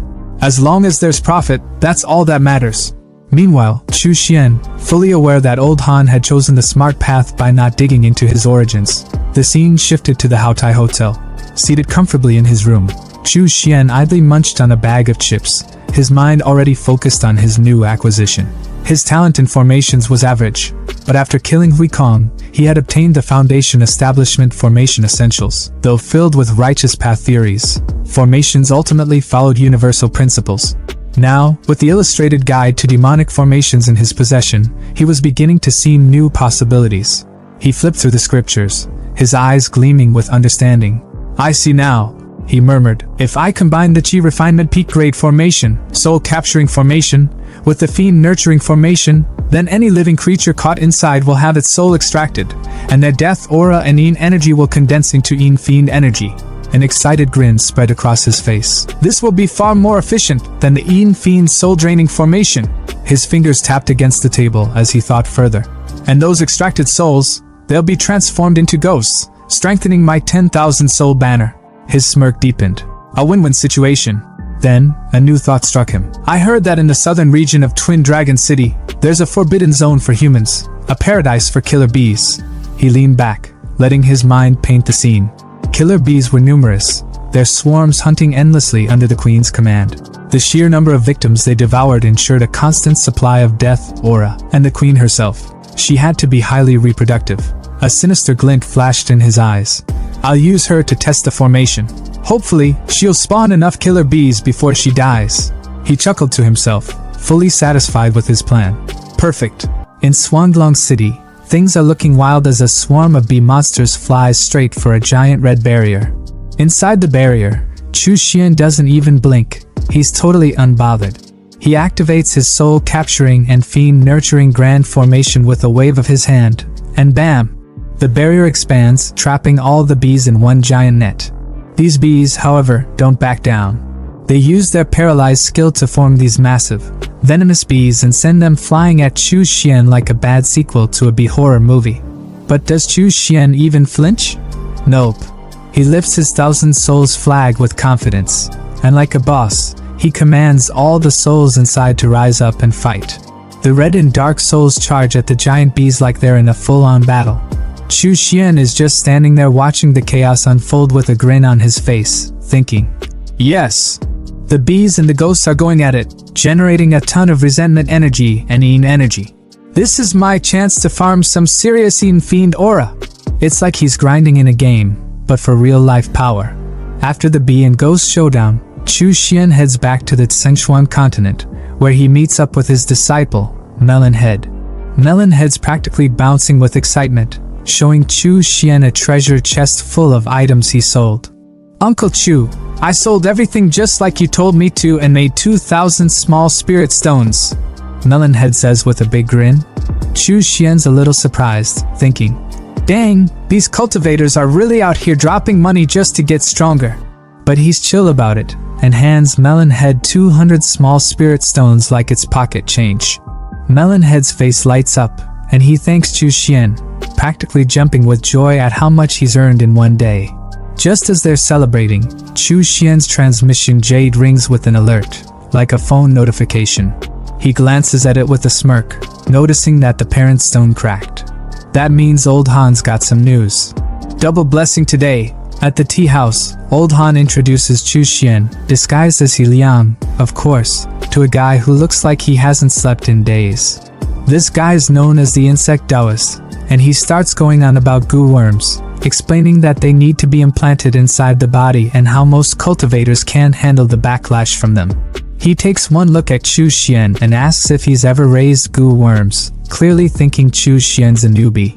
Chu Xian doesn't even bother replying. He just casually releases his steel blood goo worms with a flex, like it's no big deal. The insect Taoist's eyes practically pop out of his head when he sees them. Wait, is that a second-tier blood steel thread? He stammers, clearly shook because it's so rare for a low-tier worm to evolve into something that strong. He immediately starts asking where Chu Xian got this worm, practically begging to buy it. Chu Xian doesn't even flinch. In his mind, he's like, no way, bro, dream on. Old Han, sensing the tension, steps in like a true mediator. Haha, the insect Taoist is a bit of a fanatic about goo worms. Maybe he forgot his manners staring at someone else's worms, he says, trying to calm things down. They sit down to talk business, and Chu Xian, ever the straight shooter, asks the insect Taoist what second-tier goo worms he has. The insect Taoist grins and starts listing them off. The iron shell, which goes under the skin and helps the user resist high-grade magic attacks. The thought-nurturing worm, which strengthens the spiritual consciousness and lets the user control multiple magic artifacts, but with a high risk of backlash. And the spirit ocean seed, which absorbs excess spirit energy and stores it for use in battle. Chu Xian's interested, but he keeps his cool and asks, "What's the price?" The insect Taoist gives him the rundown. The iron shell and thought-nurturing worms are 1,000 small spirit stones each, and the spirit ocean seed, since it's mid-tier, is 1,800 small spirit stones. Chu Xian is seriously pissed off because he's being straight-up scammed. The insect guy is charging double the normal price for the goo worms, and Chu Xian isn't here for it. The man's ready to call out the scam, shouting that this is outright robbery. As if the price hike wasn't bad enough, Old Han is sweating bullets while serving tea, desperately trying to make it seem normal. He tries to smooth things over by claiming it's a special time and that prices are always higher now. But Chu Xian isn't buying any of it. He internally rolls his eyes, thinking that these worms are nothing compared to his blood steel thread. And at the rate his cultivation is speeding up, these worms will be obsolete in no time anyway. Instead of getting scammed, he figures he might as well gamble and try his luck. He asks the insect guy how much breeding these worms will cost.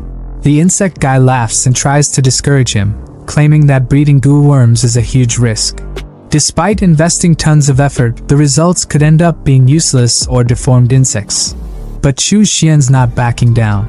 He's confident, so he just tells the insect guy to name the price and lets him know that whatever happens, he'll handle it himself. The insect guy, still grinning, tells him each breeding attempt will cost 50 small spirit stones. Chu Xian, unfazed, immediately agrees. Old Han can't help but be impressed by Chu Xian's straightforwardness, nervously laughing as he pours the tea. But Chu Xian's ready to move past all the talk and says it's time to start breeding. The insect guy, clearly disappointed, pulls out 3 female goo worms, but when he presents them, Chu Xian's blood steel thread looks like it's too shy to do the job. With a smirk, Chu Xian reassures his worm, telling it not to be shy and that it's all grown up now. In the back of his mind, though, he's thinking about how he's paying to get a worm laid while he still can't even get a girlfriend. Life's wild sometimes. After a few sessions, yeah, let's just leave it at that, Chu Xian finally gets 3 eggs from the breeding attempt. He looks at the eggs, a bit skeptical but mostly calculating. With his scientific mind in full gear, he recalls the blood insect manual, which states that crossbreeding goo worms can lead to unpredictable results. Compatibility plays a role, but ultimately it's all a game of probability. And with his accumulated karma and overwhelming luck, Chu Xian believes the odds are in his favor. As the eggs start cracking open, Chu Xian evaluates them. He knows that the first one, Blood Steel Thread X Iron Shell, has terrible compatibility and will probably fail. Sure enough, the little black worm doesn't make it, but the other 2 show some promise. The second, Little White, a cross between blood steel thread and thought-nurturing worm, enhances spiritual consciousness, which means it'll allow Chu Xian to control more magic artifacts. The third, Little Blue, a cross between blood steel thread and spirit ocean seed, acts as a miniature spirit sea, increasing Chu Xian's total spirit energy capacity. Chu Xian's face lights up with a grin as he realizes he's won the gamble. The 2 surviving worms not only inherited traits from their parents but also possess third-tier potential. As long as they have enough flesh and blood, they can evolve into third-tier goo worms that could rival even golden core cultivators. He's not just playing the game, he's changing the rules. With that, he decides it's time to put them to the test. He absorbs the 2 worms into his body, not in a literal sense, but spiritually. He then pulls out his whip and flag, ready to see the results. As he activates them, he's immediately hit with a surge of power. His spiritual consciousness and energy have both increased significantly. Previously, controlling 2 magic artifacts at the same time would leave him dizzy and exhausted. But now, he's barely even feeling it. He hasn't even reached his limit yet. But it doesn't stop there. Chu Xian remembers the merit bell he found in Hui Kong's storage bag. He's been too weak to use it before, but now, with his newfound strength, he believes he can finally activate it. When he does, a massive golden bell appears around him, trapping him inside. It's a defense mechanism, and though he quickly deactivates it, he's amazed at how much his abilities have improved. He levitates both the bell and the flag above his palm, with the whip now embedded into his wrist. As he stores all of his artifacts, he clenches his fist in pride, realizing that even mid to late Foundation establishment cultivators struggled to control 3 magic artifacts simultaneously. But with the help of his goo worms, he's able to surpass them. Chu Xian can't help but boast to himself, thinking that the path of a demonic cultivator has some serious perks. A knife suddenly came flying through the waterfall, heading straight for Chu Xian. He caught it effortlessly, remaining as calm as ever. Attached to the knife was a note. Upon reading it, he saw that it was from Lu Jinxiong, his senior brother. The message informed him that the second batch of disciples from the main sect had arrived, and among them were 2 disciples of Zhao Wuya, their martial uncle. Lu invited him to his cave if he had time to come by. Chu Xian soon arrived at the extreme inhale. As he approached, he asked Lu what was going on, wondering why everyone had gathered. Lu explained that their master was in seclusion, and 2 disciples from martial uncle Zhao Wuya had arrived to deliver orders from the Heavenly Seal sect. Lu introduced the 2 disciples, Taoist Lu Yin and Taoist Jing Changjing. Lu Yin was riding atop a beast spider and had an emo-like appearance, while Jing Changjing was accompanied by a pet wolf. Chu Xian greeted them both, but as he did, his thoughts shifted. He remembered seeing Lu Yin before, disguised in the marketplace. Despite the disguise, Chu Xian could immediately recognize him by his aura. Lu Yin took the opportunity to explain the situation. He shared that some time ago, their master, alongside 2 other powerful figures, had infiltrated the Purple Nether Mountain secret realm in the Wu continent and seized a great treasure. As a result, the local sects retaliated, launching a counterattack. The first wave of Heavenly Seal sect cultivators in the Wu continent suffered heavy casualties. Lu Yin then revealed the talisman stone, declaring that the Heavenly Seal sect headquarters had decided to immediately send their Extreme Yin Cave branch to join the war. Chu Xian's thoughts turned tense as he realized that the day he had been dreading had finally arrived. He was only at the Foundation establishment, stage 4 level. While he had some powerful trump cards and could overpower cultivators at stage 5, he didn't feel confident facing late-stage Foundation establishment experts. As Lu Yin prepared to leave, he urged everyone to act quickly and depart, prompting the juniors to shout in agreement. The scene shifted to a wasteland where everyone was preparing for battle. Lu took a moment to explain the history of Wu continent to Chu Xian, who had recently joined. He told him that Wu continent had once been the territory of southern barbarian tribes, and its native sects were founded by barbarians. Their practices involved goo cultivation, ghost raising, and corpse refinement, all of which were demonic arts. The Wu Ji sect, where Lu and Chu Xian belonged, had adopted many of these techniques, which made them aware of just how terrifying these arts could be. Lu, holding a piece of paper, continued with a grim warning. With war on the horizon, no one knew how many would survive. He also gave Chu Xian a demonic talisman containing a Foundation establishment tiger soul, explaining that it might save his life in a critical moment. Chu Xian, holding the paper, thought to himself that Lu didn't know about his advancement on Blue Star Planet, but still, Lu was willing to give him a life-saving treasure before the battle. He appreciated this gesture and muttered his thanks aloud. As the group moved forward, Lu Yin informed them that they were approaching the territory of the Thousand Insect Sect. He revealed their mission was to completely conquer the Thousand Insect Sect, one of the 12 most powerful sects in Wu continent. The sect controlled 30 affiliated sects and a vast territory spanning 10,000 miles. With so many Foundation establishment cultivators on their side, they wouldn't all attack the same place, making their offensive more strategic. Chu Xian received a mission to head to Iron Thread Mountain, one of the larger affiliated sects under the Thousand Insect Sect. The mountain was currently inhabited by only early-stage Foundation establishment cultivators, with no Golden Core Masters in sight. However, recently, a mysterious fog had appeared in the area, trapping 3 Foundation establishment cultivators from their Heavenly Seal sect, one of whom was directly related to a Golden Core Elder. Chu Xian's mission was to rescue them, and given his strength, Lu believed it shouldn't be a problem. Upon arriving at Iron Thread Mountain, Chu Xian found himself hovering above a forest littered with the remains of human skeletons. The eerie fog surrounded him, and he struggled to see through it.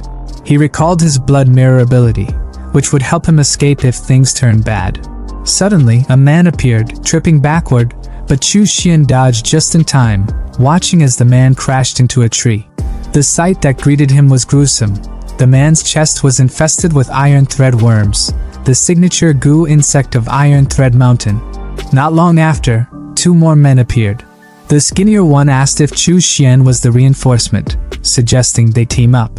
Chu Xian introduced himself, and the 2 men introduced themselves as Zhou Yu and Zhao Wan, both early-stage Foundation establishment cultivators. Chu Xian thought to himself that if they ran into danger, these 2 could serve as cannon fodder. They continued their journey through the forest, where they encountered another man screaming in agony as goo worms emerged from his mouth. One of the bulkier men, after seeing the scene, recognized the man as a weak rogue cultivator who had barely reached Foundation establishment and suggested they ignore him. Chu Xian, however, noted that the worms had already burrowed into the man's internal organs, ensuring his inevitable death. The bulked-up guy dismissed the man, focusing on the mission at hand. He mentioned that completing the mission would earn them 300 sect contribution points, an opportunity they couldn't afford to miss. He urged the group to follow his lead as they ventured deeper into the mountain. The skinnier man reassured Chu Xian that they would be fine, especially with Zhao Luan, who was at the early stage Foundation establishment stage 3. He was just 1 step away from stage 4, and with him leading, failure was not an option. But things took a turn when the bulked-up man suddenly began to feel strange. The itching sensation he experienced soon became unbearable, and Chu Xian, along with the skinnier man, watched in horror as his face became infested with goo worms. The bulked-up man screamed in pain, his condition rapidly deteriorating. In a panic, the skinnier man called out to Zhao Wan for help, but Chu Xian, realizing what was happening, screamed for them to retreat. He could sense a powerful goo master nearby, using a silent and seamless technique that even he struggled to detect. The bulked-up man, now blind with goo worms crawling over his face, begged for help, but his fate was sealed. Within moments, his head exploded, the worms bursting out like plant roots, leaving nothing but a gruesome spectacle. Chu Xian and the skinnier man fled, thinking they had escaped the worst. But just as they were catching their breath, a voice taunted them from behind, threatening to take their lives. Without warning, a wind slash struck the skinnier man from behind, and a second one followed, aimed directly at Chu Xian. Using his shadowing escape technique, Chu Xian evaded the attack just in time, leaping away like a meteor and landing deep in the forest. Panting heavily from the near-death experience, he realized that Iron Thread Mountain couldn't be guarded by just early-stage Foundation establishment cultivators. Grateful for his blood fiend phantom skill, which had blocked a fatal blow, Chu Xian decided it was time to lie low on Blue Star Planet. He knew he had to cultivate the Blood Fiend Demon Scripture to the 7th level and reach late-stage Foundation establishment before returning to confront his enemies. With a determined look on his face, he vowed to find out who had given him false intelligence about the mission. Chu Xian sat cross-legged in the dimly lit cultivation chamber, eyes tightly shut as he absorbed the Densine Fiend Chi swirling around him like a storm, his body acting as a conduit for the dark energy, pulling it in greedily, refining it. Yet despite the sheer volume of power at his disposal, the sensation of stagnation gnawed at him. A wall blocking his path forward, his cultivation refusing to advance, frustration simmered beneath his calm exterior, and he knew exactly why. No matter how much external energy he gathered, the root of the problem lay within him. His aptitude, his spiritual root, was painfully mediocre, a mid-grade wood-aligned spiritual root, completely unremarkable by cultivation world standards. In a realm where talent dictated destiny, he was stuck with a foundation that was, at best, passable, and at worst, a lifelong limitation. Despite possessing techniques beyond ordinary comprehension, despite wielding the terrifying power of Yin Fiend Chi, his progress was annoyingly slow. Painstaking compared to the monstrous geniuses of the world, he exhaled sharply, suppressing his irritation, and reached for an ancient scripture lying beside him, flipping through its pages, his sharp gaze scanning for answers, and there it was, the evil wood spirit body. A method not to alter his spiritual root but to enhance his acquired spiritual body, a loophole in the rigid cultivation system that could compensate for his lackluster foundation. Once cultivated to minor completion, it would drastically improve his wound healing speed, fortify his physical defenses to absurd levels, and even grant him the ability to control plant life, a perfect synergy with his existing abilities. But of course, nothing was ever simple. The process required consuming specific spiritual materials over 33 cycles, a tedious but rewarding endeavor. However, the real issue was acquiring those materials. Did this forsaken blue star even have the necessary wood-attributed spiritual resources? That meant only one thing. He needed to search. Standing up, he stretched briefly before stepping onto his flying sword, soaring over the ruined city below, his sharp eyes scanning the desolate landscape for any traces of what he needed. But then, something unusual caught his attention. In the distance, beyond the crumbling remnants of civilization, a sprawling expanse of massive mushrooms stretched like a fungal forest, an eerie, otherworldly sight that immediately piqued his curiosity. Descending to investigate, he activated one of his abilities, Nether Fire Bomb, sending a concentrated burst of purple flames at the spores below. And to his intrigue, they reacted, shifting as if sensing his presence. Sentient fungi. Now that was something new. It seemed the world had been busy evolving in his absence. But he wasn't the only one who had discovered this anomaly. Cut to the ship gang. A notorious group of warriors and mercenaries, currently locked in a desperate struggle, their territory overrun by grotesque mushroom-infested humanoids. Their captain, a grizzled warrior with a giant double scythe, barked urgent orders to his men, his voice sharp with authority. Under no circumstances were they to let themselves be injured. Even the smallest wound would allow the spores to take root, infecting them, twisting them into mindless fungal monstrosities. And as if to drive the point home, a pained cry rang out. Old Lou, one of their veterans, had been scratched, his flesh already pulsing with unnatural growths, agony twisting his features as fungal tendrils spread across his body. His comrades hesitated, horror dawning in their eyes, but Lou, even in his final moments of control, knew what had to be done. His trembling voice pleaded for mercy, for release. The captain grit his teeth, his weapon igniting with fiery energy as he delivered the fatal blow, cutting down his infected friend, his expression grim. But there was no time to mourn. The situation was spiraling out of control. Reports poured in. The northern district had fallen. Their forces were dwindling fast. Retreat was their only option. They needed to flee to the sea, regroup, and figure out their next move. However, just as they turned to leave, a chilling voice echoed through the air, stopping them dead in their tracks. Trying to run? You're already too late. Stepping out from the shadows was a towering humanoid fungus, its grotesque form covered in pulsating yellow spores, its voice slow, deliberate, unnatural, introducing itself as Stinky Yellow Mushroom. Its presence alone sent a wave of unease through the group. But what it said next was even worse. Why struggle? Why fight the inevitable? Instead, they could embrace their fate, become one with the mushrooms, evolve beyond their fragile human forms. The offer was met with immediate hostility. Weapons raised, tension thick.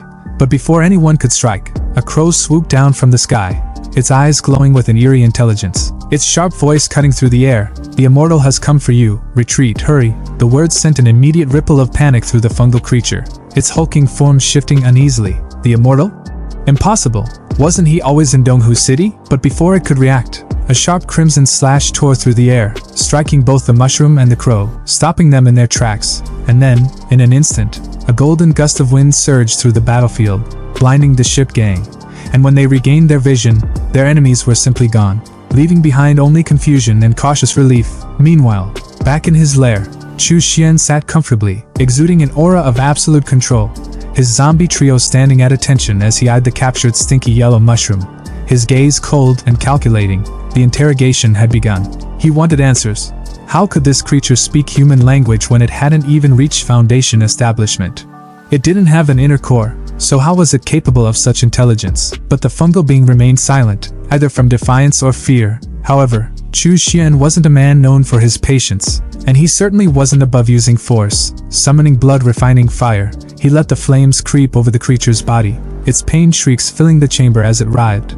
Yeah, boy. And finally, it broke, spilling everything. As it turned out, it wasn't alone. There were 4 of them in total, each stronger than the last, and their so-called big brother, Demon Umbrella, had specifically ordered them to avoid Chu Xian at all costs, which, honestly, only made him more intrigued, because if they feared him, that meant they were worth hunting. His smirk widened as he leaned back, already plotting his next move. If these mushrooms thought they could claim his territory, they were about to learn the hard way that Chu Xian was not someone to be ignored. Chu Xian stood there, arms crossed, amusement glinting in his eyes as he tilted his head ever so slightly, watching his captive squirm. Because, really, Did this mushroom actually think he wouldn't notice those sneaky little spores floating around? The guy had been secretly trying to send signals while also attempting to turn him into a damn fungus. Talk about being bold and stupid at the same time. The mushroom dude stuttered in shock, completely caught off guard that his trick had been seen through, but instead of groveling, he immediately switched to plan B, full-blown desperation mode. Without hesitation, he unleashed a surge of infection energy, a last-ditch effort to infect Chu Xian and take him down with him, spores swirling like a toxic cloud of doom. But Chu Xian? Not even remotely worried. With all the nonchalance of someone swatting away a mildly annoying mosquito, he activated his blood spirit shield, the barrier flaring to life and completely negating the attack. He couldn't help but raise an eyebrow, slightly impressed. The strength behind that move was actually decent, comparable to a mid-stage chi refinement cultivator. Still, decent wasn't enough when facing him.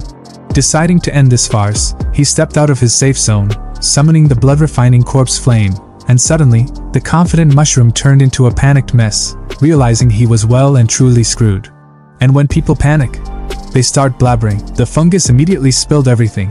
His big brothers, the mushroom army, the ones hiding in the Great Dream Swamp, practically handing Chu Xian a detailed roadmap to his next targets on a silver platter. What a sellout. Honestly, Chu Xian almost felt bad for the guy's teammates. Almost. With that, the poor fool was reduced to a crispy, delicious-looking mushroom, his roasted remains becoming a feast for the trio.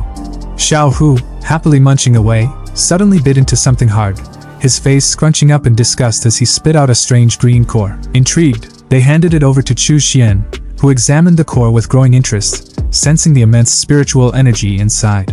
This wasn't just some random item. It was something far beyond an ordinary creature's energy core. His mind immediately began racing with possibilities. Could this be used as a wood-type spiritual material? Could it help him recreate the evil wood spiritual body? The potential was too good to ignore. Clenching the core with an evil grin, he thought about the blood slaughter devil refining scripture.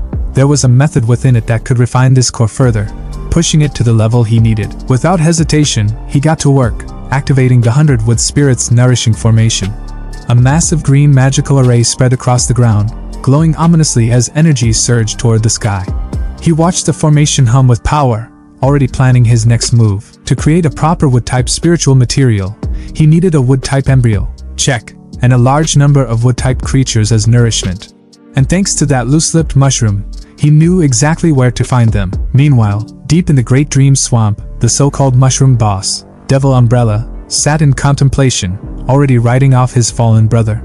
He had heard rumors about this immortal's terrifying strength, and he wasn't about to throw more lives into the fire without knowing what they were up against. But before they could even think about disappearing, a voice boomed from the sky, cutting through the swamp like a blade. Chu Xian had arrived. Panic spread through the mushroom ranks as they scrambled to understand how he had found them so quickly. Green Hat Fungus, the third brother, demanded answers, but there was no time. Chu Xian was here, and he wasn't leaving without turning them all into resources. The boss tried to play it cool, feigning politeness, but Chu Xian wasn't buying it. He was here to reunite them with their fallen comrades, in the most permanent way possible. Realizing there was no avoiding a fight, Devil Umbrella called upon his forces, and suddenly, mushroom creatures burst from the ground like zombies in a horror movie. But instead of being intimidated, Chu Xian's eyes gleamed with excitement. So many mushrooms, so many new materials to harvest. Summoning his zombie trio, he ordered them to capture as many as possible. The more, the better. Green Hat Fungus, thinking he could be clever, tried to launch a sneak attack from behind. But Chu Xian didn't even flinch. With a flick of his wrist, he caught the creature with his evil demonic claw, the intense heat making the fungus scream in agony. The boss, seeing how easily his brother was overpowered, realized there was no winning this and decided to retreat. With a dramatic flourish, he summoned a swirling purple tornado. But it didn't take long for Chu Xian to see through the act. This wasn't an attack, it was a smokescreen for an escape. Watching the so-called leader run for his life, Chu Xian sighed in disappointment. So much for a grand battle.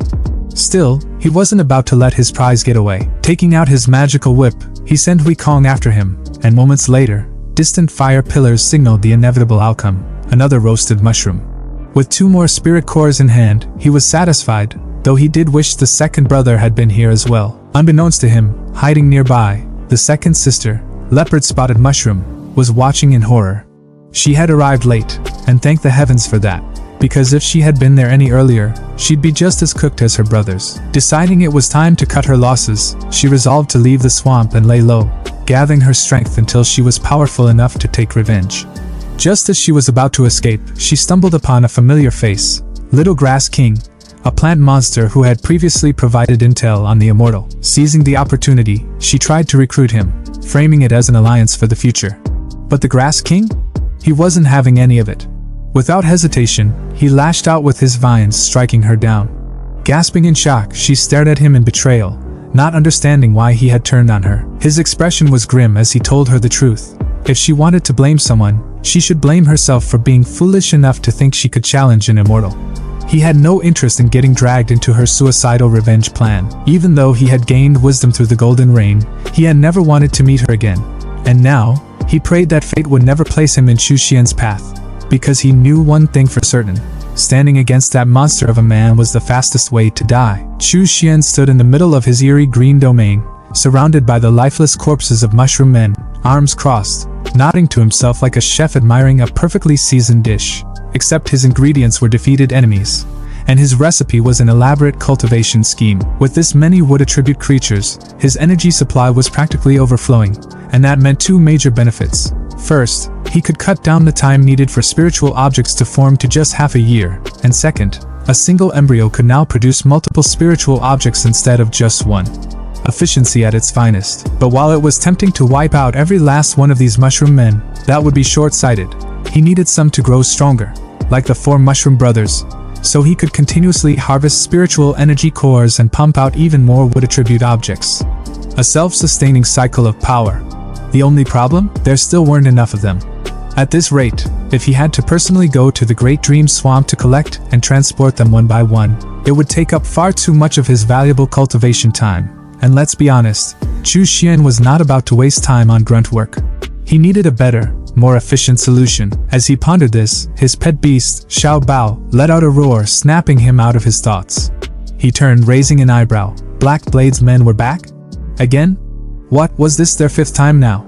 These guys were persistent. Meanwhile, outside the green domain, the remnants of the Black Blade mercenary company stood anxiously, their leader Gang Jian and his right-hand man Fatty looking increasingly discouraged. Fatty, sighing, voiced the obvious. This was their 5th trip, and still, the so-called immortal hadn't shown himself. Maybe it was time to give up, but Gang Jian wasn't having it.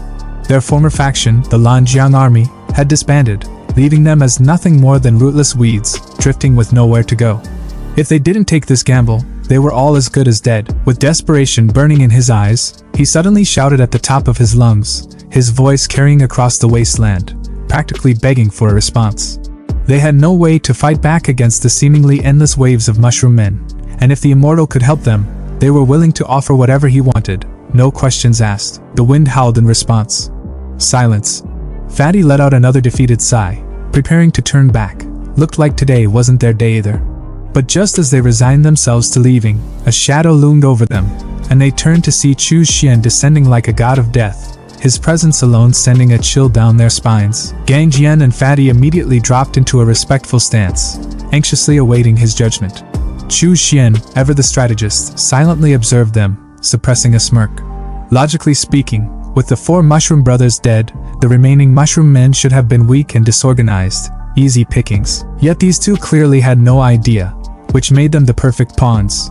Playing along, he acknowledged their plea, expression unreadable, and asked if they were truly willing to give him anything he wanted. Without hesitation, Gang Jian nodded furiously. If it meant survival, they were prepared to do anything. Fatty, sweating bullets, quickly followed suit, bowing even lower and reinforcing their willingness to serve. Seeing their desperation, Chu Xian decided to grant them his generosity. He would personally eliminate the mushroom men's leader for them, but in exchange, they would work under him, forever. And if they ever dared to betray him, well, let's just say their souls would be shredded into oblivion, never to reincarnate. No pressure. Gang Jian and Fatty exchanged a quick glance, weighing their options for all of 2 seconds before promptly dropping to their knees, pledging their complete loyalty.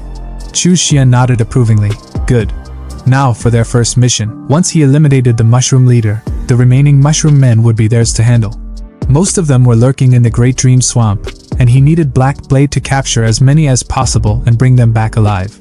Gangjian hesitated, his face twisting with uncertainty. Even as a level 2 transcendent, the strongest among them, he struggled against ordinary mushroom men. How could they possibly meet this request? Chu Xian simply smirked and tossed them 2 golden pills. Gangjian caught one, eyes widening in shock. A level 3 spiritual energy core? But wait, this was dangerous. If a transcendent consumed a core above their level and failed to break through, not only would they die, but they might also turn into mindless, bloodthirsty monsters. He hesitated, glancing at Chu Xian for an explanation. Chu Xian, unimpressed by their cowardice, simply reminded them of the deal. They had already signed their souls away, with no other choice, and under the immense pressure of Chu Xian's icy stare, they swallowed the pills. Instantly, their bodies convulsed, veins bulging as raw energy surged through them. It was agonizing, like their very souls were being torn apart, their chi spiraling out of control. Chu Xian observed them calmly, noting with amusement that they seemed to be experiencing chi deviation. That was bad news for them. If cultivators suffered from chi deviation, they bled from their meridians and exploded. For transcendence, it turned them into crazed zombies. But of course, he had a solution. Raising a single finger, he injected external spiritual energy into their bodies, clearing their clogged meridians in an instant. The green aura around them faded, and then boom. Transformation complete. Gangjian emerged looking like he had just stepped out of a bodybuilding competition, muscles rippling like a true gigachad, while Fatty now had the physique of an absolute tank, broad and heavy like an immovable beast. Stunned, Gangjian flexed his newfound strength, realization dawning. He had broken through. He was now a level 3 transcendent. Fatty, equally overwhelmed, marveled at his upgraded body, barely able to believe it. Chu Xian simply gave them a cold, knowing look. Their current strength? Barely adequate. But it would do. He sent them off with a final warning. They knew what they had to do, and they knew what would happen if they failed. Both men immediately bowed, swearing unwavering loyalty once more, vowing that Black Blade would serve him with all their might. 6 months later, a burst of red light erupted from within Chu Xian's secluded training chamber, signaling yet another breakthrough. He exhaled sharply, eyes flashing. Foundation establishment, 6th layer, complete. But he wasn't satisfied. Advancing to the 7th layer wouldn't be easy. The gap between the 6th and 7th layers might seem small, but in reality, it was the dividing line between the mid and late stages of foundation establishment. A massive, near insurmountable difference. Even with his spiritual roots, it would take at least 3 years to naturally reach the next level, and that was way too long. Time was a luxury he couldn't afford. By now, the war between Tianyin sect and the Mist province factions should be reaching its climax, and he needed to reach the late stage as soon as possible if he wanted to claim his share of the spoils.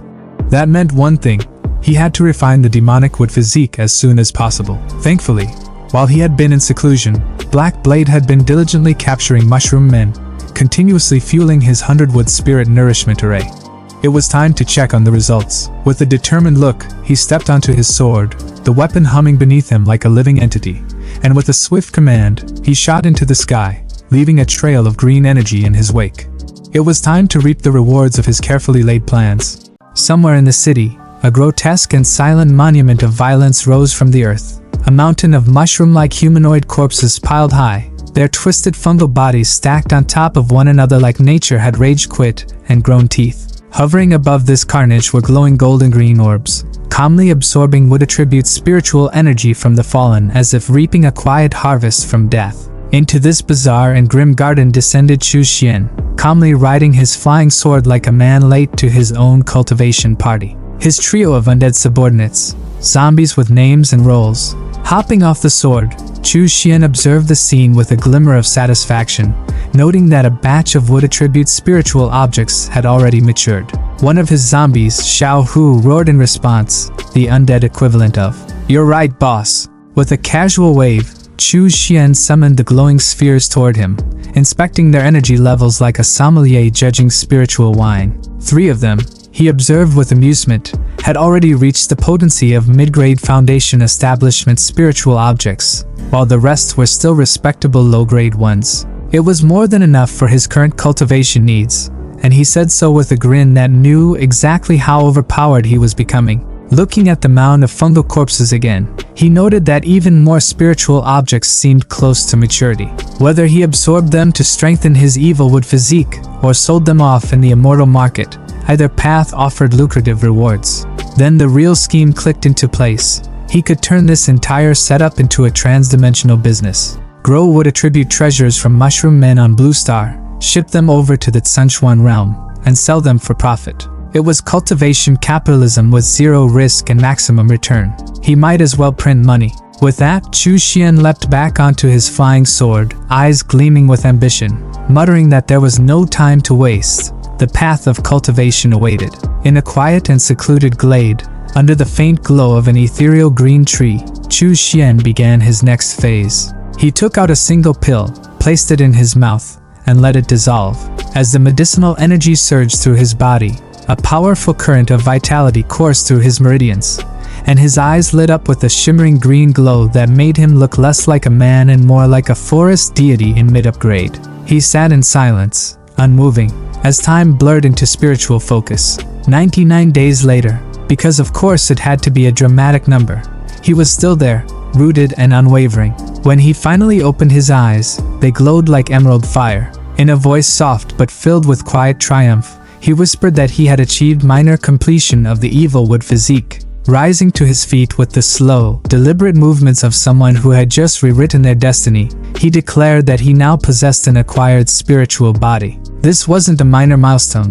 It meant his cultivation speed would now eclipse those with even mid-grade spiritual roots. But then, something strange pulsed within him, and his expression shifted. His spirituality felt off. A heartbeat later, a massive beam of light exploded from the rooftop like a spiritual nuke, and within that blinding pillar stood Chu Xian, barely able to believe what had just happened. The barrier between mid and late foundation establishment, the wall that normally took months or even years to crack, had been obliterated by the infusion of his Evilwood physique. Not only had he broken through, he had leapt directly to the 7th layer of foundation establishment. He grinned wide, red energy rippling off him like heat waves. He laughed, not maniacally, but with the deep satisfaction of someone who had just bent the rules of cultivation to his will. Cultivating a spiritual body hadn't just been a smart move, it had been the masterstroke. And now, with his new strength, he was ready to step onto the chaotic battlefield of Mist Province like a storm wearing a human face. Meanwhile, in the Mist Province of the Tsunchuan realm, chaos was already unfolding. A red-robed cultivator from the Blood Cave sect screamed with fury as he sent a swarm of crimson insects hurtling toward 2 disciples of the Tianyin sect. The disciples panicked. One, eyes wide in terror, shouted at his senior to escape. The senior looked at him with the cold logic of survival, gave a grim nod, and then shoved the junior directly into the path of the bees. Betrayal, weaponized. As the insects overwhelmed the poor disciple, his final cry was of disbelief and heartbreak.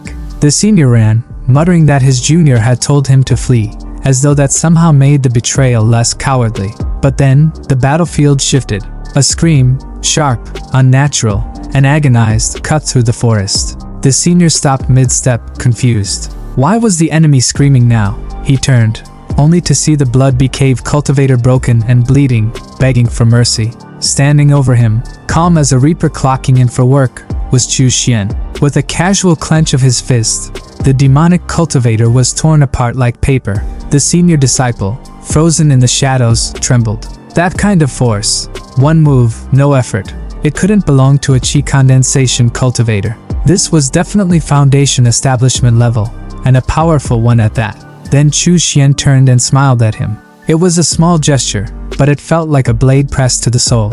The senior's mind spiraled. Had Chu Xian seen him betray his brother? Probably. But with no witnesses left, maybe he could still salvage this. He dropped to his knees, tears streaming, voice cracking as he thanked Chu Xian for saving his life and explained that he was just a lowly chi condensation disciple from the Tianyin sect. Chu Xian's face was unreadable as he flatly told the man he wasn't interested in stories. He simply needed to search his soul. A heartbeat later, the man's head was gone, cleaved cleanly by Chu Xian's flaming claw. No ceremony, just execution. Holding the severed head, Chu Xian muttered almost to himself that he had cultivated on Blue Star for 10 months. In this realm, that translated to only 1 month, and a lot could change in a month. He couldn't afford to act blindly. He needed information. With the memories of both the Blood Cave cultivator and the Tianyin sect trader now stored in his mind, he could cross-reference their knowledge and fast-forward through everything that had happened while he was gone. No guesswork, just hard data. Chu Xian stood still, the forest now silent around him, as he began to plot his next move with the calm intensity of someone who didn't need luck, just time. He mentally sifted through the stolen memories like a librarian speed-reading a war report, recalling with grim focus that over the past month alone, 30 to 40 Foundation establishment cultivators had already perished in the Mist Province conflict, and despite being outnumbered and theoretically outmatched, the Thousand Insect sect had somehow managed to hold their position with almost surgical precision, using the province's twisted terrain, dense rainforests, rotting swamplands, and narrow death-trap valleys to lure and destroy Tianyin sect disciples like flies into a web, even going as far as to seriously injure one of Tianyin sect's core formation cultivators, which, by all cultivation logic, should have been impossible. And as Chu Xian tossed the lifeless head aside with a dismissive flick, he muttered to himself with a mix of amusement and suspicion that the war had turned out far more intense than he had originally anticipated. And then, narrowing his eyes as he connected the dots, he realized something was deeply off, because no matter how terrain-savvy or insect-obsessed the Thousand Insect sect was, they should not be capable of resisting multiple core formation experts on their own, leading him to a theory that reeked of political intrigue. The other 4 major sects from the Yu Kingdom were likely fanning the flames in secret, using this proxy war to bleed the Tianyin sect dry so they could swoop in later and divide the spoils like vultures dressed in ceremonial robes. And just as he was about to move on, he probed deeper into the memories and found another juicy piece of intel, discovering that Master Wan Wuying had recently taken on a new disciple named Chen Zhaofeng. And 5 days ago this same Chen Zhaofeng had stolen a top-grade magic weapon straight from under the noses of the Thousand Insect sect, only to be ambushed mid-escape by 2 Gu masters from Iron Thread Mountain, where he now remained trapped. And upon hearing the phrase, top-grade magic weapon, Chu Xian's expression lit up with the kind of hunger that only cultivators and auctioneers understand, declaring to himself that he wanted that weapon and was absolutely going to get it. And while he was at it, he might as well make time to settle the score with the Gu master who had ambushed him previously, because revenge, like spiritual pills, is best served hot and explosive. So with that, he kicked off into the sky on his flying sword, blazing through the clouds, with one goal in mind: loot, vengeance, and maybe a little side mission of chaos. Meanwhile, cutting across the sky on another flying sword was Sisterly, her robes fluttering violently in the wind as she interrogated a panicked junior disciple named Zhou, demanding coldly that he tell her everything he knew about the Gu master lurking in Iron Thread Mountain. And her brother-in-arms Lu added his own flavor of intimidation by threatening to end Zhou on the spot if he so much as flinched wrong, which triggered a full-blown mental breakdown in the poor guy, who instantly regretted trying to be helpful in the first place, thinking to himself with increasing horror that the cultivators of Extreme Yin Cave were all demonic and insane, and that his attempt to inform them about Chu Xian's situation had instead landed him on a forced rescue mission with 2 lunatics who not only dragged him along but also kidnapped a Foundation establishment cultivator from Tianyin sect's Feishan Hall just to spice things up. And now, judging by their vibes, they were probably going to kill him too just for breathing loud. So in full panic mode, Zhou spilled everything, explaining that on that fateful day he had entered Iron Thread Mountain with Zhao Luan and Chu Xian, not expecting the area to be filled with fog laced with drifting insect eggs that immediately hatched into flesh-eating iron thread worms the second they touched a cultivator's body. And after Zhao Luan got infected and started melting from the inside out, Zhou had barely escaped using a life-saving talisman.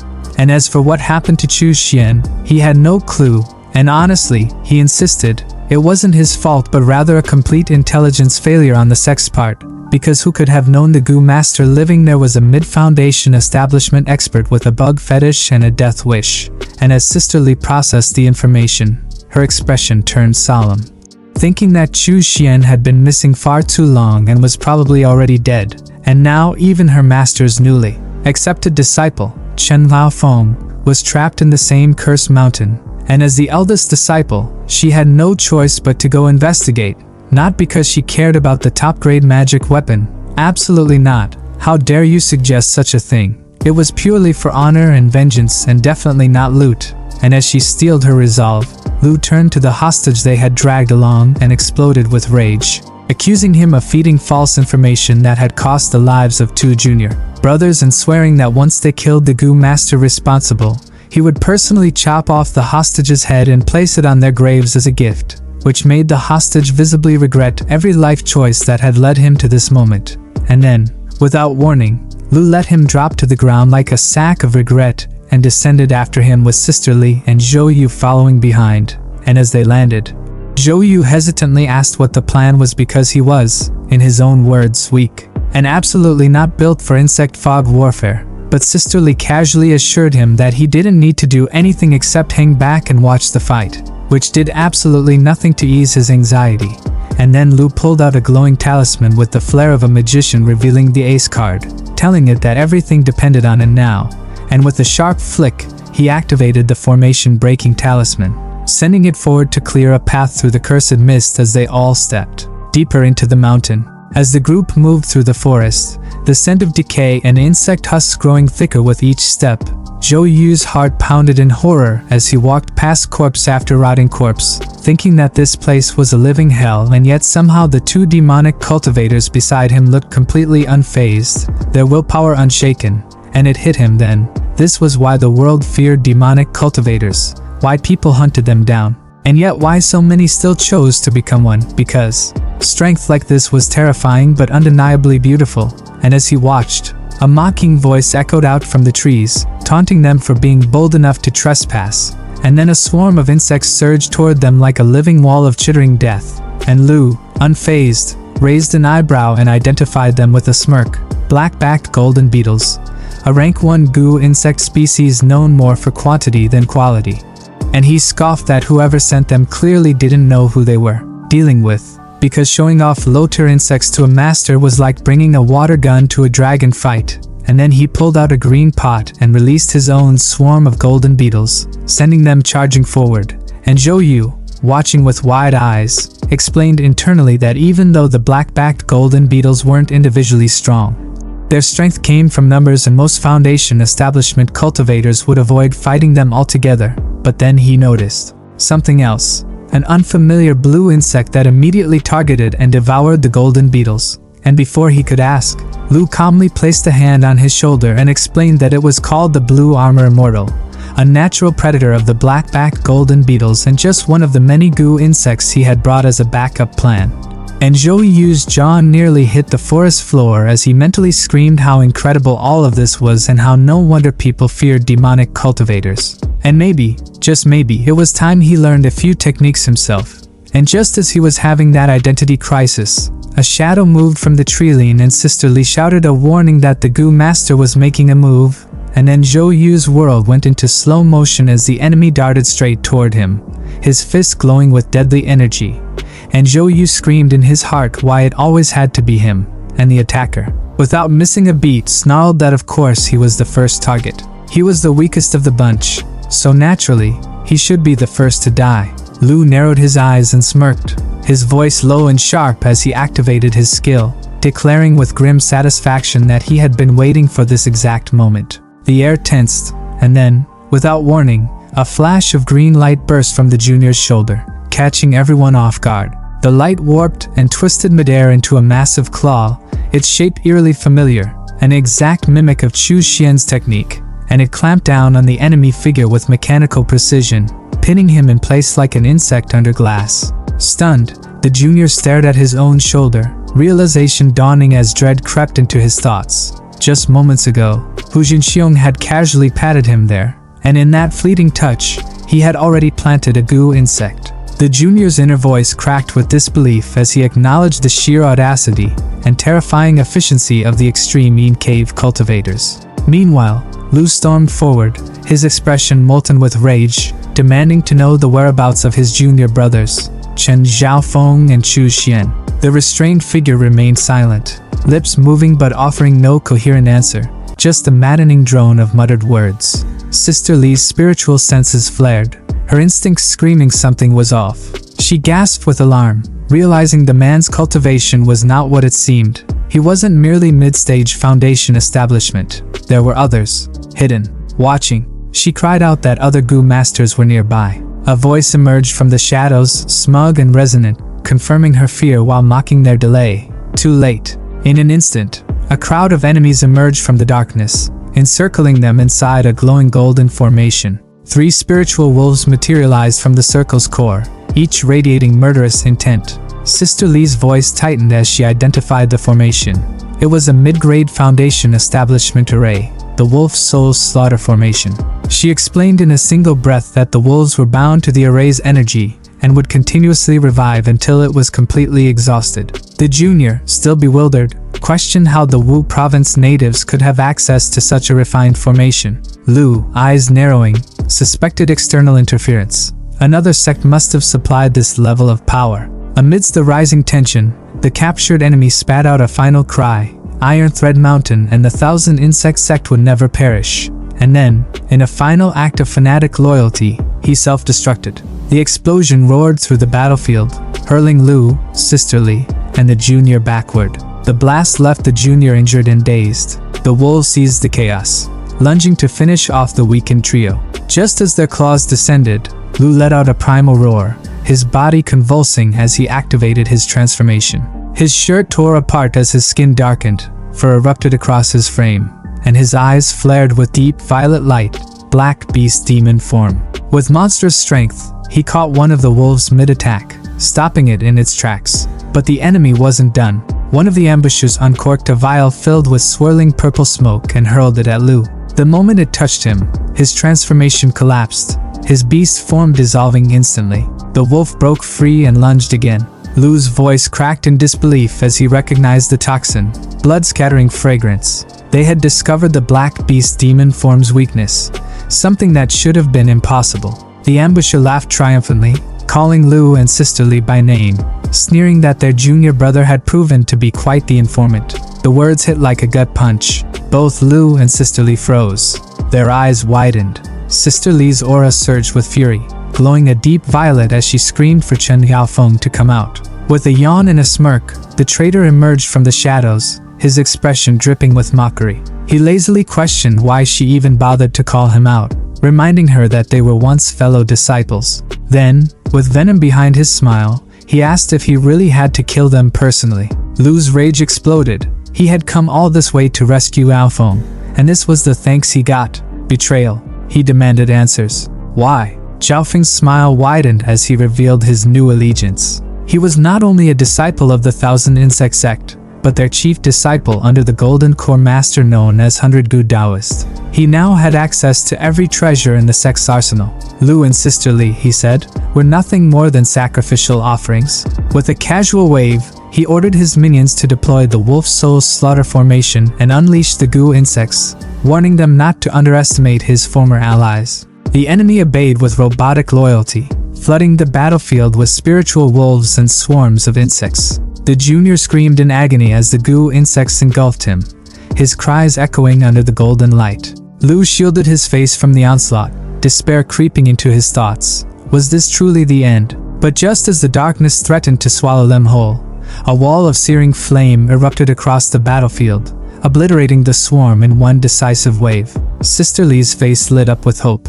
Lu blinked through the smoke and ash, and even Zhaofeng's confident expression cracked. All eyes turned to the source, the one name that made everyone freeze. Chu Xian. The baddest, most wicked villain MC had arrived, his aura infinite, his presence suffocating, and every person on the field instinctively screamed his name. Lu, half in disbelief and half in relief, rushed toward him but was stopped by Sister Lee's outstretched arm. She warned him, "Be careful." Chu Xian had been missing for too long. What if he had defected too? Lu refused to believe it. If Chu Xian had turned, why would he save them? But Sister Lee's logic was ruthless. Maybe Chu Xian didn't save them. Maybe he just didn't want anyone else to kill them. Maybe his strength had grown because he joined the enemy. After all, no one else on the battlefield had moved, and yet the swarm was gone the moment he appeared. Lu's heart wavered. Could it be? The Chu Xian before them felt like a completely different person. Still, Lu stepped forward, voice trembling as he asked if Chu Xian was really going to follow Zhaofeng's path and slaughter his own brothers. He couldn't believe it. Chu Xian simply smiled, his thoughts unreadable, and mused that killing fellow disciples wasn't really a big deal. He had done it before. His only principle was simple: those who love him he cherishes. Xiao Feng chuckled and stepped forward, asking if this was really the senior brother Chu he had never met. He sneered, recalling how Chu Xian had survived one of his attacks in the past by sheer luck. The moment the words left his mouth, Chu Xian's aura shifted. Fury blazed in his eyes. His inner voice declared with lethal finality, "Those who offend me, I must kill." Without raising a hand, he ordered his minions to finish Xiao Feng. He didn't even feel the need to deal with him personally. Xiao Feng wasn't worth the effort. He was only Foundation Establishment Stage 2 at best. Just a bug waiting to be crushed. Sister Li's face, which had been tightly wounded with suspicion and dread, finally softened, her eyes catching the subtle cues in Chu Xian's arrival and the enemy's panicked reactions, and her voice trembled with a strange mix of hope and realization as she whispered that from everything they were seeing and hearing, it looked like junior brother Chu wasn't a traitor after all. That flicker of hope lit a fire in Lu, who practically exploded with joy, shouting loud enough to startle the birds halfway across the mountain, saying he knew it. He knew junior brother Chu would never betray them. But then his voice cracked with urgency as he told him that this was the worst possible moment to show up and begged him to escape before it was too late. But Chu Xian, ever the dramatic entrance specialist, turned his head slightly, calm and unfazed as two enemy cultivators charged at him with weapons drawn. And with that same signature smirk that could either mean salvation or annihilation, he replied with perfect timing that no, he hadn't come late. He had come at exactly the right time. And just as the attackers lunged, they hit nothing but air. Smoke. Gone. They blinked and looked up, and there he was, floating midair like a final boss descending from the heavens, his aura flaring and a blazing claw of flame forming from his outstretched hand. The two cultivators' faces dropped as sheer dread took over, one of them stammering that he actually mastered the Yin Fiend demon art, the last thing they ever wanted to see. But their fear came too late, because the fiery claw shot forward like a divine judgment and crushed one of them into nothing but red mist and regret. The second one tried to bolt in a panic, clutching for his goo insect pouch like a lifeline, calling for his ironclad beetles. But before he could even activate them, someone stepped into his path. None other than Xiao Hu, the buff zombie with the personality of a brick wall and the strength of a battering ram. Without a word, Xiao Hu stretched out his undead arm and before the guy could even finish his terrified breath, unleashed a punch so brutal it turned his head into a popped balloon. Watching from the side, another cultivator whispered the names of his fallen brothers, his voice cracking with grief and fear. But then grief turned to rage as he formed a complicated spell sign with trembling hands and shouted that he would kill them in revenge. But Chu Xian didn't even blink. He casually walked toward him, dodging every single attack like he was stepping through raindrops. Not a single motion wasted, not even flinching. Lu, watching this from the side, could barely believe his eyes and asked if what he was seeing was the Yin Fiend evasion technique, marveling at how fast Chu Xian was moving. Sister Li, her voice laced with both awe and concern, questioned how Chu Xian had gathered so much Yin Fiend energy, and why he was using it so recklessly, as if he had an infinite supply. Then the enemy summoned a swarm of writhing tentacles, but Chu Xian, clearly unimpressed, summoned his signature weapon, his whip, and with one clean motion, sliced all the tentacles into ribbons. With an innocent smile that somehow made it all more terrifying, he told the enemy that it was his turn now. He lashed the whip forward, the weapon wrapping around the man's neck with surgical precision,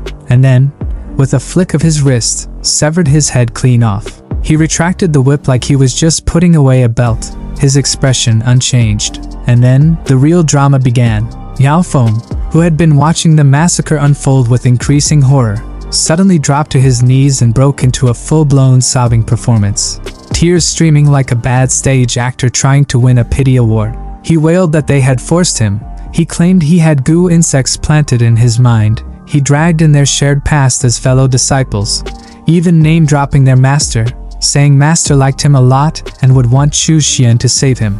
But even while he cried behind his back, his hand was glowing with a hidden attack. He had already summoned a claw-shaped technique, demonic scale soul-ripping claw, ready to stab Chu Xian the moment he got close. Lu, watching from the side, was still caught in the awe of Chu Xian's transformation, praising his junior brother's strength and performance with genuine amazement. But Chu Xian already knew what was coming. Just as Xiao Feng lunged forward and screamed, "Die!" With his demon claw, his expression turning from fake sorrow to malicious glee.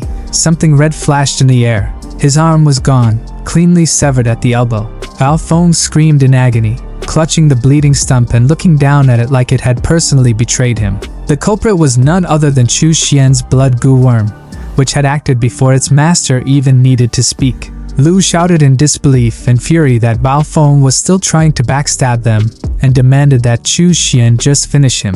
Broken and desperate, Bao Feng sobbed out one last pathetic plea, offering a supreme-grade artifact in exchange for his life, promising to give it all away if Chu Xian spared him. But Chu Xian, calm as ever, placed a hand gently on Zhao Feng's trembling head and murmured that there was no need for all that trouble. He would just extract the knowledge directly. And with that, he performed soul-searching, ripping the answers straight from Zhao Feng's mind as the man's body went limp and lifeless. Finally, with the immediate threat gone, Chu Xian turned to his seniors and formally greeted them, saying they had suffered and he was here now. Lu, still catching his breath, lit up with pride and said they had come to avenge Chu Xian, never expecting him to still be alive, let alone stronger than ever. If Master saw this, he would be overjoyed. Sisterly stepped forward, her tone more formal but genuinely grateful, thanking Chu Xian for saving her life, and reminding him that this was the second time, after Yanhua Manor, that he had come to her rescue.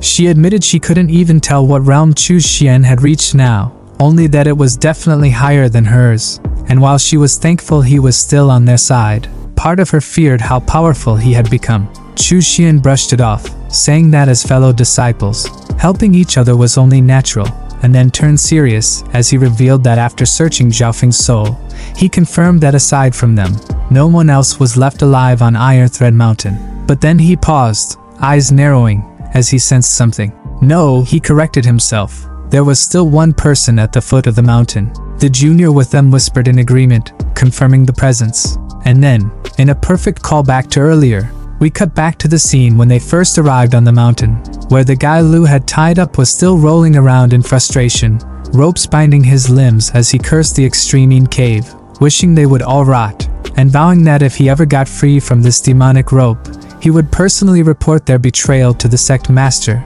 or maybe just handle it himself. But as he ranted to no one, a shadow fell over him and a footstep echoed behind. A calm voice greeted him, cold and amused, saying that unfortunately for him, things wouldn't go as he hoped, and that maybe they should have a friendly chat about that one time he left someone to die. The man froze, his blood running cold as he recognized the voice and muttered the name Chu Xian with paralyzed dread. And then, as if the horror finally caught up to his lungs, he screamed loud enough to shake the forest to its roots. Chu Xian kneeled in the shadow-drenched cave, breath steady but eyes sharp, his robes still marked with the grime of travel and bloodshed. The chilling voice of Golden Core ancestor Wu Yang cut through the cold air like a blade, demanding not just an explanation, but judgment. You dare return after killing someone? Speak! Was it jealousy that drove you to murder Chen Yaofeng? Chu Xian bowed deeply, his voice calm and resolute, denying petty motive and stating with unwavering conviction that he had killed Lao Feng to cleanse the sect, to protect its honor under the master's name. But Wu Yang, seated atop his looming throne of blackened stone, scoffed with disdain, eyes narrowing. What a self-righteous excuse, he spat, before commanding, raise your head. Was your hand not moved by the supreme-grade artifact in Chen Zhaofeng's possession? Chu Xian didn't flinch. His reply was simple, honest, and dangerously bold. I won't lie, master. I did desire that artifact. This moment, raw and audacious, made sisterly, watching from the shadows, murmur in disbelief. This Chu Xian has guts. Even I was tempted, but to admit it, to the master's face? Her tone was half admiration, half fear. Wu Yang, half amused and half impressed, let out a gruff chuckle. You little brat, at least you're honest. Then, in a voice that echoed across the cave walls like thunder, he delivered his judgment. Fine. Chen Yaofeng betrayed the sect. His death was deserved. Your personal greed? Understandable. I won't pursue it further. But now, explain everything. Where have you been this past month? And how in the name of heaven did your cultivation soar from stage 2 to stage 7 in such a short time? Gasps rippled through the disciples. Lu spoke with raised brows and a smirk. No wonder junior brother Chu defeated the 3 Gu masters so easily. Something was off about him from the start. Sister Lee's voice had a sharper edge. Stage 7, that's already late foundation establishment. That's not just progress, that's a leap. Chu Xian stood, silent but smug, the corner of his mouth twitching as if he found their confusion mildly entertaining. At Wu Yang's command, the others rose, and Chu Xian offered a new revelation. He had never truly been at stage 2. He had been hiding his strength, already at stage 4, concealing his power to avoid drawing attention from within the Tianyin sect. Wu Yang's eyes gleamed with satisfaction, thoughts racing. Smart. Knows not to flaunt wealth or talent. A tall tree attracts the wind. I learned that the hard way, but for him to grasp it so young, he may one day surpass even me. Chu Xian's tone turned cold as he recounted his travels. A venture to Iron Thread Mountain, a brutal ambush by a Gu master, a desperate escape that led to him falling into an underground valley. But before he could elaborate, Wu Yang waved it off with a grunt. Everyone has secrets. Keep yours. No need to inspire copycats. Now get lost. After killing so many from the 1,000 Insect sect, that 100 Gu elder will come for blood. Hide out for a few days. Dismissed, the disciples bowed. As they turned to leave, Wu Ke threw a jab at Sister Lee. Looks like your seat as head senior sister might not last long. Lee turned, her eyes locking with his, and after a pause she answered with quiet dignity. If junior brother Chu outshines me, I'll gladly hand over the position. The scene shifted. Chu Xian, now alone at a table cluttered with spirit stones that shimmered like diamonds under ambient cave light. He scoffed in disappointment, tossing aside a cracked jade slip.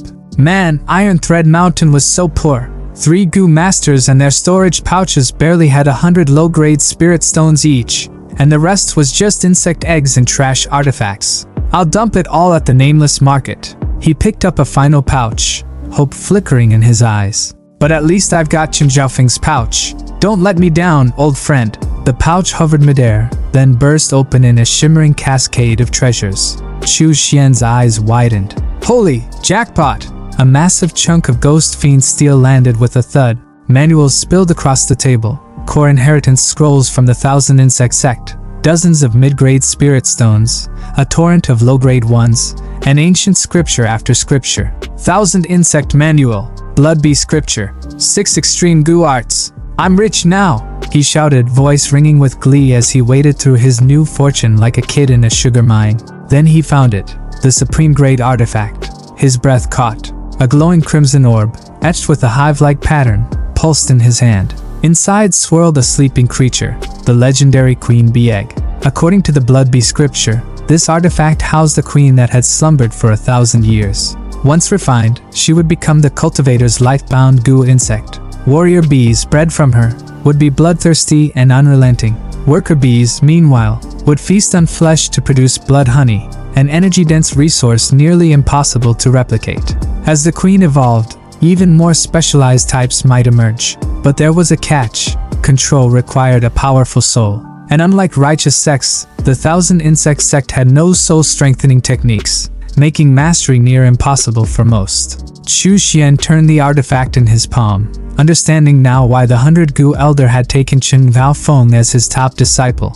He was one of the few capable of controlling it, and why Vaofeng had betrayed Master Wu Yang, despite the old man's kindness. Chu Xian's voice was low but certain.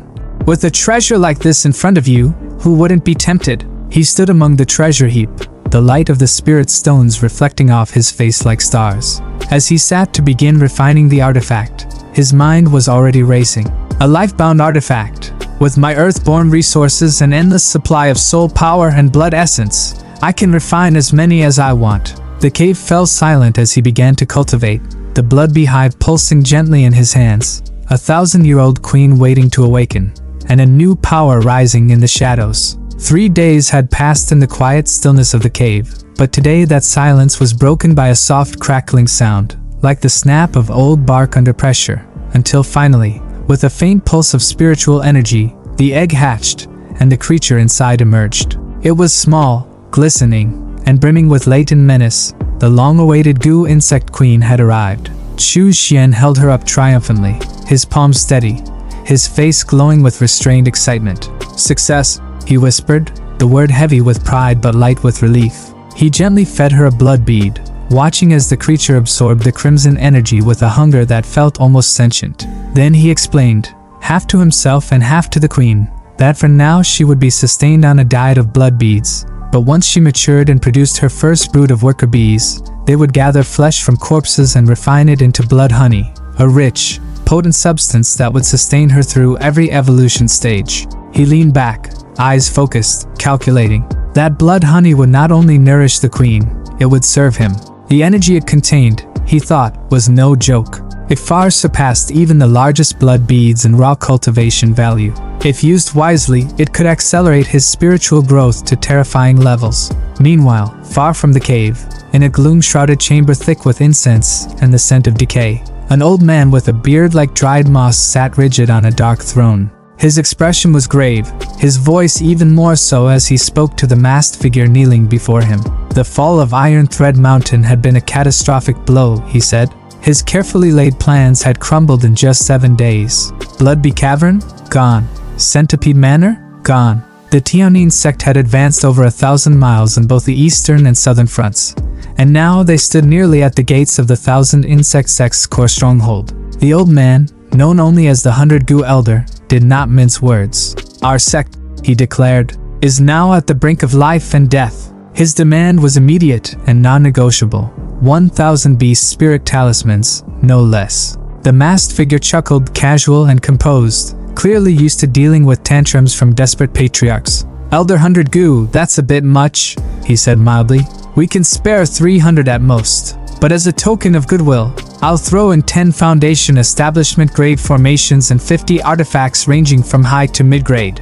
Fair trade? The elder grunted, clearly displeased. He reminded the figure that their sect had promised to pressure the Tianyin sect, to force them into recalling some of their stronger cultivators. If the current pace continued, his forces would collapse under the weight of the assault. The masked figure raised a hand in reassurance. That operation is already underway. Within 2 weeks, Tianyin sect will likely pull back Zhao Wuya and Huan Yuanwu. You can breathe easy. The elder let out a long breath, tension loosening by a fraction. Then the masked figure pulled out a scroll and handed it over, his voice low and serious. As for the matter you asked me to investigate, the deaths of your disciple and the Iron Thread cultivators, all the details are in this jade slip. The elder pressed the slip to his forehead, and the memories, raw, vivid, and unfiltered, poured into his consciousness like molten metal. He saw it all, the brutal ambush, the blood, the exact moment his prized disciple, Xiao Feng, was cut down. His body trembled,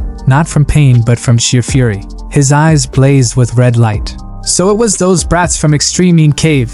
His voice cracked as he swore vengeance. I will avenge you, Fenger. I swear it. The masked figure laughed, a cold and almost delighted sound. Those brats deserve death. And their master, Wan Wuying? He deserves worse. Then, in a voice like silk wrapped around poison, he leaned in and offered a deal. If you're willing to stage a little public suffering, we can help you eliminate Wan Wuying. Once he's gone, the disciples he protects will be yours to slaughter. The elder blinked, stunned by the boldness of the offer. Are you serious? He asked, almost disbelieving. If you can really do that, I'll give you the artifact you've been begging for. The masked figure simply stepped closer, lowering his voice to a whisper. Then here's what we'll do. Whatever he said next was lost to the shadows, but it had the 100 Gu elder grinning like a man possessed. A moment later, the cave echoed with mad laughter. Excellent. Excellent. Let's proceed with this plan. He howled. You righteous cultivators from Yuling Mountain sure know how to dig a pit deep enough for kings to fall into. He lifted his hat slightly, eyes narrowing at the familiar symbols etched into banners and talismans. Even the Tianyin sect's cultivators, once paragons of righteousness, now walked among demonic vendors, their robes stained with hypocrisy and ambition. Power had stripped them of pretense. Righteousness had become a luxury none could afford. At a melon stall, a voice called out. Chen, his disciple, face weathered from war yet still intact, bowed with a smile that didn't quite reach his eyes. Chu Xian handed him a pouch without ceremony. Same commission as last time, same unsaid warning beneath the weight of spiritual goods. Chen accepted it with practiced obedience, but his aura shimmered stronger, Qi refining level 7. It was progress, born not from peace, but from blood and fear. No bodyguard this time, Chu Xian noted aloud. Chen scratched his head, bashful as he credited spirit stones and narrow escapes, recounting brushes with death so casually it felt rehearsed. But then, the smile faded. Wei Hua, his senior brother, was dead, not lost in battle honorably, but devoured from within, his body likely threaded by iron worms, left in pieces no one would claim. Chu Xian's thoughts grew heavy. Refining cultivators, no matter how disciplined, still stood at the bottom of the cultivation ladder. In wars like this, fate didn't knock, it simply struck, and no one could tell whether death or tomorrow would come first. He placed a hand on Chen's shoulder, offering rare words of encouragement. Survival itself was merit. The road was long, and maybe, just maybe, foundation establishment was still possible. But Chen, nearing 40, gave a shy, honest answer. His potential was nearly spent, and reaching late-stage refining was already a gift. He spoke of his plan to leave in a few years, to head to Pinjalan City and form a family clan, hoping to send a few talented seedlings back to the sect that raised him. It wasn't surrender, it was succession. As Chen took his leave, Chu Xian remained still, thoughtful. Refining cultivators had lifespans barely longer than mortals. When advancement became impossible, they turned to legacy, laying roots where their wings had failed. Chen's choice wasn't weakness, it was clarity. And Chu Xian knew, if not for the blood mirror that let him traverse realms, if not for the cheat of fate embedded in his veins, he too would be nothing more than a decaying name, buried in a forgotten century, remembered by no one. He couldn't help but think that without the blood mirror, without the power to travel between realms, he would likely have shared that same fate. Another nameless cultivator buried beneath the earth, bones forgotten within a century. The scene shifted once again, this time to a familiar tea house that now carried a heavier atmosphere. Chu Xian stepped through its doors disguised as Wei Hua, his expression unreadable as he fully embraced the false identity, one more mask in a world full of pretenders. Inside, the one who greeted him was none other than Chun-Li. Yes, that Chun-Li, from Fortnite, who welcomed him with graceful professionalism and asked whether he had come to buy or sell. With calm precision, Chu Xian stated his purpose. He had magic weapons, cultivation manuals, blood pearls, and goo worms to offer, and he was here to do business. Chun-Li responded by presenting him with a strange horn-like device, instructing him to speak through it, and broadcast his offerings to nearby cultivators. Anyone interested would then arrive at the tea house to negotiate in person. Curiously holding the horn in his hand, Chu Xian examined its design while voices began to buzz from within, demanding high-grade items. Amused, he commented on how the tool couldn't be used in battle but was clearly excellent for covert trades. When asked what it was called, Chun-Li answered with a single word that defied all expectations: Bluetooth. Taking a deep breath, Chu Xian raised the horn to his lips and projected his voice across the network. He was offering a high-grade magic weapon tied to goo worms along with massive quantities of blood pearls, both standard and rare, in exchange for top-tier foundation establishment techniques and spells. The horn instantly came alive with chaotic noise as eager cultivators responded all at once, some shouting that they wanted the weapon, others declaring they'd take all the blood pearls, both regular and big. All of them claimed to be on their way to the tea house at that very moment. At the negotiation table, Chu Xian sat calmly sipping tea, completely unbothered by the growing noise outside, waiting for the inevitable flood of would-be buyers to arrive. Old Han burst in like a storm, his booming voice demanding to know where the seller was as he glanced around with urgent impatience. Chu Xian recognized him immediately, and quietly recalled that he had once bought the Evil Nourishing Formation and the illustrated guide to demonic arrays from the same man. It seemed some faces never truly disappeared. Noticing the unfamiliar face before him, Old Han stroked his chin in suspicion and muttered that anyone who had survived this long through the war must be at least somewhat capable. That's when another figure barged in, a bug-eyed man who immediately demanded the goo worm weapon with absolutely no tact or greeting, completely focused on the item he desired. Internally, Chu Xian identified him without hesitation. This was the goo worm Taoist, real name Liu Yin, a known disciple under Zhao Huai's command and someone not to be trusted lightly. With effortless grace, Chu Xian summoned a glowing blue bell into his hand, announcing it as the Cold Toad Bell, a top-grade offensive artifact that drastically increased the Cold Toad's aggression and lethality in battle. The bug-eyed man grinned as he pulled out two scriptures, claiming they were more valuable than the bell. He offered the Blood Fury True Technique and the Bone Melting Method, expecting a one-for-one trade.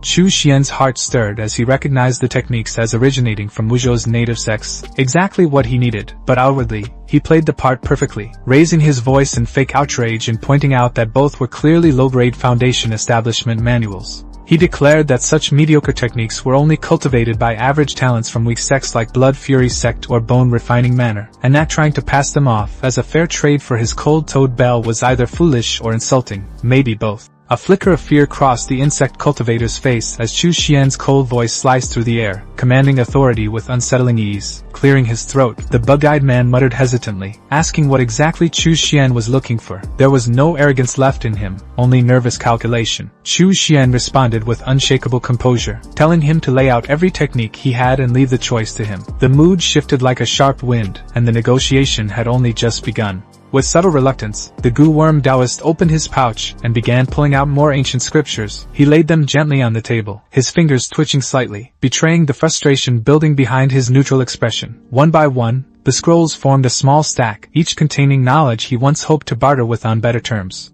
But behind his awkward smile, the bug-eyed cultivator's thoughts were far from polite. He cursed silently, realizing he was dealing with someone who couldn't be easily fooled. Now he had to tread carefully, watching what Chu Xian showed interest in, because whatever the man touched might suddenly become worth twice as much. Chu Xian's gaze swept across the table with calm certainty before settling on a purple scripture. His finger tapped it, indicating his choice. Without missing a beat, the goo worm Taoist gave a practiced chuckle and complimented his sharp judgment, preparing to launch into a flattering explanation about its origins. Before he could get another word in, Chu Xian cut him off with a single word delivered like ice cracking in silence. Trash. There was nothing worthwhile in the technique, nothing more than empty padding pretending to be power, and he didn't hesitate to expose it for what it was. With a shrug of pure indifference, Chu Xian muttered that he just picked something at random instead. His hand moved to select a red scripture this time, ignoring the tension rising from across the table. The bug-eyed cultivator, now grasping at leverage, tried to sweeten the deal by describing the red scripture as the Boiling Blood Manual, a top-grade foundation establishment technique from the Blood Fury sect. But his tone changed subtly as he hinted that the cold-toed bell alone might not be enough for a fair trade.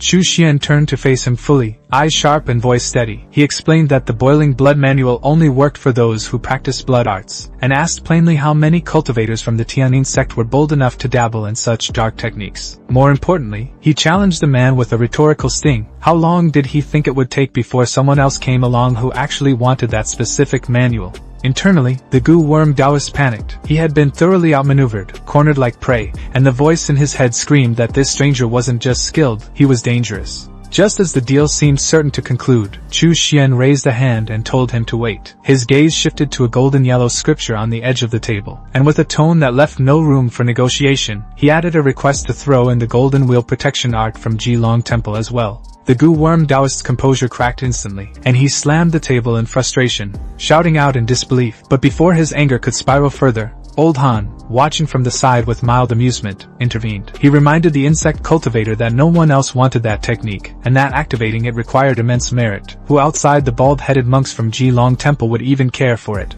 Faced with logic and public embarrassment, the goo worm Taoist hesitated only for a few heartbeats before snatching the blue bell and tossing over the scriptures with a bitter scowl. He grumbled his surrender under his breath, muttering that Chu Xian should just take them and be done with it. The transaction concluded, the insect cultivator gave a stiff farewell, masking frustration behind a forced smile as he bid the two men goodbye and left the tea house with tense shoulders and an even tenser pride. Left alone with his winnings, Chu Xian lifted the red scripture in his hand and allowed a rare smile to creep across his face. Internally, he celebrated his gain, knowing full well that the two techniques he now owned were not only powerful but perfect supplements to his current arsenal. Old Han gave him a proud look, raising his thumb like a mentor witnessing a flawless heist. He admitted it was the first time he'd ever seen the goo worm Taoist get completely played and asked whether Chu Xian was still interested in doing further business. But Chu Xian wasn't one to let flattery distract him. While he gave a vague response asking what else Old Han had to offer, his internal thoughts were already noting the shift in tone. Old Han wasn't just impressed, he was probing, and clearly no fool himself. The seasoned merchant grinned and revealed that he didn't only deal in cultivation manuals, he trafficked in information,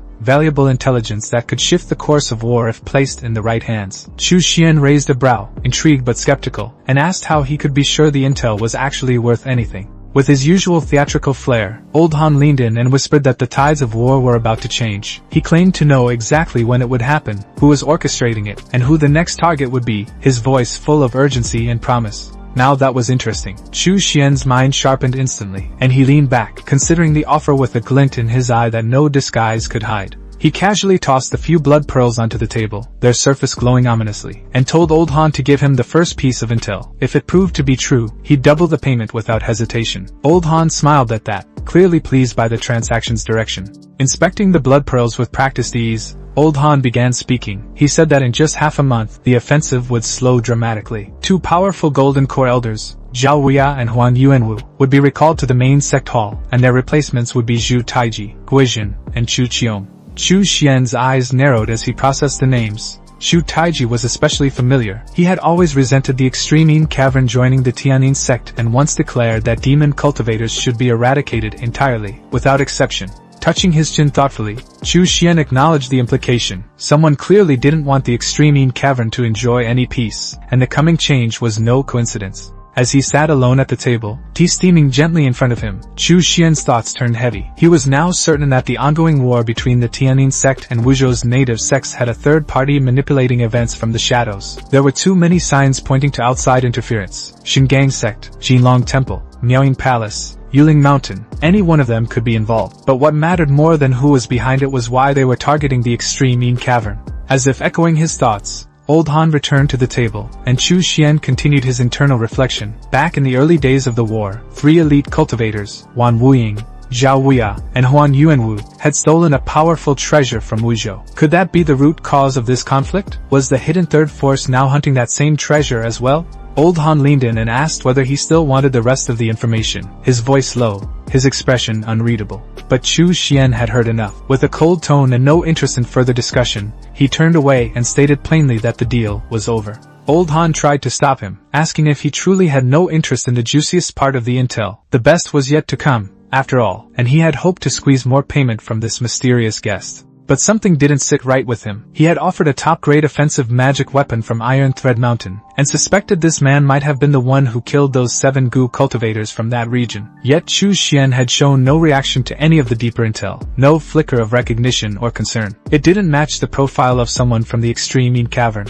Old Han let out a long sigh, watching the man vanish into the distance. This guest was impossible to read, and that made him all the more dangerous. The scene changed again, cutting back to the heart of the extreme Yin Cavern where 4 disciples knelt in formation before their master, Wu Yang. They bowed low and greeted him with respectful reverence, voices steady but filled with underlying worry. Wu Yang looked over them solemnly, his voice filled with quiet regret. He spoke of how many disciples he had once taken in, and how now only these 4 remained. His tone shifted as he told them there were things they needed to hear, truths that could no longer remain hidden if their lineage was to survive. His words confused Sister Li, who furrowed her brow at the sudden change in topic. It felt more like a farewell than a lecture. But Wu Yang pressed on. He explained that a few months ago, he, Zhao Wuya, and Huan Yuanwu had stormed into Wuzhou and seized a powerful treasure from the Thousand Gu sect. A treasure so potent it could draw the greed of any sect that knew of it. He refused to say more, but the message was clear. And elsewhere, as the truth came to light, Chu Xian couldn't help but smile grimly to himself. It was just as he had suspected. A treasure lay at the center of this entire war.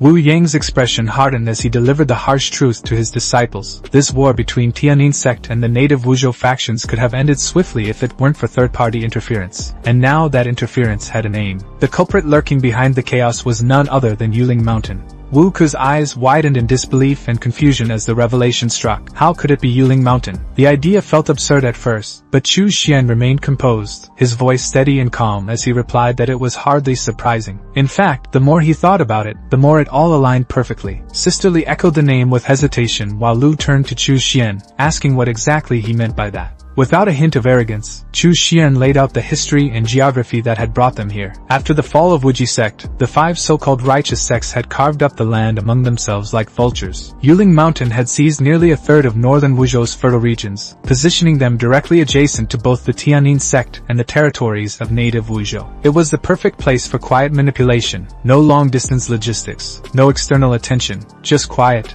effective influence slipping through the cracks. Wu Yang stroked his beard, nodding with pride and admiration for Chu Xian's insight. He admitted he had suspected all along that someone would lust after the stolen treasure, and eventually, that same hunger would turn on him. The writing was now on the wall. Zhao Wuya and Huan Yuanwu were soon to be recalled to Tianyin sect's main headquarters, and the replacements being sent were not friendly faces. They had long-standing animosity toward the extreme Yin Cavern, and it was only a matter of time before those tensions erupted into action. Placing a firm hand on Chu Xian's shoulder, Wu Yang turned solemn. He wasn't sharing this information out of paranoia. He wanted them all to remain vigilant in the coming days. If the enemy came for him, they would almost certainly come for his disciples next. One name stood out among the threats, the 100 Gu Taoist of the Thousand Gu sect, a twisted cultivator with a particular grudge against Chen Jiaofeng. Revenge wasn't a possibility, it was a certainty. Turning away from them, Wu Yang offered a final word. Simple yet heavy with emotion, he urged them all to take care, knowing full well he might not be there to protect them when the next storm arrived.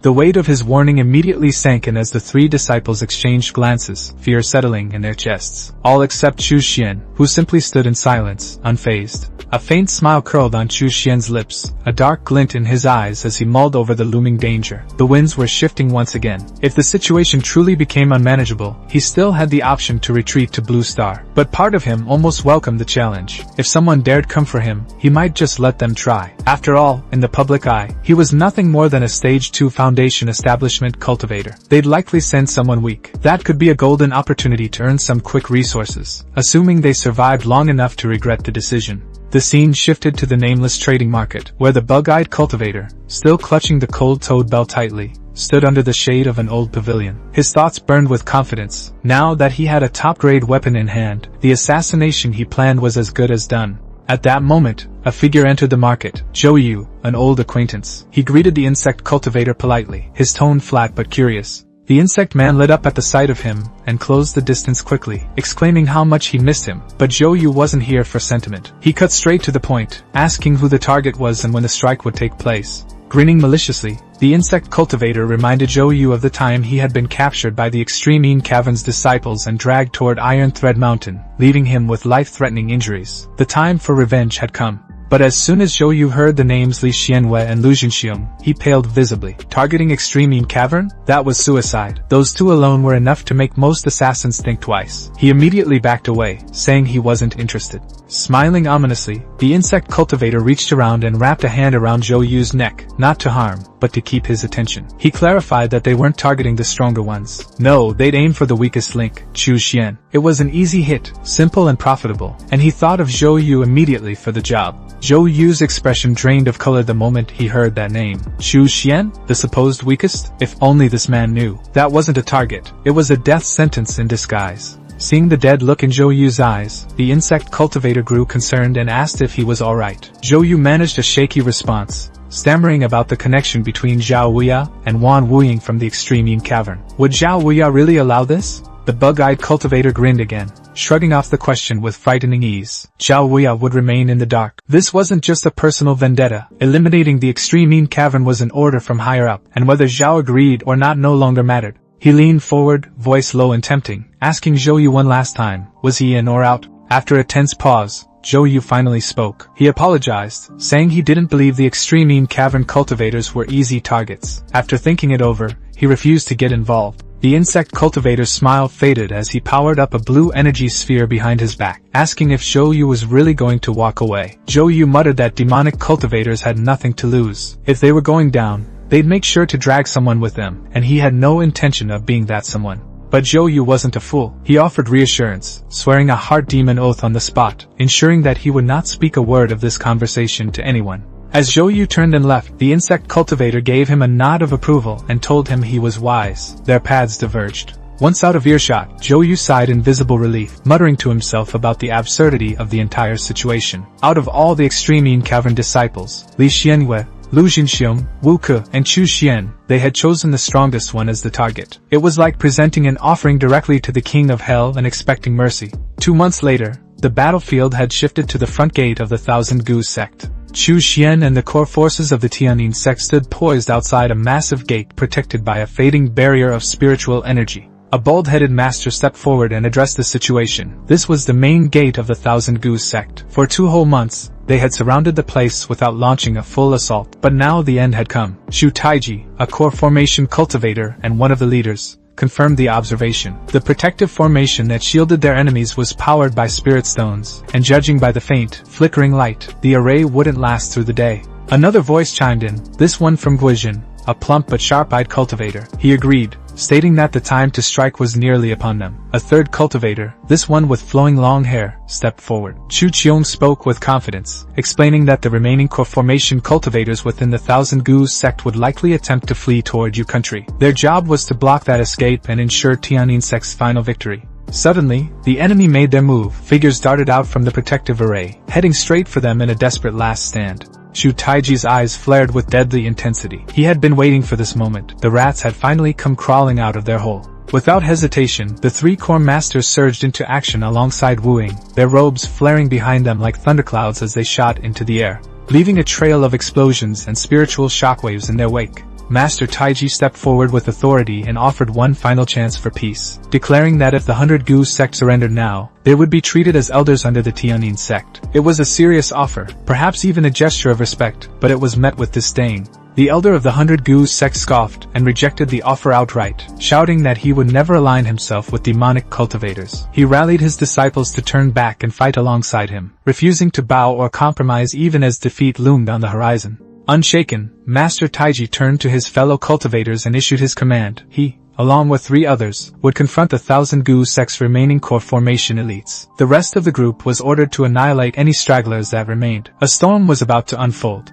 And just like that, the legendary clash began. Sparks flew, weapons sang, and battle cries echoed across the fields. Amid the chaos, one rogue disciple from the enemy's side broke formation and targeted Chu Xian directly, charging forward with a scream that promised death. Chu Xian, ever alert, barely evaded the strike, his robes fluttering from the near miss. He immediately retreated, springing onto his flying sword and soaring away with practiced ease, prompting the enemy to scream after him in frustration, demanding that he stop running. The forest loomed ahead. Chu Xian landed smoothly in the shadows beneath its canopy, the leaves above whispering in the wind. Not far behind, his pursuer arrived, tailing him like a spider stalking prey. Chu Xian, unfazed, muttered under his breath, pleased that the area was completely deserted. That unexpected calmness confused his enemy. But then Chu Xian slowly turned, the edges of his mouth curling into a devilish grin as he coldly informed the man that this was the perfect place for him to meet his end. Before the enemy could react, Chu Xian struck with terrifying speed and ended the fight in a single brutal blow. The attack was so swift and clean that it left no room for struggle.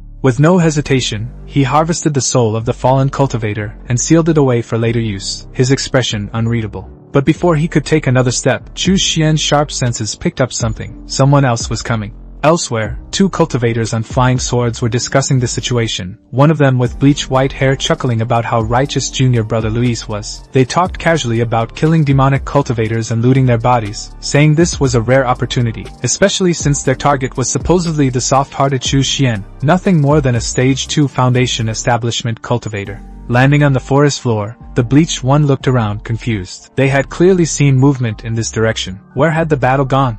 Moments later, they found a pool of fresh blood soaking the ground. The older man with the eye tattoo knelt to inspect it, and quickly confirmed that the corpses were still warm. The enemy couldn't be far. He pulled out a scent-tracking goo, confident it would sniff them out in no time.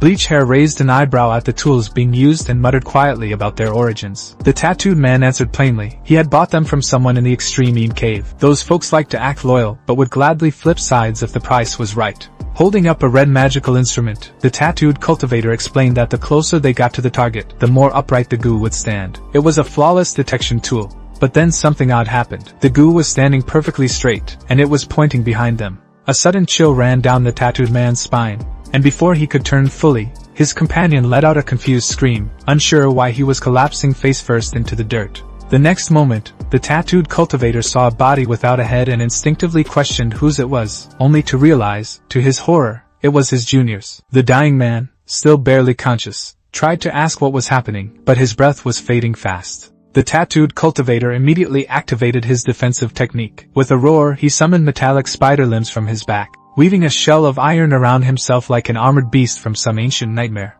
But it was all for nothing. Chu Xian's blood iron whip lashed through the iron armor like paper, slicing through defenses and pride alike. The cultivator spat blood and staggered but didn't fall. Chu Xian, surprised, muttered with curiosity. This one was still alive. Clinging to life, the wounded man begged for mercy, insisting there was no real grudge between them and asked to be spared. Leaning against a nearby tree, Chu Xian replied coldly, stating that they most certainly did have a grudge. Hadn't this man come here specifically to kill him? Hearing his name spoken aloud by his target sent the wounded man into mental freefall. Chu Xian? This was the same man who had obliterated Jing Chongqing in an instant, and nearly killed him too. That couldn't be. The intelligence had said he was weak. Clearly, someone had made a dangerous mistake. But instead of fleeing, the desperate cultivator unleashed his trump card, a spiritual blue bell attack, and screamed that he would fight to the death. Except, of course, he didn't mean it. As soon as the bell flared, he turned and bolted into the forest, using the attack as a smokescreen. His thoughts raced. This cold parasite bell was supposed to kill Chu Xian, not save him. But now, it was his only shot at survival. He needed to report Chu Xian's true strength. Yet before he could finish the thought, something stabbed clean through his chest. In a flash,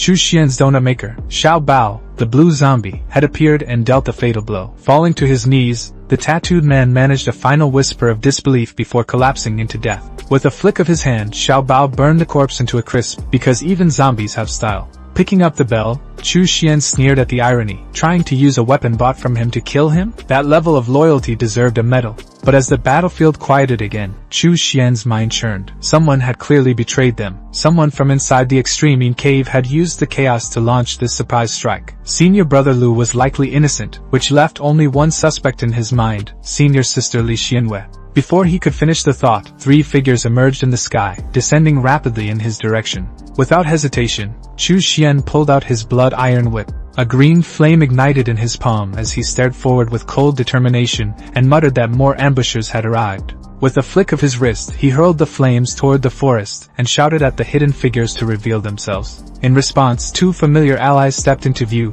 Xiao Hu, red as fire, and Xiao Bao, as blue as winter. Their enemy didn't hesitate either, summoning a pair of talisman beasts, a fiery tiger, and a frost-coated wolf. Without waiting for orders, Xiao Hu lunged at the fire tiger while Xiao Bao matched against the ice wolf, the ground trembling beneath their blows. Chu Xian raised his hand, summoning his deadliest weapon yet. The air chilled and turned blood red. His voice dropped low as he called out the name, 10,000 Soul Banner. Even the attacker sweats bullet upon hearing the name of the deadly artifact. Immediately, thousands of blue vengeful souls emerged, swirling in a storm around the attacker. Even Chu Xian gritted his teeth. He wasn't sure this would be enough. His strength was already nearing its limit. But just as the souls closed in, the enemy formed a golden sphere between his hands, and a brilliant flash repelled the spirits. Chu Xian's eyes widened. The golden body wheel technique from Jinlong Temple? That wasn't good. That technique was a hard counter to resentful spirits, one of the few defenses strong enough to push his banner back. Chu Xian's thoughts had barely settled when the attacker raised both hands and shouted another command. The air trembled as spiritual energy surged, and from the shadows behind Chu Xian,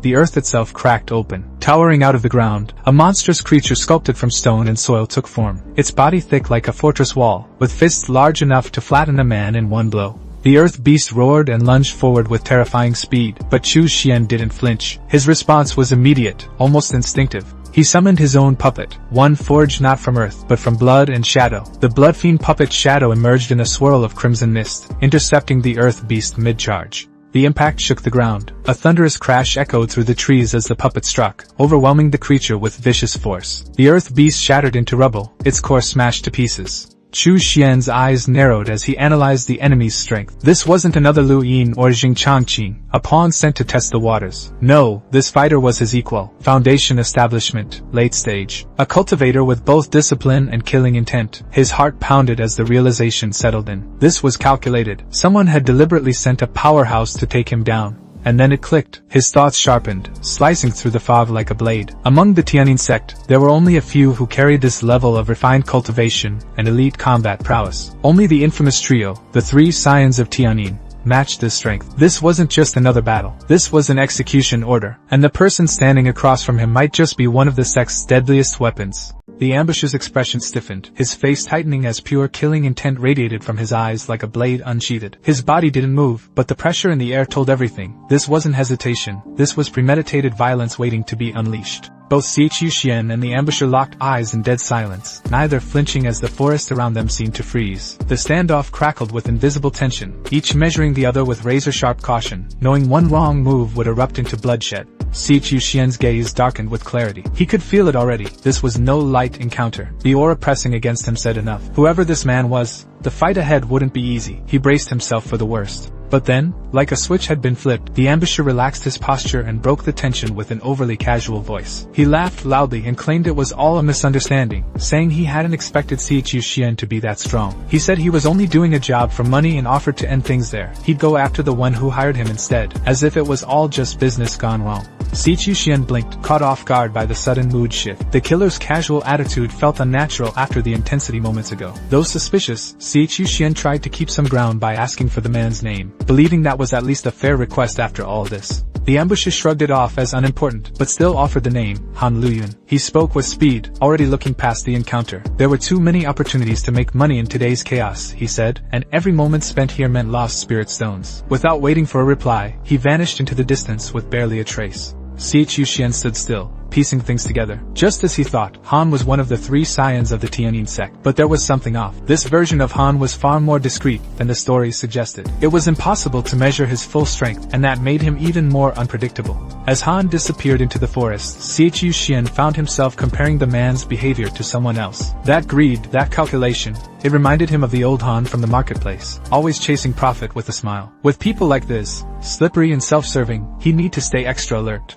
But a nagging doubt made Xiu Xian hesitate. He shouted into the woods, calling out the ambusher, certain that he hadn't actually left. His instinct screamed that Han was still hiding, waiting to ambush him again from the shadows. He moved carefully, scanning every angle, watching the trees and brush for any sudden flicker of motion. His spiritual sense reached outward, checking for hidden presences, alert to the smallest shift. Yet nothing stirred. The forest remained still. Not even a hint of a presence lingered nearby. If Han was still around, he was hiding too well to be detected. Xiu Xian finally let out a deep sigh, his guard easing slightly. There was no reaction, no counter, no movement. It seemed Han had truly left the scene, for now. A sly grin formed on Xiu Xian's face as he spoke to himself. If he didn't have to face Han head-on, all the better. That kind of battle could be saved for another time. What mattered now was dealing with the traitor who sold him out. He wasn't about to let betrayal slide. The time for vengeance had come, and today, it would be delivered. Deeper in the forest, Sister Li and Lu Xinxiong were being hunted through the trees. A group of pursuers surrounded them, their voices ringing out through the foliage. They shouted for the two to stop hiding, insisting there was no point in running anymore.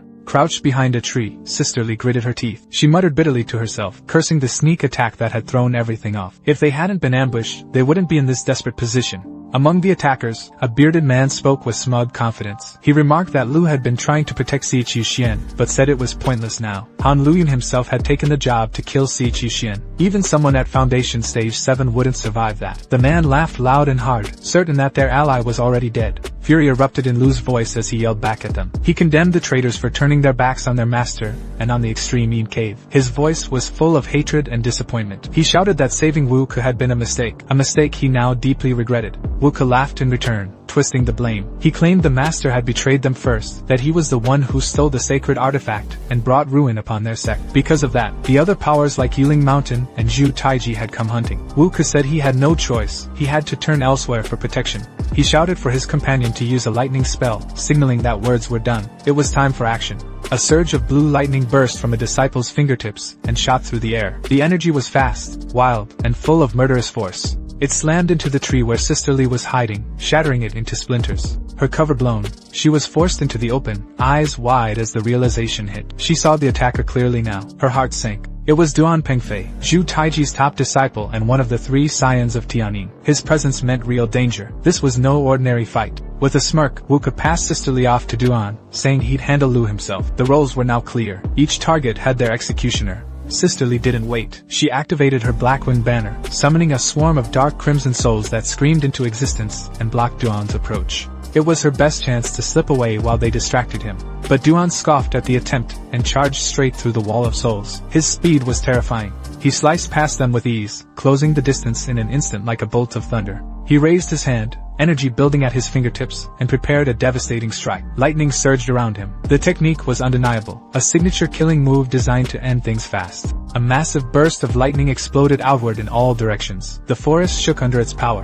When the smoke cleared, Sister Li was on the ground, blood running down her chin. Her body trembled as she realized what had been destroyed. Her blood fiend puppet Shadow, the one tool she'd refined for life or death moments, had been obliterated in a single move. The gap between mid and late Foundation stage was wider than she ever imagined. Behind her, Lu shouted, his hand outstretched, urging her to run. Desperation rang in his voice. But Duan was already moving again. He drew both of his swords, lightning dancing across the twin blades. He smashed them together, creating a wave of fusion energy, a deadly thunderstorm condensed into one beam. The power of the fusion filled the air, twisting it into a pressure storm. Sister Li made her decision in a heartbeat. She shoved Lu away and sprinted in the opposite direction. No hesitation, no looking back. Lu cried out in disbelief, his voice cracking with shock. But Sister Li kept going. In her heart, she justified it. As a demonic cultivator, mercy had no value. Survival was all that mattered. Behind her, Duan's lightning beams slammed into Lu. The scream that followed was sharp and raw, pure agony laced with betrayal. But she didn't turn around. As she neared the edge of the forest, her thoughts raced. If she could just reach the front lines, if other disciples saw her, Duan wouldn't dare kill her in public. That would be her shield. She whispered under her breath that she was almost safe. Just a little further, and she'd be out of reach. That belief pushed her legs to keep moving, but fate had other plans. A red iron whip cracked through the air behind her, latching onto her neck with brutal precision. The force yanked her backward mid-stride. Her body slammed hard into the ground. The impact left her dazed, breath knocked from her lungs. And as she looked up through blurred vision, she saw him. Si Chuxian stood over her, whip in hand, alive, breathing, unforgiving. Her heart skipped. He wasn't supposed to be here, but he was, and he had come for her. Her voice cracked with disbelief as she looked at him, eyes wide, face pale, trying to cling to any shred of control. She stammered, asking what Si Chuxian was doing, her tone laced with confusion and fear. The accusations slipped from her lips like a desperate shield, wondering if he too had turned traitor like the others. Si Chuxian's face remained unreadable, his voice colder than steel. He said he hadn't betrayed the sect, but judging by how she treated senior brother Lu, what he was doing now was simply cleaning up the trash. Sister Li's heart dropped. He had seen everything, every cowardly act, every moment she thought she'd gotten away with. Trying to twist the situation back into her favor, she softened her expression into one of innocence and desperation. Her voice trembled just enough as she tried to justify her betrayal, claiming it was better for one to live than both to die. She painted herself as the one who made the hard choice.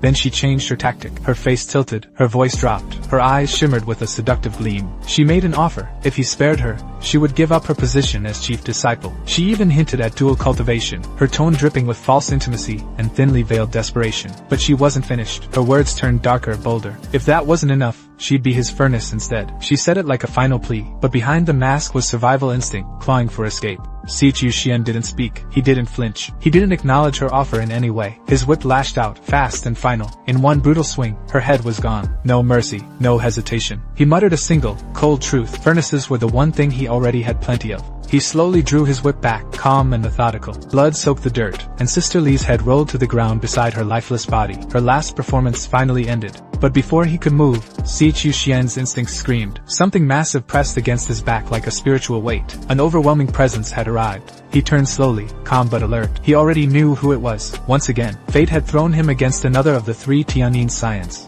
Duan appeared, eyes burning with disbelief. He looked at Si Chuxian like a ghost. If Han Luyun had failed, then Han was nothing but garbage. Si Chuxian's gaze didn't shift. His voice cut through the air, cold and sharp. If Han was trash, then what did that make Duan? Someone ranked right beside him. That one line pierced Duan's pride like a blade. His fury ignited instantly. With a flick of his fingers and a shout that split the sky, Duan launched his signature lightning technique, Thunder Tribulation Fingers. Lightning surged from his hand, racing towards Si Chuxian with the power to annihilate. But Si Chuxian was ready. He calmly raised his artifact, the black iron shield. Its surface shimmered with energy as it intercepted the incoming attack. The clash of power tore through the surroundings. Trees split, rocks shattered, the very ground cracked beneath them as lightning ravaged everything around Si Chuxian, yet the shield held. Si Chuxian gritted his teeth. His thoughts raced. This thunder technique wasn't just strong, it was elite. The might of a scion lived up to its name. His own blood fiend demonic arts wouldn't last long against this. He'd have to use that forbidden trump card. He didn't wait. He pushed forward, leaping straight into the path of the lightning. His shield braced the beam as he charged at Duan with relentless momentum. Duan's smirk widened. He mocked the attempt. Did Si Chuxian think he only had long-range spells? Closing the distance would only make him easier to kill.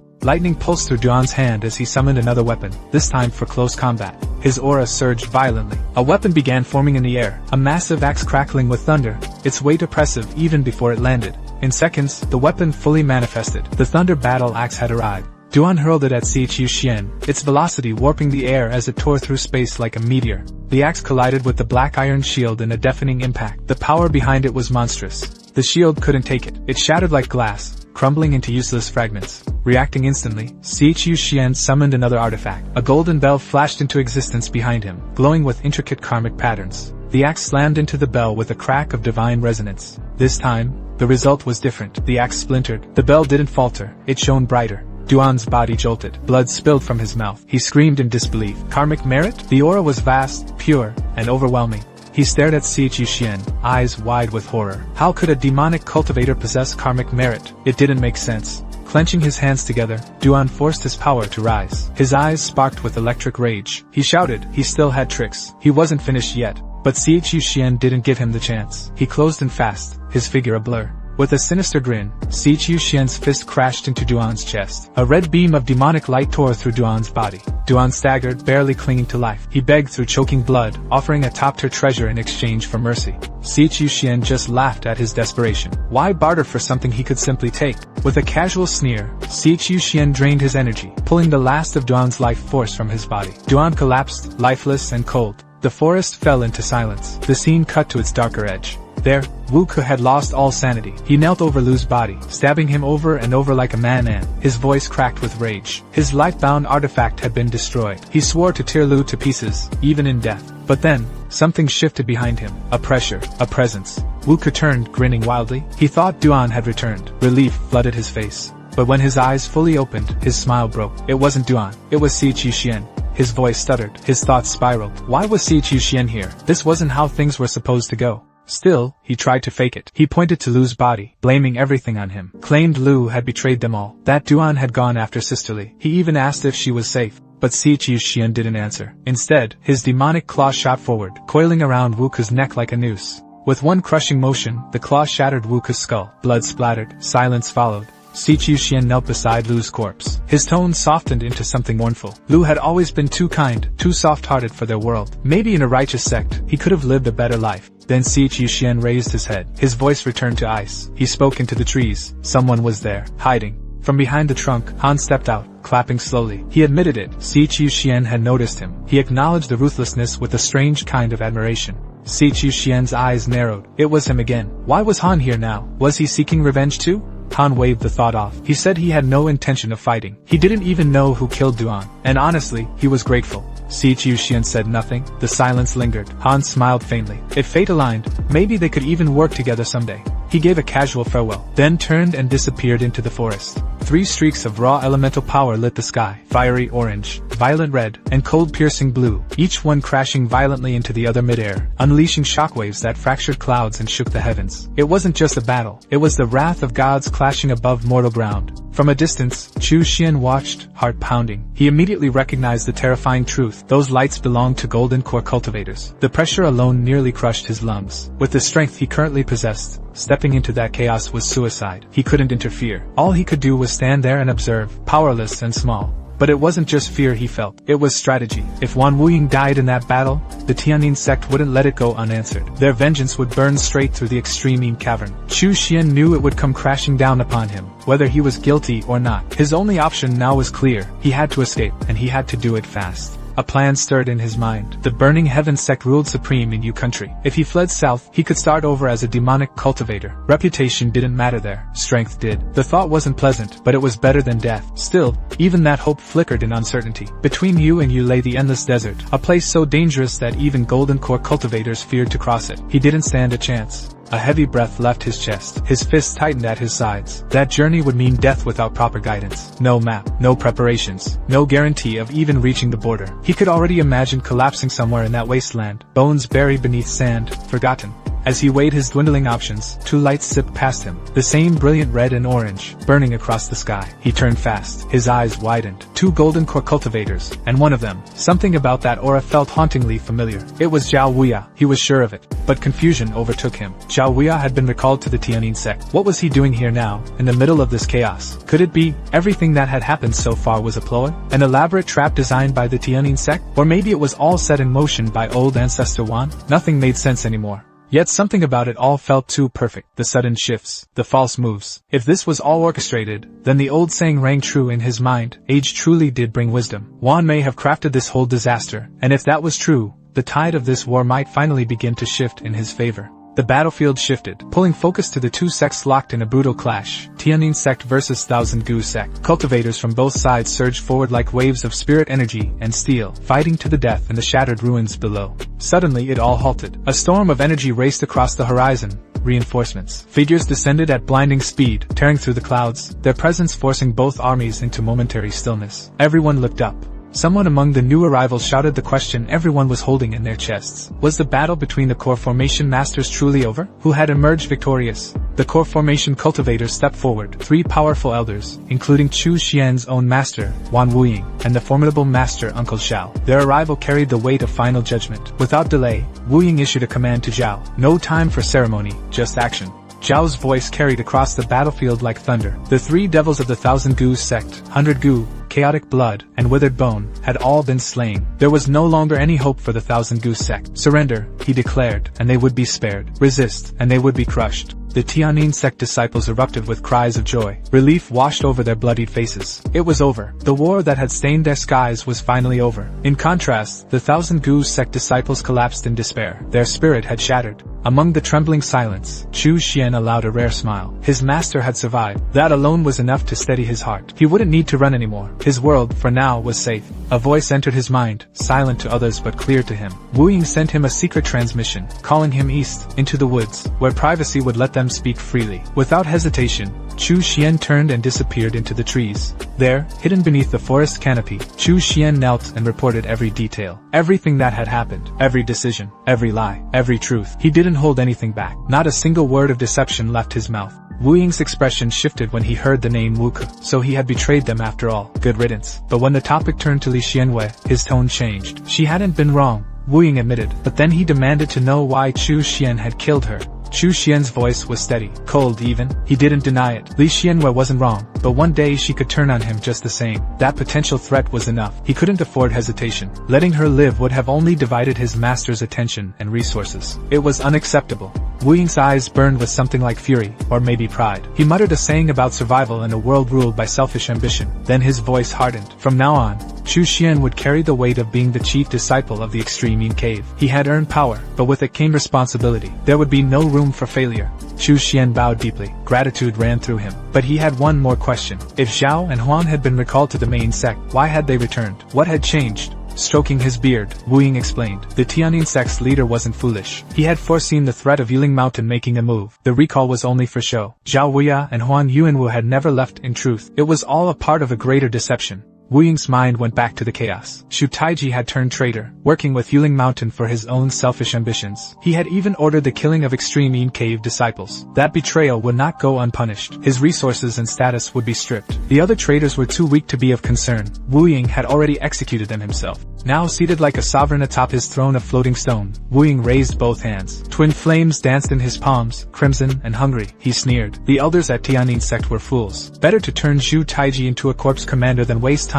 disciplining a disobedient core formation cultivator. Death had more use than betrayal. Chu Xian couldn't help but admire him. His master wasn't just feared, he was respected. Even the sect leader tread carefully around him. Wu Ying confirmed it. They feared his power, feared what he might become. But despite that, they still needed him. They wouldn't dare make a move yet. But then he staggered slightly, his body racked by a sudden, violent cough. Alarmed, Chu Xian rushed forward. He pulled out a bottle of healing pills. His master was injured. He had to help. He reached out with the pills in hand. But Wu Ying stopped him. Blood on his lips. The pills were useless. Chu Xian should take them back. Internally, Chu Xian smiled. He had never expected the pills to help. He only offered them as part of the act. It was all a performance. Wu Ying wiped away the blood and straightened himself. This injury was minor, he said. He would recover with a little time spent in closed-door cultivation. And with the battle now over, the Extreme Yin Cave's reputation had soared. No one would dare challenge them for a while. During this time, Chu Xian would be free to act as he pleased. Chu Xian bowed again. Yes, master. In a shattered, apocalyptic world scorched by the remnants of war and full of zombies, Duan Feiping's bare chest heaves against the wind as he hangs crucified on the skeletal remains of a collapsed building. He's lifeless, bound tightly,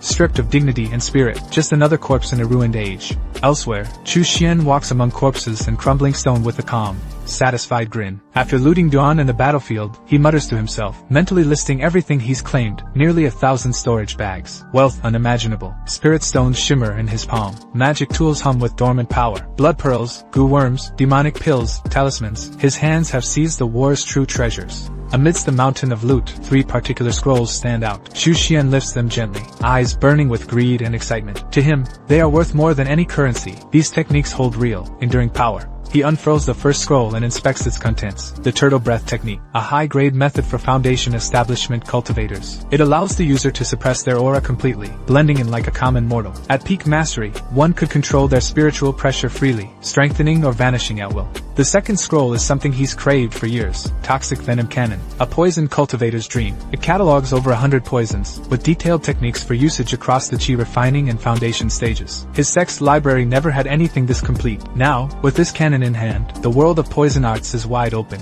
And finally, the most dangerous technique of all, perfect root seizing. A forbidden art that lets the user steal another spiritual root and graft it into themselves. With the right materials, it promises full transplantation. At its apex, a total and seamless root takeover. Chu Xian's gaze lands on Duan's lifeless body, still hanging like an offering to fate. His mind races. Duan's top-to thunder spiritual root is now his for the taking. He mutters with wicked glee, this is a chance that comes once in a lifetime. But the path to power is paved with rare ingredients. The root-seizing ritual demands 3 pills, 2 top-grade foundation pills and 1 supreme-grade variant, the kind that's nearly impossible to find and absurdly expensive. Luckily, he has a secret weapon, the zombie farm. His undead cultivation grounds can be used as living cauldrons to grow spirit herbs. He only lacks a few specific seeds. The next stop is obvious, the market. The scene shifts to a rustic tea house in the middle of the cultivator's marketplace. It's familiar territory for Chu Xian, but today he's there under one of his many disguises. As always, secrecy is key. An old man walks in, his gait steady but cautious. He introduces himself as Old Han, asking who had sent word about buying spiritual plant seeds. Chu Xian gives a faint nod. But then something strange happens. The two men freeze for a moment, sensing something invisible but undeniable, each other's aura. A quiet recognition crackles in the air. Old Han immediately retreats half a step, wariness flashing in his eyes. His stance shifts, ready to defend. It's clear now, he thinks Chu Xian might have come here to pick a fight. From that one gesture, Chu Xian confirms what he'd suspected all along. Old Han is actually Han Luyan, hidden behind a false name and mask. And worse, Han has seen through his disguise too. Han speaks first, cautious but no longer hostile. He mutters Chu Xian's name and asks what the hell he's doing here. The tension hangs thick in the air. Chu Xian answers calmly. He reminds Han of a previous conversation, about working together someday. That day, he says, has come. He's here to talk business. Still, he can't help but ask, how did Han see through his disguise? The tension breaks. Han breathes a visible sigh of relief, and even smiles. He explains that he never forgets the aura of someone he's fought. It wasn't meant to expose Chu Xian. And now that the truth is out, future trades will go a lot smoother. Han joins Chu Xian at the table. With a raised brow, he asks about the guy who originally made the seed request. Was it a disciple of Chu Xian's? Where is he now? Chu Xian shrugs it off with a deadpan response. Maybe he made the request himself. Han stares at him, confused. A devil cultivator growing plants? He scoffs, asking what use Chu Xian could possibly have for spirit seeds. Chu Xian glares back, annoyed. He tells Han to mind his own business, and just hand over the goods. With no argument, Han pulls out several large pouches and spreads them across the table. Inside, brilliant green seeds glisten with vitality. Chu Xian inspects them and nods. Everything he requested is accounted for. Time to name the price. Han states it simply. Spirit seeds are cheap. 30 low-grade spirit stones per gene. There's 1,000 gene total. He remembers Chu Xian mentioning a high-grade blood pearl earlier. Let's use that as payment. Without a word, Chu Xian rolls a few gleaming red pearls across the table. He adds a subtle comment. The extra pearls should count toward the balance for the last bit of information he purchased. Han's eyes widen in shock. He stares at Chu Xian and shouts in disbelief. So the man who bought intelligence last time under the name Wei Hua, that was also him.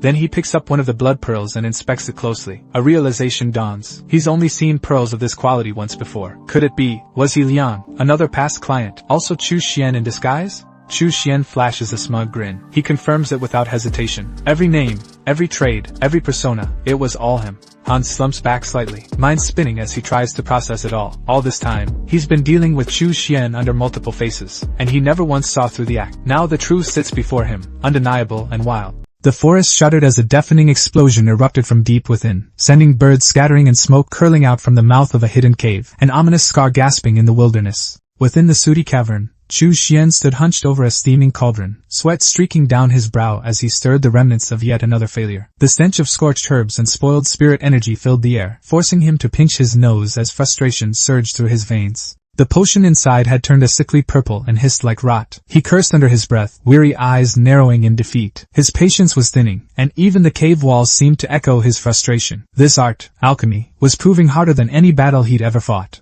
Desperate but unwilling to surrender, he hurled new ingredients into the pot. Beside him, his loyal undead servants, Xiao Bao and Xiao Hu, watched with eerie curiosity. He reminded himself that at least the zombie farm had yielded results. In just weeks, he'd cultivated and refined without pause, and through sheer will, managed to create 2 top-grade foundation establishment pills. That alone was a victory carved out of failure. But the third, his true goal, the heaven-mending pill, was a different beast. Every attempt ended in violent ruin. Hundreds of explosions, smoke, ash, no progress. He wiped his brow, the sweat mixing with soot, and admitted what pride had denied for too long. He lacked the talent. Alchemy, in its highest form, wasn't something he could brute force. It was time to entrust the work to someone born for it. Just then, A faint chime rang from the jade stone on his waist. Its glow flickered with urgency, and Chu Xian's eyes sharpened. He grasped the stone, heart quickening. The parent stone had shattered. Somewhere, the counterpart had found its match. The person he'd been searching for was finally within reach. The scene shifted to a modest tea house nestled in the heart of the MURIM world. There, Chu Xian sat across from Old Han, his appearance disguised as a long-dead brunette cultivator. The air was thick with tension until Old Han broke it with news, valuable news. He'd found her, a top-tier alchemist from Miaoying Palace. But the price was steep, 500 lesser spirit stones and a pill as commission. Materials were to be provided by Chu Xian himself. That was the deal. Chu Xian considered the cost pricey, but acceptable. He had only one non-negotiable condition: the refinement had to happen before his eyes. Old Han blinked at the unusual request, then pulled out an ancient communication talisman to contact the alchemist. It wasn't common for one to refine in front of others, but he would ask. As Old Han turned his back to make the call, Chu Xian waited in silence, his gaze never wavering. A few moments later, Old Han returned with a nod. She'd agreed. Coincidentally, she was already nearby, shopping for materials. She would arrive soon. And arrive she did. A girl with space buns entered the room behind Old Han, her presence calm yet commanding. Before any formalities could be exchanged, she interrupted. She introduced herself as Yan Xiao, the alchemist. Her voice was steady. She knew what he wanted. She was ready. Without hesitation, Chu Xian tossed her a pouch. Everything was inside, materials enough for 2 furnaces, along with the full payment. Yan Xiao thumbed through the contents, gauging the weight and energy within. Then she asked for a quiet room to begin the process. Old Han gestured for her to follow. They descended into an underground chamber, dimly lit and sealed from distractions. The air was still, heavy with latent power. Yan Xiao wasted no time. Her cauldron appeared in a flash, and with a flick of her fingers, flames burst to life beneath it. She began. One by one, ingredients vanished into the cauldron, her motions swift and exact. She worked like a painter with a brush, fluid, confident, and unflinching. Chu Xian watched, silent and still. Her movements were precise, her technique flawless. This was no amateur. She was the real thing. Old Han leaned in, whispering his doubts. Refinement like this took hours, dozens of them. Was Chu Xian truly planning to observe the entire process? Chu Xian's answer was cold and resolute. If Old Han thought he was trying to steal her technique, he was mistaken. Without talent, watching meant nothing. If it were that easy, they'd have banned spectators long ago. 30 hours passed. Yan Xiao finally let out a sigh, her face pale and shoulders sagging from the effort. The cauldron before her pulsed with golden light. The aura of a successful refinement filled the chamber like dawn breaking after a storm. She turned toward Chu Xian, disbelief flickering in her eyes. He had stayed the entire time, not just to supervise, he had been studying her every move. A chill ran down her spine. She had never even asked who he truly was. Her technique was uniquely inherited. Most couldn't learn it just by watching. But if he was already skilled, Old Han nudged Chu Xian, half joking. Had he learned anything? Chu Xian's thoughts were sober. Without foundational knowledge, it was meaningless. But if he could somehow obtain her technique. Still, he spoke only one word aloud. No. Speechless, the 2 others stared as Yan Xiao handed him a jade bottle. The pills were sealed inside, the transaction complete. But a formation locked the bottle. It would only open once she left Wuzhou. If she was attacked, the pills would self-destruct. Chu Xian watched her leave, mind racing. There would be no chance to rob her. She was cautious, and likely protected. Someone of her caliber wouldn't walk these roads unguarded. Old Han sidled up beside him, chuckling at the unspoken thought. That woman wasn't simple. He once accepted a job to assassinate her from a Tianyin sect cultivator, but she was always protected by powerful guards. She even noticed him lurking. Chu Xian asked what happened next, his tone unreadable. Old Han grinned, sheepish. She'd offered 5 times the bounty. He refused, loyalty and all. Then she offered 10 times. The rest was history. Money talked, and it yelled loudly.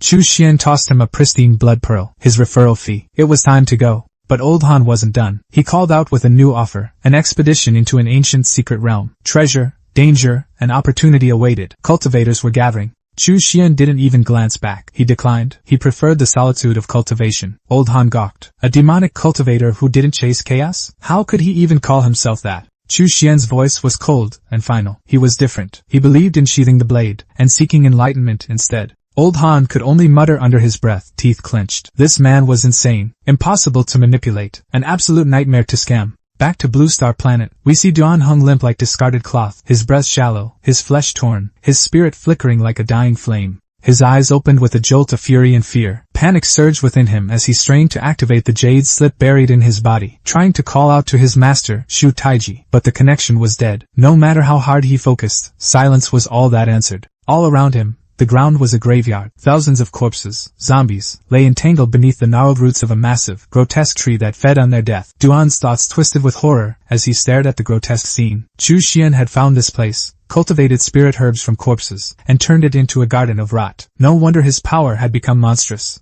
A ripple of spatial distortion cracked through the air. A dark portal door opened beside the tree, and from its depths, a foot emerged. Chu Xian stepped into view, calm as ever, as if he had merely returned from a walk. Duan stared, barely able to breathe, stunned by the impossible sight. A Foundation establishment cultivator should never be able to appear like this, out of nowhere, like a ghost summoned from the void. Chu Xian's eyes glinted with cold finality. His voice was low and cruel, promising release through death, but not before his design was complete. Duan's body convulsed as fear overtook him. He writhed against his restraints, pleading with eyes wide in terror, begging for life, for mercy, for anything but the end. Chu Xian stepped closer, whispering with the calm of a butcher before the cut. He assured Duan it would not hurt much. A lie, but one that made the moment sting sharper. Without pause, Chu Xian forced a pill down Duan's throat. The preparation had begun. Spirit root extraction required precision. 3 steps: excavate, bare, and transplant. Each stage demanded a specific pill, and Duan had just consumed the first. The spirit-sealing pill surged through Duan's system. It dulled his affinity to spiritual energy, severing the connection between his body and his spirit root. This was the beginning of separation, the first act of spiritual dismemberment.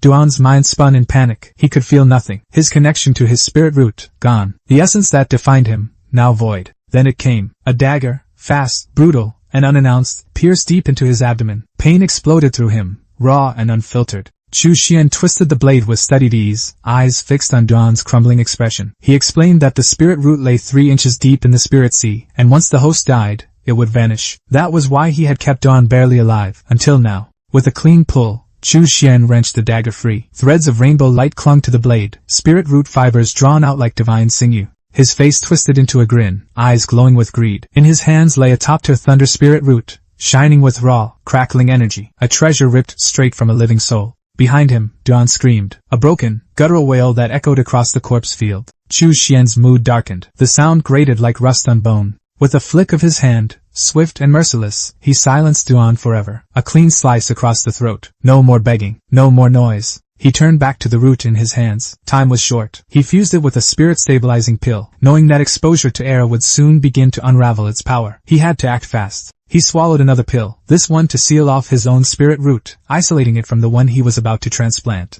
A dagger appeared again, this time aimed inward. To gain another's power, he first had to give up his own. The blade sank into his chest. No hesitation. Agony rippled through him as he tore out his own spirit root, his essence, his foundation, his identity. He replaced it with Duan's thunder root. The moment it entered, his body erupted with electricity. Blue lightning crackled across his skin, arcs of raw power dancing along his veins. To complete the transformation, he consumed the heaven-mending pill gifted by Tan Xiao, the final anchor to ensure survival. Then, staggering but focused, he called for Xiao Hu. He placed his discarded spirit root into Xiao Hu's hollow frame, a shell of a body, now filled with life. Xiao Hu's abdomen began to swell. The root took hold. The void was filled. But Chu Xian's strength gave out. He collapsed in front of his creation. Days passed. When Chu Xian awoke, he lay on a bed, dressed in new robes, breath steady once more. His eyes opened with a quiet surge of energy. He rose, sensing the change within. The thunder root had fused with his body completely. His aura was transformed. The process was a success.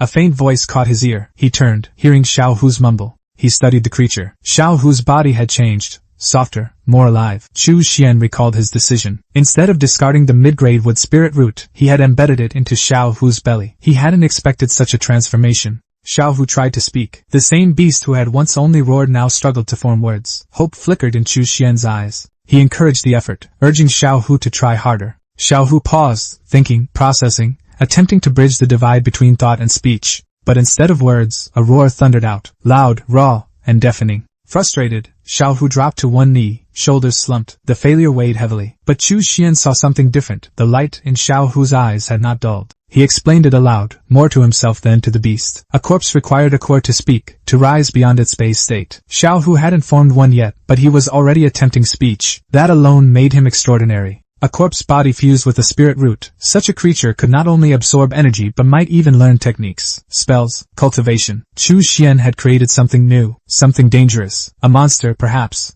He tapped Xiao Hu's chest gently, a rare gesture of reassurance. He promised that the day would come when Xiao Hu could speak. The beast responded with a joyful roar. Chu Xian dressed once more in his usual black, his focus returning to cultivation. He sat, cross-legged, and began to meditate. Before him were incense, thunderstruck wood, and a scripture. His breathing slowed, his thoughts focused. His spirit root had changed, so too must his cultivation path. A righteous cultivator would have to abandon everything and start anew. But Chu Xian was not righteous. He was demonic, and demons found ways to keep what others would throw away. He opened the Blood Fiend Demon Scripture, a forbidden technique, tailored for those who steal power rather than earn it. Originally designed for wood-type cultivation, it could be twisted, adapted. Thunder was simply yang wood, conversion, in this case, would be natural. All he needed was the thunderstruck wood before him to serve as catalyst. Thunder, the great destroyer, unrivaled in slaughter. Yet it was also the herald of spring, the awakener of life. Within destruction lay rebirth. By refining the wood, his spirit energy would shift to thunder. His evil wood physique would grow stronger. The perfect synthesis. Power and growth, sealed as one. One day later, the silence was broken not by thunder, but by what it left behind. The thunderstruck wood, rigid and glowing with residual force, had finally cracked open. The air was still heavy, as though holding its breath from what was about to come next. The broken wood lay before him like a sealed fate split open. Chu Xian stared at it, his breath steadying, sweat clinging to his brow. He exhaled, calm and ready, the tension in his shoulders fading. His preparations were complete. Every calculation made, every step rehearsed. It was time. He sat cross-legged, eyes half-lidded in stillness, soul tethered to the flow of energy pulsing beneath his skin. Green and blue light gathered at his fingertips, then surged forward in a twisting beam. Magic, honed and violent, collided with the stone wall before him. The impact shattered the wall like paper beneath the blade. A gaping hole remained, rippling with sparks and arcs of lightning, the residual energy crackling in the air like angry spirits trying to claw their way back into the world. Chu Xian grinned, eyes glowing with triumph. The destructive nature of thunder now infused every spell he cast. No matter the opponent, if they walked the same stage of cultivation as him, they would fall. Lightning would strike first, and him with it. He opened a portal to the MURIM world, the swirling gate reflecting the storm within him. With all his hidden cards revealed only to himself, he was confident. Even a peak foundation establishment cultivator wouldn't be his equal now. It was time to return. Time to walk back into the sect not as a student, but something more. Deep in a cave veiled in shadows, Master Wuing stood before a looming figure. Chu Xian stepped forward from the entrance, his voice respectful, his presence steady despite the aura pressing in around him. But the figure before his master stole the breath from his lungs. It wasn't human, or not anymore. Terror and awe tangled in his chest. The presence was suffocating, as if a golden core cultivator had been reborn in death. Chu Xian's heart pounded. The corpse beast in front of him radiated power far beyond what a simple undead should. It didn't just move, it breathed menace. A corpse martial. It had to be. Nothing else could explain the pressure he felt. Wuing turned, his voice calm, as if speaking of weather. He had refined the corpse of the 100-gu Taoist into this thing. A monster born of hatred and technique, now bound to his will. Chu Xian's admiration burst forth like a dam breaking. His master's demonic cultivation had reached heights few dared to dream of. One day, he believed, Wuing would step into the nascent soul realm and restore the shattered legacy of the Wuji sect. But Wuing only scoffed, brushing the praise aside. The Wuji sect, he said, was nothing more than the two of them and a few cats. Let it die in peace. Chu Xian stood there, stunned. When did his master start sounding more resigned than he was? Then Wu Ying's tone shifted. This wasn't a lecture, it was a gift. He had summoned Chu Xian to pass on the method of condensing a golden core. The words hit harder than any spell. This wasn't just a meeting, it was a promotion. There were 4 known ways to condense a golden core. Wu Ying began, his voice steady, measured. This was knowledge passed down through blood and failure. The first path was the hardest. Compress spiritual liquid until it hardened into a core. A true golden core. Orthodox. Powerful, but slow. The road was long, and few reached the end. Wuing unfolded a scripture, its edges etched with age. Unless you had a mid-grade or high-grade spiritual root and 10 years of cultivation, forget it. But if Chu Xian was stubborn enough, he could try the 9-fold core condensation method. He handed it over without expectation. He stroked his mustache absently as he continued. After the ancient era, spirit energy in the world had thinned. The old ways became near impossible, so the cultivators of later generations began forging paths of their own. The second method involved using a beast core. Infuse it with spiritual liquid and force it to stabilize into a new core. A beast golden core. Not as refined, but terrifying in battle. But the risk was great. The cultivator could inherit the instincts of the beast, bloodlust, fear of light, or worse, a love for sperm. Yes, even monsters had their quirks, and some weren't fit for polite conversation. Chu Xian's thoughts turned grim. Beast core backlash wasn't a joke. Medicine was 3 parts poison, and this was something ripped from the heart of a monster. Wuing laid down 2 more scriptures, one from a fire-type ape demon, the other from a thunder-type avian beast. Fire ape core condensation, thunder falcon method. The tools were there. The path was his to choose. He glanced toward Chu Xian, expecting a reaction. But the boy was deep in thought, lost in the storm of his own ambition, fingers gently stroking his chin. Wu Ying's expression shifted. The third method, he said, required a magical weapon as the catalyst. He didn't have a manual for that one. Chu Xian would have to find it himself. This path birthed the artifact Golden Core, weaker in raw spiritual energy than beast cores, but deadly when paired with matching weapons. Sword cores, axe cores, blade cores, tools turned into power. Rising from his seat, Wu Ying's tone darkened. The fourth method was his own, the path of blood. He held out a glowing red sphere, a spirit sea core, forged by plundering the spirit seas of 100 Foundation establishment cultivators, refined into a single, monstrous core of stolen might. Consume 100 cores, swallow their power, forge your own. This, he said, was the blood spirit core, a path paved in death but unmatched in might. Chu Xian stood awestruck. 4 paths: true core, beast core, artifact core, blood core. Even in an era where cultivation was a shadow of its former glory, cultivators carved new roads, refusing to kneel before fate. Wu Ying turned to him, voice firm. Now choose. Which one would he take? Chu Xian's answer came without hesitation. His eyes burned with madness and clarity. He wanted them all. Wu Ying recoiled, stunned. The very idea was lunacy. Yet in Chu Xian's eyes, it wasn't arrogance. It was destiny. The old master sighed, surrendering to the inevitable. Fine. He could have it all. He was the only one in the extreme cave with any hope of reaching the golden core stage. The others were just placeholders. Who else would he bet on? Clutching the scriptures now in his hands, Chu Xian hesitated. The rest? Had his master taken in more disciples again? Sitting atop his throne, Wu Ying laughed with a hollow, triumphant echo, the kind that belonged to men who had lost too much to care anymore. His eyes gleamed with pride, but behind it lay something darker, an obsession with power, attention, and the illusion of legacy. He declared himself famous now, confident that fresh blood would come crawling to his feet. The throne room felt colder with every word. With a single clap, he summoned the next act of his little empire. His voice carried authority, but also a strange detachment, as though he viewed them not as disciples, but tools. A procession of unfamiliar faces appeared behind Chu Xian, eyes filled with anxious hope. Chu Xian turned slightly to look, but his gaze was dull, uninterested. To him, they were just more names, more burdens. The new initiates dropped to their knees in unison, their voices rising in respectful unison. 2 among them stepped forward, bowing with forced reverence, their words directed toward both master and senior brother. But Chu Xian barely acknowledged them. Their greetings fell into the void between duty and indifference. The man with the tied-up bun spoke calmly, introducing himself as Su Ming, early Foundation establishment. Another name, another rank, another pawn. Then the pink-haired girl followed. Li Xiaoman, same rank, same fate. Wu Ying explained with dispassionate efficiency. They were orphans of a destroyed sect, drifting rogues from Qian Prefecture. He had picked them up not out of kindness, but because they fit the hole in his formation. He even had techniques from their old sect. It was all transactional, nothing more. Wu Ying gestured toward the others kneeling on the floor. Today, he said, was the initiation ceremony. These were spiritual seedlings, the next generation, chosen children from Wu Prefecture's cultivation clans, handpicked through merciless screening. They were young, hopeful, and completely unaware of how disposable they truly were. He placed a hand on Chu Xian's shoulder, firm and final. He never took Qi refining disciples, he said. That job would now fall to Chu Xian, the eldest. It wasn't a request. It was a command disguised as delegation. Wu Ying's tone made it clear. He had more important matters to handle. Chu Xian's silence was the only answer he offered. Turning to leave, Wu Ying took a step before Chu Xian's voice stopped him. The question came out, hesitant and bitter. How was he supposed to teach them? Wu Ying only turned his head, smiling faintly. However you want, he said. Just don't kill anyone this time. The smile lingered like a blade wrapped in silk. Chu Xian stood there, disgust twisting his face. He didn't want this. He hadn't asked to become a teacher. Su Ming and Li Xiaoman saw his expression, and something in their eyes shifted. Perhaps fear, perhaps realization. Rubbing his face with a weary hand, Chu Xian thought quietly to himself. If the old man said however I want, then so be it. There was a hint of something dangerous in his acceptance, like a condemned man laughing at his own hanging.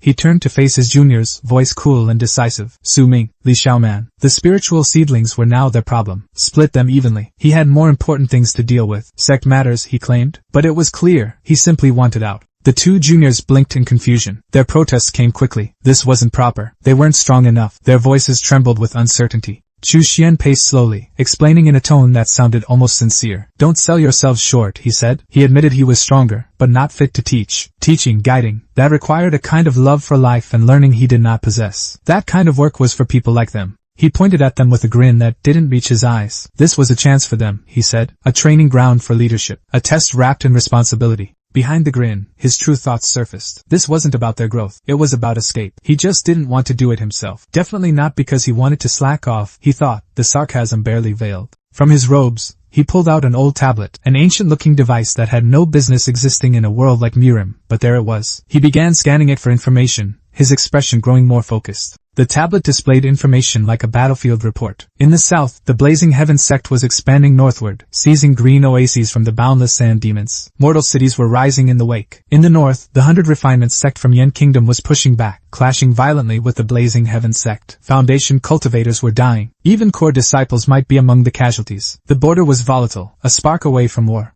Chu Xian narrowed his eyes, muttering to himself, so much for peaceful alliances. The 5 righteous sects were always one insult away from bloodshed. He stretched his limbs lazily, the motion betraying his calm. His thoughts drifted to Brother Chin, who had created a vast intelligence network under the guise of a clan. Through this bizarre Bluetooth stone tablet, he received regular updates. It was strange, efficient, and disturbingly convenient. Suddenly, the tablet buzzed with a sharp notification tone. A new message had arrived. Chu Xian glanced down at the screen. The update was unexpected. A newly discovered underground ruin in the Cloud Mist Mountains of Igwa. A cultivator had stumbled into it and returned with strange magical tools, spiritual treasures, artifacts lost to time. The kind of discovery that drew every hungry soul like moths to fire. His eyes turned cold and sharp. A ruin like that would become a bloodbath. Cultivators would swarm in, eager to die for power. It was chaos waiting to bloom, and for a demonic cultivator like Chu Xian, it was opportunity. He had no intention of marching into the ruin and fighting golden core monsters. That would be suicide. But the area around it? That was prime territory. Where cultivators gathered, a black market would surely follow. He might even find more methods to condense his core. The chaos of others was his currency.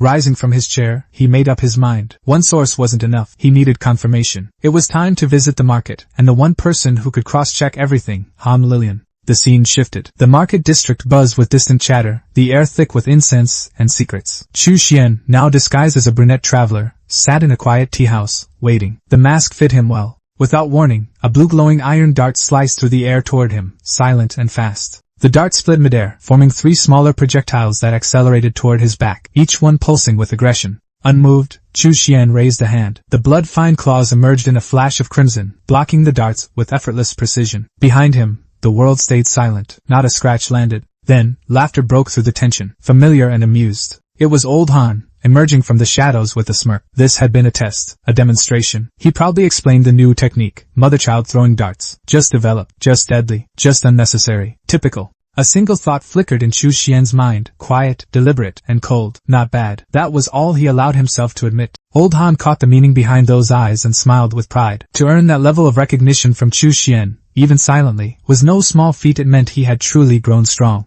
But strength was never just brute force in Chu Xian's world. Without a sound or visible motion, he released a thin mist into the air, colorless, odorless, and lethal. A test, not of friendship, but of progress. Old Han, ever perceptive, noticed. He pointed at Chu Xian with a grin, acknowledging the pressure the younger cultivator now exuded. The poison had evolved, enough to unsettle even him. Chu Xian closed his eyes, drawing the poison back into himself like a serpent coiling silently. His thoughts lingered on the manual of deadly poison, the forbidden text he had been studying. Every meeting with Han was a trial, a crucible to refine his craft. Han Luyuan had become his living experiment. If the man survived, the poison was flawed. The day he didn't, Chu Xian would know he had achieved mastery. A bitter philosophy, but one forged in the fires of cultivator logic. Old Han changed the subject, but before he could finish, Chu Xian cut in coldly, already knowing what the topic was. The underground ruins beneath the Cloud Mist Mountains. Old Han was taken aback. He hadn't expected Chu Xian to already know. That revelation came with an unspoken compliment. Chu Xian's intelligence network was, at the very least, on par with his own. Chu Xian asked directly whether Old Han planned to enter the ruins. The answer was yes. Old Han's gaze sharpened. He observed a subtle change in Chu Xian's aura, suspecting that he had taken Duan Feiping's top-grade spiritual route. It wasn't an accusation, just an observation born from experience. But that line of inquiry faded just as quickly. Old Han admitted his own limitations. Unlike Chu Xian, he only possessed a high-grade spiritual root, something that gave him a mere 20% chance of stepping into the Golden Core realm. A number far too low for someone with ambition. Still, ambition had its own fuel. Artifacts had begun surfacing in those ruins, and where there were artifacts, there were paths to core formation. Risk became necessity. Old Han couldn't afford to wait. Chu Xian watched and thought. This was the fate of cultivators. Always chasing, always gambling. Spirit stones, pills, ancient items. None of them were rewards. They were lures in a life of endless pursuit. Old Han tilted his head, curious. Chu Xian wasn't going? Perhaps a hidden opportunity to reach the Golden Core lay buried within those ruins. Chu Xian turned to leave, his voice calm but firm. He had no appetite for bloodshed. What he sought was karma, a clean path forward. Now that the ruin's existence was confirmed, it was time to prepare, quietly, carefully. Old Han watched him go, eyes dark with irony. If he hadn't witnessed Chu Xian kill with his own eyes, he might have almost believed that talk of karma. A month passed in silence. Within his cultivation cave, Chu Xian trained without distraction, his aura steady, his mind focused, until the tablet beside him pulsed with a faint blue light. He paused cultivation and picked it up. The screen confirmed it. Brother Chen's promised intelligence had finally arrived after a long wait. The report was detailed. The largest entrance to the underground ruins was located on Oxhorn Mountain, currently held by the Shingang sect. Other entry points were scattered across the region, contested by the Tianyin sect and Yuling Mountain. Even the big players had arrived. Golden Core cultivators from Miaoying Palace and the Golden Dragon Temple had taken positions. 5 righteous sects stood poised for war, territorial disputes threatening to ignite at any moment. The first explorers had numbered between 50 and 60. Those who made it out alive returned with riches, but not all escaped. Some were recruited, others slain for refusing to surrender their finds. The ruins were no longer just ancient history, they were now a battlefield. Chu Xian processed the data in silence. The presence of Golden Core cultivators confirmed the value of these ruins. This wasn't just rumor or hype, there were real treasures buried below. He noticed another entry, freshly updated 2 days ago. The righteous sects had made an announcement. Rogue cultivators and disciples from minor sects could now enter, if they paid 30 low-grade spirit stones. A toll, not an invitation. Chu Xian sneered inwardly. If the ruins truly contained priceless treasures, would the righteous sects ever allow outsiders to get close? No. They'd seal the mountains, lock the skies, and kill anything that moved. He stared at the tablet, remembering Han Luyun. The man had entered and vanished without a trace. His strength had been on par with Chu Xian's. If someone like that could disappear, then the ruins hid dangers far beyond expectation. This wasn't generosity, it was manipulation. The smaller sects were being used as cannon fodder. Chu Xian's expression darkened. He made his decision. He would delay his journey to the Cloud Mist Mountains. Caution first. 2 days later, within the stillness of his cave, a voice echoed through the air. Calm, authoritative, and unmistakably his master's. Wan Wuying had sent a voice transmission. Chu Xian recognized it instantly. His master's voice rarely came with guidance, so this unexpected message carried weight. The ruins, it turned out, were the ghost palace of the Hanquan Dao sect. Wan Wuying had already gone ahead. Whether Chu Xian followed or not was his own choice. Chu Xian fell into thought. Finally, his elusive master had spoken. If Wuying hadn't sent that message, Chu Xian had been just about to reach out himself. Hanquan Dao sect, the name stirred something. And then it hit him. The memory returned in full. The Hanquan Dao sect had once been a massive demonic force, ruling over 8 entire nations, including Yan Yu and Yu. But power bred division. Their ancestral land vanished, elders turned on one another, and the sect fractured into over 10 powerful branches, some of which still existed today, like the Wuji sect and the Corpse Puppet sect. Chu Xian was certain of it. The name wasn't just familiar, it was a thread that tied past empires to present danger. Chu Xian rose slowly, bones stiff from the long hours of cultivation, but his thoughts were sharper than ever. The scale of what he'd uncovered weighed heavily on him. This great and ancient sect, vast beyond comprehension, with the Wuji sect revealed to be no more than one of its distant branches. The revelation dwarfed everything he'd known before, and a sense of smallness crept in, brushing against the edges of fear. Even now, he recalled how Wan Wuying, a man known for his composure, had abandoned caution and headed straight for the rumored ghost palace. That alone was enough to set off alarms in Chu Xian's mind. If even someone like Wan Wuying couldn't resist its pull, then something far greater than mere treasure was buried within that ruin. His hand clenched. Doubt warred with instinct. He thought of his master. If the ghost palace truly held secrets worth risking everything for, should he follow in his master's footsteps? Should he chase after answers that might already be consuming stronger men? But then his mind halted. A sudden jolt. Something didn't add up. He froze mid-thought, a pulse of suspicion waking in his chest. In just 2 months, the tale of the ghost palace had spread like wildfire, far too quickly, far too completely. Even families like Brother Chen's had caught wind of it, and now cultivators from every corner of the land were swarming toward it like moths to flame. The speed of it all was unnatural. He paced, steps methodical but filled with tension, trying to piece the puzzle together. If the ghost palace truly contained artifacts coveted by Golden Core cultivators, then why had the Great Sects, the 100 Refinement sect of Yen Nation and the Burning Heaven sect of Yu Nation, remained locked in battle, ignoring the opportunity entirely? Their absence was telling. There was only one conclusion. Something was wrong, deeply wrong. The whole thing stank of manipulation, like bait laid out for prey too greedy to ask why. Chu Xian sat back down, frustration tightening in his gut. He couldn't afford to go. He must not go. No matter how tempting,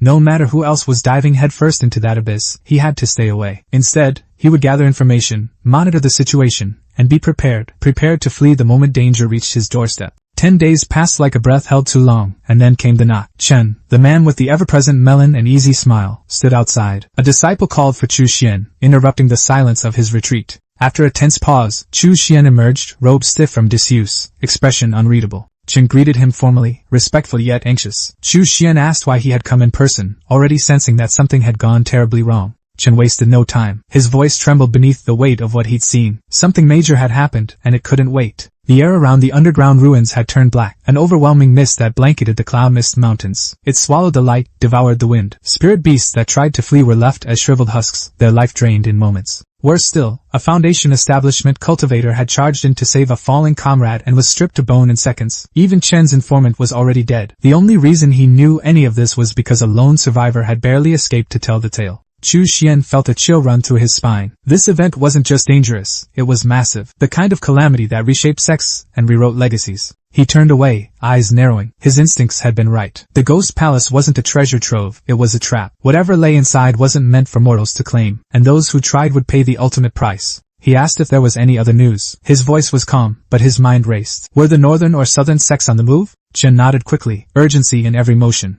He reported grimly. Burning Heaven sect had made its move. A squad had invaded Wuzhou, overtaking Tiannin sect's southern strongholds. Their path was clear, and their destination unmistakable, the Tiannin sect's main hall. There were no signs of Golden Core cultivators yet, but the threat loomed large. Qin had come in person because the matter was too grave to trust to messengers. Chu Xian exhaled deeply, the weight of inevitability pressing down on him. His eyes turned cold with resolve. The truth was clear now. The pieces fit. The Ghost Palace, the sect wars, the mist. It was all part of a larger collapse. He told Chen that it was time. They had to leave. The grand stage was crumbling, and the Tiannin sect had been part of the trap all along. Chen hesitated, lost in confusion. What should he do, he asked. What path could he take now? Chu Xian answered without gentleness. Chen had no clan, no lineage, no ties that bound him. He was free in ways others were not. Chen tried to protest. He spoke of his wives, his properties, his wealth, but Chu Xian silenced him. All of that meant nothing if he didn't survive. Life came first, always. Chen's shoulders fell. His pride broke, and he accepted the truth. With a heavy heart, he said goodbye. There was no time for lingering. Survival waited for no one.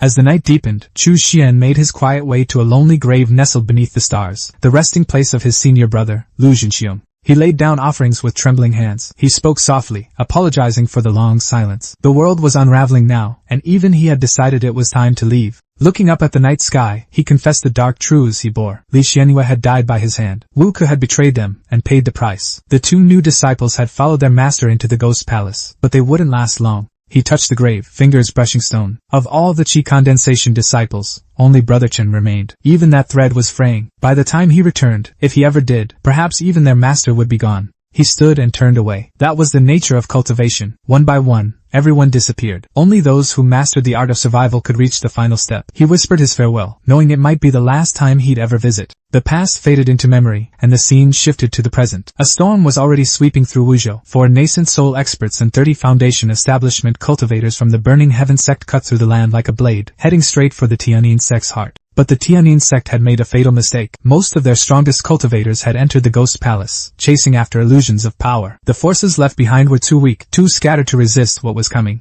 Desperate, the Tiannin sect's nascent soul patriarch emerged from isolation. He met the enemy head-on, but the Burning Heaven sect had come prepared, with their own nascent soul patriarch waiting to intercept. What followed was chaos incarnate. For 7 days and nights they clashed. Mountains were shattered, rivers twisted away from their beds. The world itself bent under the pressure of their duel. In the end, the Tiannin sect's patriarch was overpowered, wounded, and forced to flee. The Burning Heaven sect smelled victory. Their morale surged. Led by their patriarch, they destroyed the mountain-protecting formation and laid waste to the Tiannin sect's headquarters. And so, like the Wuji sect before it, the Tiannin sect fell. Silenced by ambition, undone by arrogance, and consumed by a trap no one had fully understood until it was far too late. Cherry juice lingered on his lips, but Chu Xian's eyes held no sweetness. His thoughts drifted back to the fall of the Wuji sect, a memory soaked in blood and ash. He had survived that inferno. Compared to that, the threat now seemed like a passing breeze. If death couldn't take him then, it wouldn't dare now. Silk pajamas rustled softly as he settled onto the bed, the dim lights of Haodai Hotel casting a warm, artificial glow. On this unfamiliar world called Blue Star, he dined alone, calm and undisturbed, as if war and chaos were far-off rumors, not his daily reality. The peace broke with the creak of the door. Xiao leaned in, smile sharp with news. His presence was casual, but the gleam in his eyes betrayed urgency. Chu Xian didn't look up. He didn't need to. He already knew something had shifted. Juice wiped from his lips. Chu Xian's tone dropped into a murmur. The black blade had arrived, not unexpected. Still, it meant the game was moving faster now, and pieces were being placed without his permission. The arrival was confirmed. Gang Jian, the grim-faced leader of the Black Security Company, stood poised like a blade drawn halfway from its sheath. His entrance wasn't theatrical, just heavy with tension. Chu Xian sat cross-legged like a sovereign on a throne, commanding the room with sheer presence. He didn't waste time. The report was expected, and his eyes demanded it before his voice did. Gang Jian's report came with a heavy weight. The enemy wasn't just strong, they were coordinated. They'd already begun surrounding the corpse empress, and somehow, they were winning. It wasn't just a threat, it was a shift in balance. Si Chuxian closed his eyes, his breath steady. He was listening, not just to words, but to undercurrents. Something deeper was unraveling beneath the surface of this war. The report continued. 2 transcenders from Science City had approached them, seeking an alliance. Gang Jian had turned them down. He made the decision on Si Chuxian's behalf, without permission, and he knew the risk of that choice. But Si Chuxian didn't scold him. Instead, he approved. There was no future in entertaining those obsessed with science. He had no interest in bargaining with men who measured power in numbers and machines. A wry grin tugged at his lips. Science? That was child's play. He dealt in immortality. Mortals with gadgets were gnats buzzing around a god. Far from the calm hotel room, a forest near Shuanglong City trembled under moonlight. A boy ran, each step fueled by fear. Behind him, death chased with engines and bullets. Trees blurred past him like ghosts. He didn't stop. His mind raced faster than his legs. Shuanglong City once swarmed with deadly bees, but they'd vanished, wiped out by a silent force. That force had to be the immortal. And now, that knowledge might be his only weapon. If he used it well, maybe, just maybe, he could turn the tables on his pursuers from Science City. He cursed his own past. Entering Science City had been a mistake. He had gone searching for a gift to offer the immortal, and instead, had offered up his freedom. Even Sister Yu, powerful and proud, couldn't escape them. They had captured her, frozen her body like a specimen. All because he led them there. Guilt clawed at his chest sharper than any blade. Tears blurred his vision, but he didn't stop. He couldn't. He had to survive. He had to make this right. Then, the forest opened into a clearing, and he froze. A black mist loomed ahead, thick, shifting, alive. It pulsed with menace. His instincts screamed. That mist didn't belong in the world of men. His breath caught. That black fog wasn't just eerie, it was deadly. If he entered, the odds were 50-50. Life or death. No in between. But behind him came the sound of shattering wood and erupting fire. His pursuers were almost on him. There was no time for fear. His jaw clenched. The mist promised death, but the men behind promised certainty. One path gave him a chance. The other guaranteed an ending. He chose the unknown. The pursuers arrived in a screech of tires and shouted his location. But when they saw the fog, their bravado cracked. It wasn't just mist. It was something else. Something ancient and wrong. They all disembarked, weapons drawn but unsure. The air was thick with a presence no bullet could kill. The leader, a man with a mohawk and the hiss of oxygen strapped to his back, stepped forward cautiously. His voice betrayed disbelief. The boy had run into that? Then he must already be dead. He turned to Xiao Mei for confirmation. Maybe they could just report that the boy didn't make it, save themselves the trouble. But Xiao Mei wasn't interested in shortcuts. Her voice was honey-coated madness. Orders were clear. Alive or dead, they needed something to bring back. A corpse was still data. She stepped forward, her outfit more suited for an OnlyFans shoot than a battlefield. But her eyes burned with something darker. She liked the fog. She could feel it, and it felt good. The Mohawk man hesitated. She meant the energy, didn't she? Dark matter. The fog was saturated with it. That's what made it so lethal, and so tempting.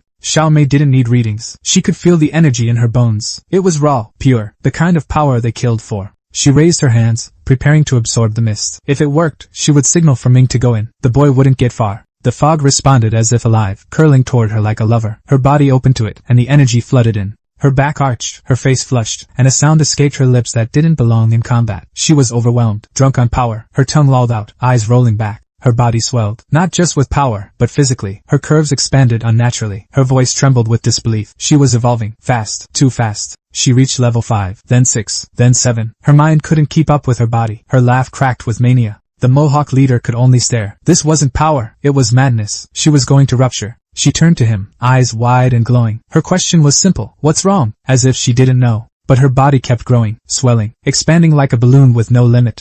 Then, with a sound that split the trees and sky, she detonated. Her body burst into shreds, raining blood and bone. The fog swallowed the pieces with indifference. The Mohawk man stood frozen, lips trembling. She exploded. A level 4 transcended had just popped, like nothing. He fumbled his device and called headquarters. His voice cracked. He told them everything. Xiao Mei was dead. She'd absorbed too much dark energy. But as he spoke, a ripple of dread touched his spine. He turned, too late. Xiao Hu was already there. With a single punch, Xiao Hu reduced his head to pulp. No resistance, no effort, just precision and wrath. Xiao Hu let out a victorious roar, his fist still slick with blood. The hunt was over, and he had claimed his prize. Dragging the corpse by its feet, he brought it back to Si Chuxian like an offering at an altar. Si Chuxian barely looked up. If Xiao Hu wanted to eat, he could. There was no need for decorum in war. His eyes turned to Xingliang, the boy who had survived the fog. The boy who had walked through Yin Fian Qi and killed his hunters using the very formation meant to consume him. It was a small feat, but unexpected. Still, Si Chuxian's expression hardened. Being used, even by a clever child, was irritating. But the words that followed intrigued him. He asked for clarity. Xingliang claimed he had something to offer. Something important enough to risk everything.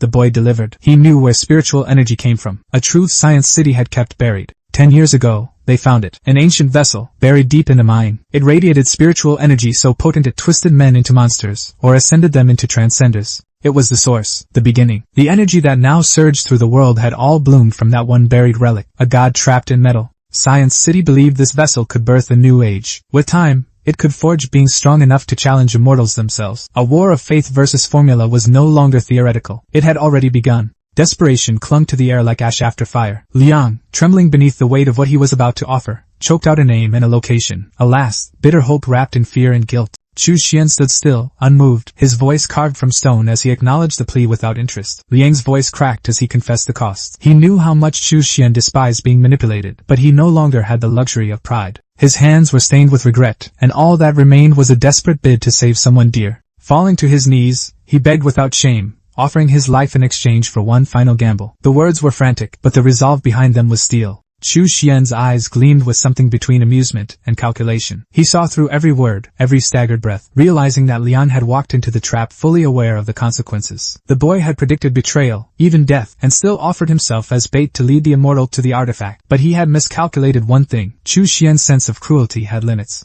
With a smirk that barely touched his eyes, Chu Xian admitted that Liang was already doomed. The dark qi coursing through his body would kill him long before any blade could. There was no need to act. He accepted the offer not out of mercy, but because there was no threat left to extinguish. Liang's gratitude spilled out in a burst of emotion too heavy for his damaged body. He coughed violently, his body betraying the excitement in his heart. The cost of hope was already eating away at him. Back at base, a map was unfurled across the table. Liang hunched over it, tracing a path through uncertainty and danger, his hands shaking not from fear, but urgency. His finger landed on a single point, Yanjing, the capital. Beneath that city, an underground facility waited like a secret buried alive. Liang explained the shifting tides of war with measured precision. Twin Dragon City had already bled 2 top agents. Science City was watching now. No move would go unnoticed. He rattled off numbers and probabilities like a man clinging to facts to stay sane. 10 transcenders at the main HQ. 2 squads split, their movements already in flux. One squad hunted the corpse empress with lethal intent, likely to turn south to intercept. The other, meant to stop the man-eating vines, might abandon that mission entirely. Liang's voice trembled under the weight of percentages, but Chu Xian studied it all with cold clarity. Then came the harshest truth. Each squad carried 20 transcenders, the strongest at level 6. More than 100 battle servants moved with them. Human, yes, but trained to kill without hesitation. Liang hesitated, his words catching in his throat. There was more, something worse. But Chu Xian had heard enough. His yawn was a blade of indifference. He cut off the explanation and turned away. The time for talk had ended. Without warning, spells surged around Liang, wrapping him in light and force. Panic flashed in his eyes as the world shifted beneath him.